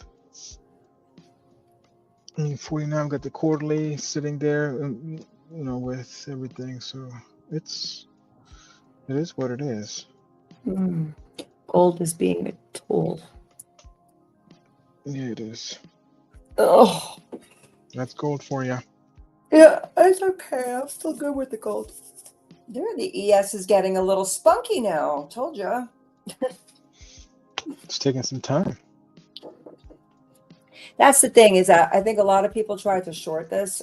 It's just from the action. I think that's what, and that's going to be what makes this go higher. Yeah, and then people, the reason people short this is because we hit all-time highs. How far can we go? Well, I think the You other know. the other part of it is that when the action's like this and it's kind of lulling you into a complacency, you're thinking, all right, well, it's going to be a reversal now because it's not like zooming. It's not. No, shorts, if they were going to take it, they would already done it. Yeah. They would already done this thing. For me, shorts, what I love about shorting is you're in there faster. And so I need the short to work out a little quicker than a long. I can sit in a long all day. I do not want to sit on a short all day. 'Cause I'm afraid. See, I'm the opposite. I'm such a weak long. Yeah, no, I'm afraid. Like if I'm sitting in a short, it's not going to the target. I'm like, somebody's loading up, somebody's buying everybody up. I'm like, I have to figure out I got to get the hell out of here. But in the long, I'm like, screw you, suckers. We're going up. Choo-choo train. Stocks always go up. But yeah, no, I am. That's just me.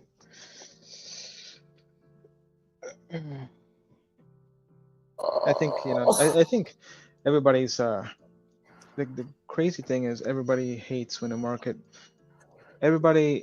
goes up. It's great for retirement accounts, great for a lot of things, but everybody thinks everything is fake. They're just pumping it. I'm like, just enjoy it. But who cares? Take advantage. Why are you trying to figure out if the Fed is doing something that's pro, unless you're in that business and you're going into politics and you're going into whatever, none of us here can fight the Fed. You either get on their team or they're going to crush you. If they want to print money, they can print all day long, buddy. Don't care. Did I ever tell you I invited Janet Yellen to my wedding? You know how people invite celebrities? I invited Janet Yellen. You invited Janet Yellen. She responded. With a no? Did you get a card? I did, because she responded. She actually took time, or maybe it was her or whoever, but she has a house here in California, believe it or not. I sent it, and she responded with her husband's name and everything. Responded, and I'm like, she probably thinks I'm an intern or we met somehow. Who knows how? I don't think she knows who the hell I am. And she responded with saying, "Sorry, I can't go." And this was the wedding in Cabo in 2022. But she responded. I gotta find it because the wife has a response, and it came into her email, and she actually said no. I was like, this is like the best no I've ever received.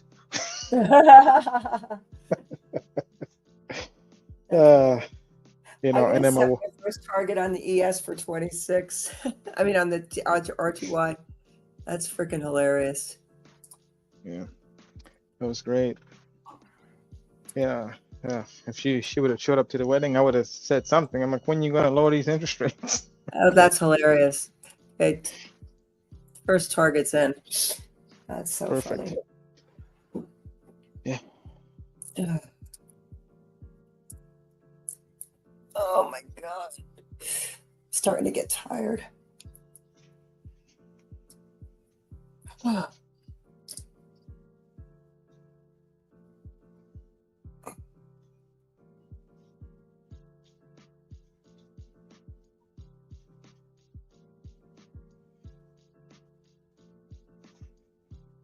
That's sad. What was yesterday's high anyway? For what? Yes. Yes.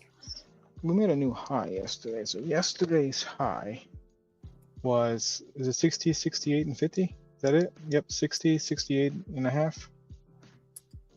Right there. Yep. 60, 68 and a half, and that was all-time high. Okay. So okay, so we're failing to do another one today. Yeah. Oh, Look, we can. It looks like we can. I mean, well, we still have an hour and a half, but the market's just, come on. That's the other thing about streaming. It's like when the market doesn't do anything, it's like, oh shit. yeah. Well, here's the thing. When I streamed before, this is before this, right? When I was doing it, and when there was nothing going on, I used to just like FOMO my dumbass self in. I'm like, I got to be in a trade. No, I don't. I don't care. I can sit for 3 hours and not be in a trade until it comes to me. So I did that in the first, this was like 4 years ago, and I'm like, oh, you know what? Stop doing this crap. What am I doing? Why am I trading just because somebody's watching? You know. Mm-hmm. You know, you can watch me all damn day. I'm gonna trade when I want to. Well, You know, it has to. Just because we're streaming BT, it has to still fit our parameters, our trade. This is just a bonus. You know, if somebody picks something up, great. If they don't, you know, it's not for everyone. Yeah. You know, shit, I'll tell you that. Trading is not for everyone. I will tell you if I think you should quit. I have told my friends that I think they should quit. You know, like it's not for you. I have no problem saying that, but you know what? Nobody wants to hear that. yeah. You know. Though, I do think that everybody has the ability to at least learn if they're open to it. Yeah, I've they have to worked be with a lot open. of people that They aren't have to be open open to to it. criticism, and they have to be open to changing their thoughts around things. Because here's what I Yeah. found. So Chunk is a great example. So Jason, right? Chunk, That's great my boy. example. Why was he able to quit after a year?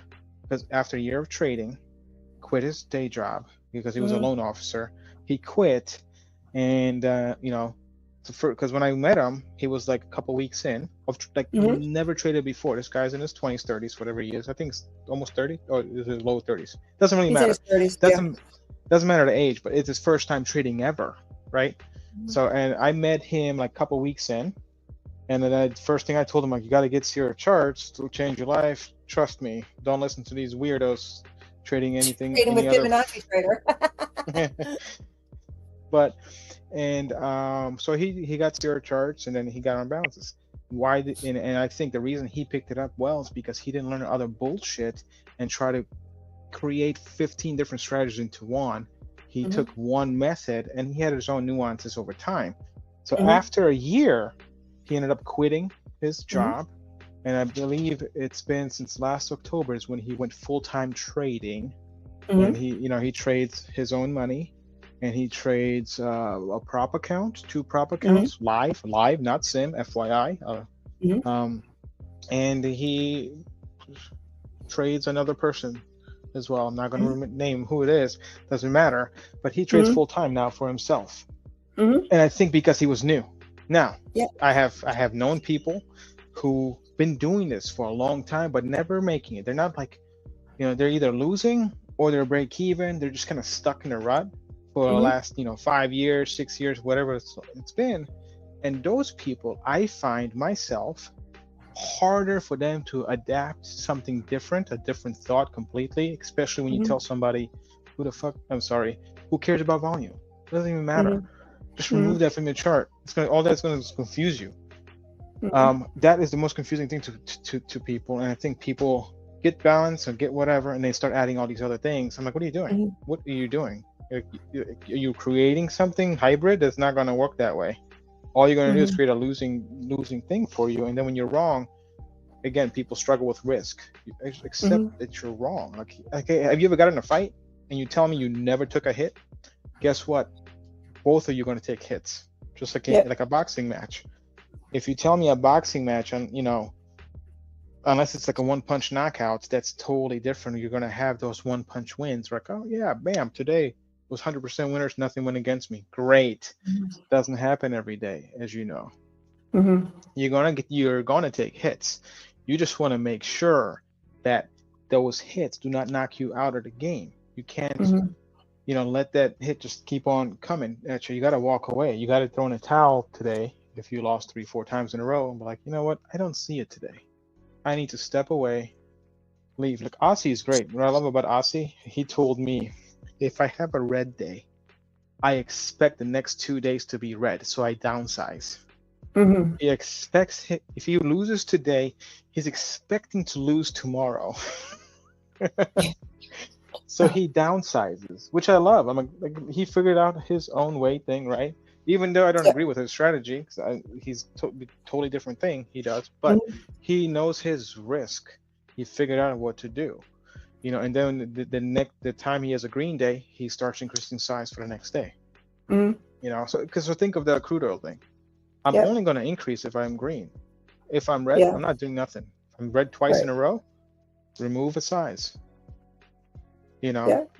The risk matters. You got to figure out whatever your parameters are, because it's not just relative to your account size, but it's also relative to your mindset. Right. What dollars can you take hit where you're not affected the next day or the next trade? Right. It all matters, and most people laugh at that shit. Everybody wants this 100% winning trade. I've had looked at a bunch of YouTube videos that people claim 97%, 90% win rates, and I've ran all those things, those parameters with their dumb rules, and I've never come anything close. And when I run a test, it is tick based. It's not wrong, and I've Mhm. done it live. I'm like, this 97% is actually 40 something, buddy. So don't look at YouTube trying to get this 90% win rate. It's not going to work. You know, you can have a good win rate, but you need to make sure your losses are capped to your account size and your mindset.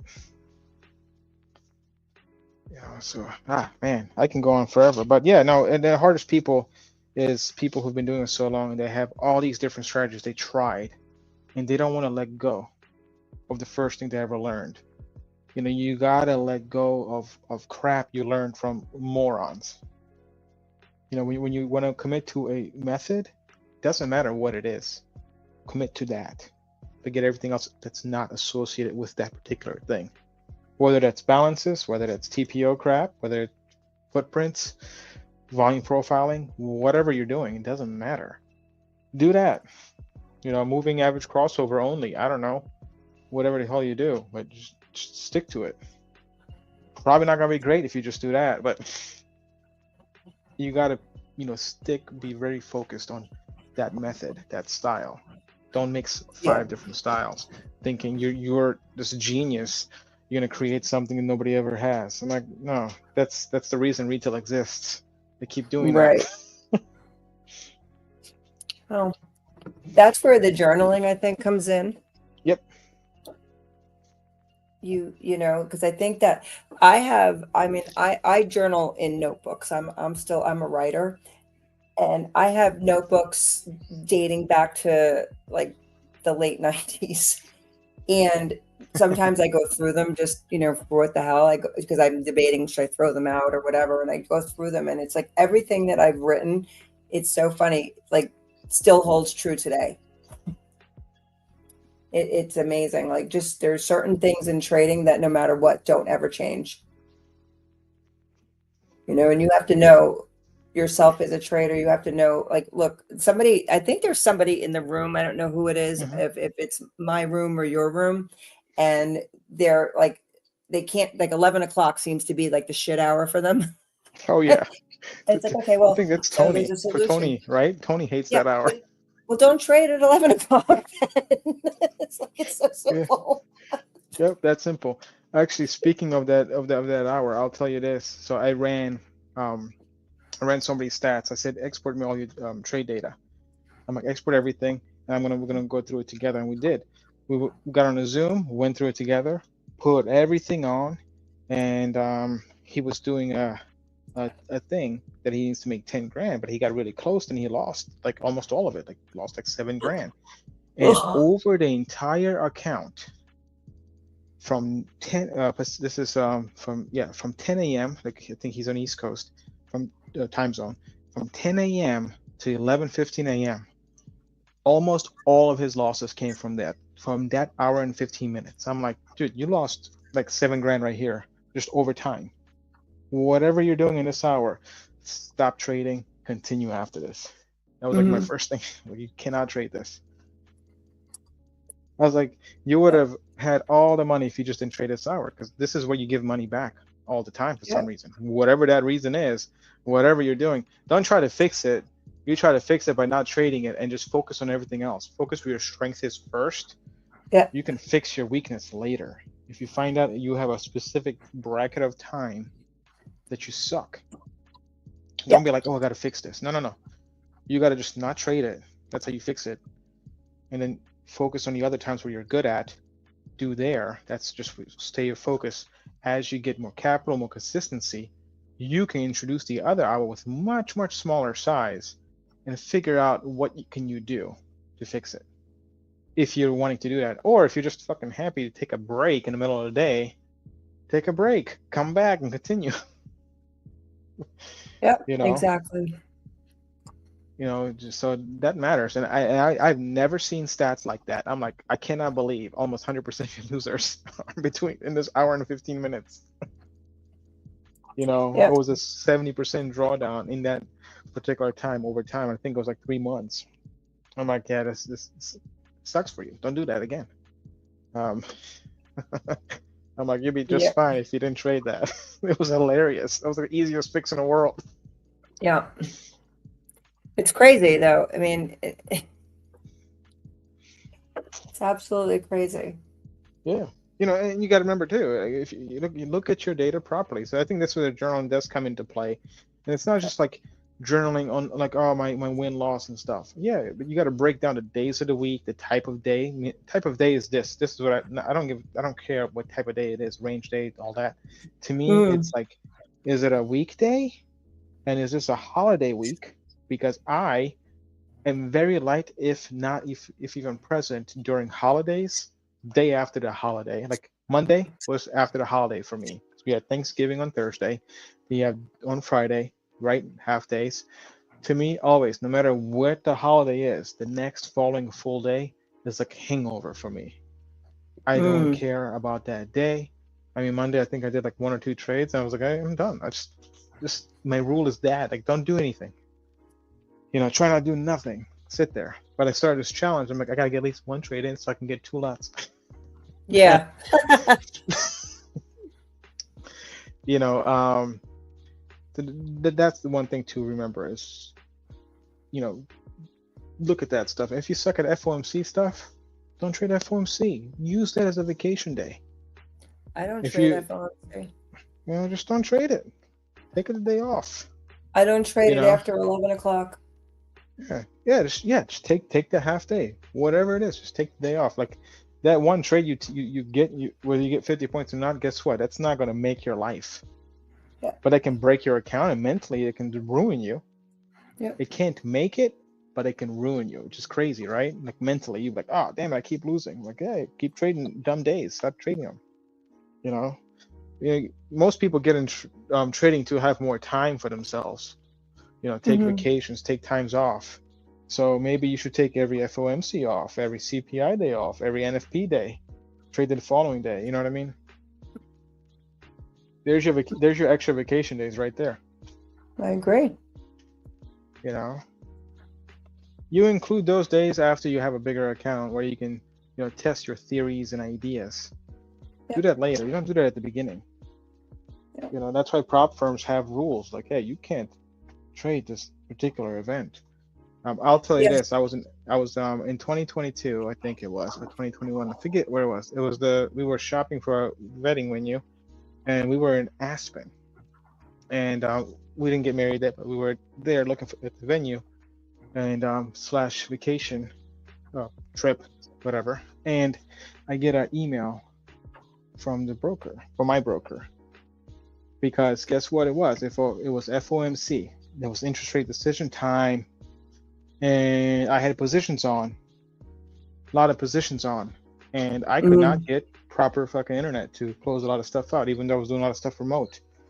But I get a contact from the broker because my broker knows what I do. One time I was gone for 3 days, didn't tell him. He saw 0 trades come from any account.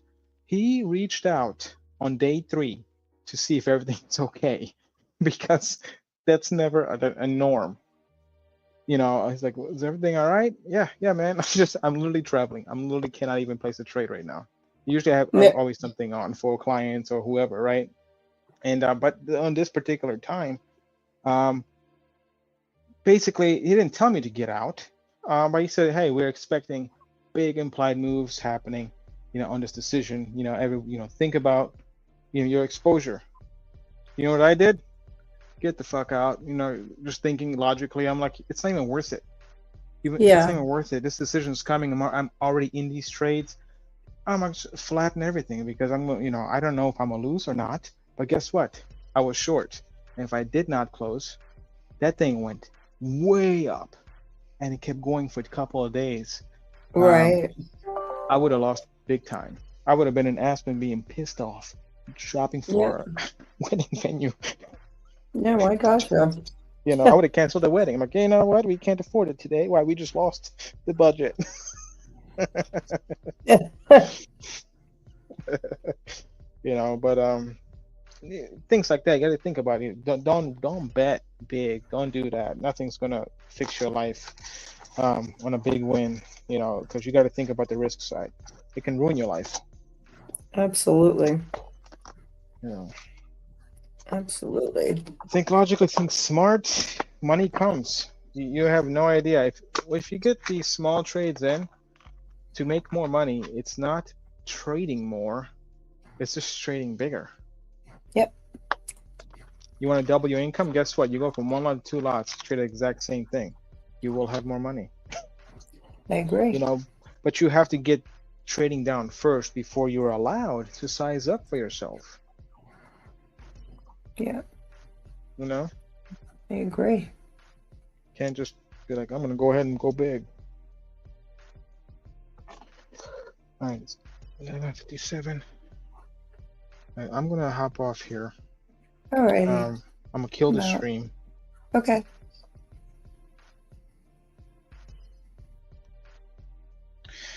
I'm gonna kill the stream, and tomorrow will be a full day. What is tomorrow? Wednesday? Yeah, will be a full day. We'll get to trade the EIA number. Well, at least for crude for me. People seem. Yeah, so I'm out. Hopefully this was good, and we'll be back tomorrow. Or I'll be back tomorrow. Perfect. You coming on tomorrow with me? Yeah, I'll be on for a little bit, and then my daughter has an appointment. I'm going to go with her too. No, I think that's Thursday. I don't know. But yeah, I'll definitely be on and maybe gone for an hour, but I'll be on. Okay. Yep. All right. I'll see you in the morning. Well, I'll talk to you later, I'm sure, tonight. Yeah. All right. All right. All right. See ya. Bye. Bye, everybody.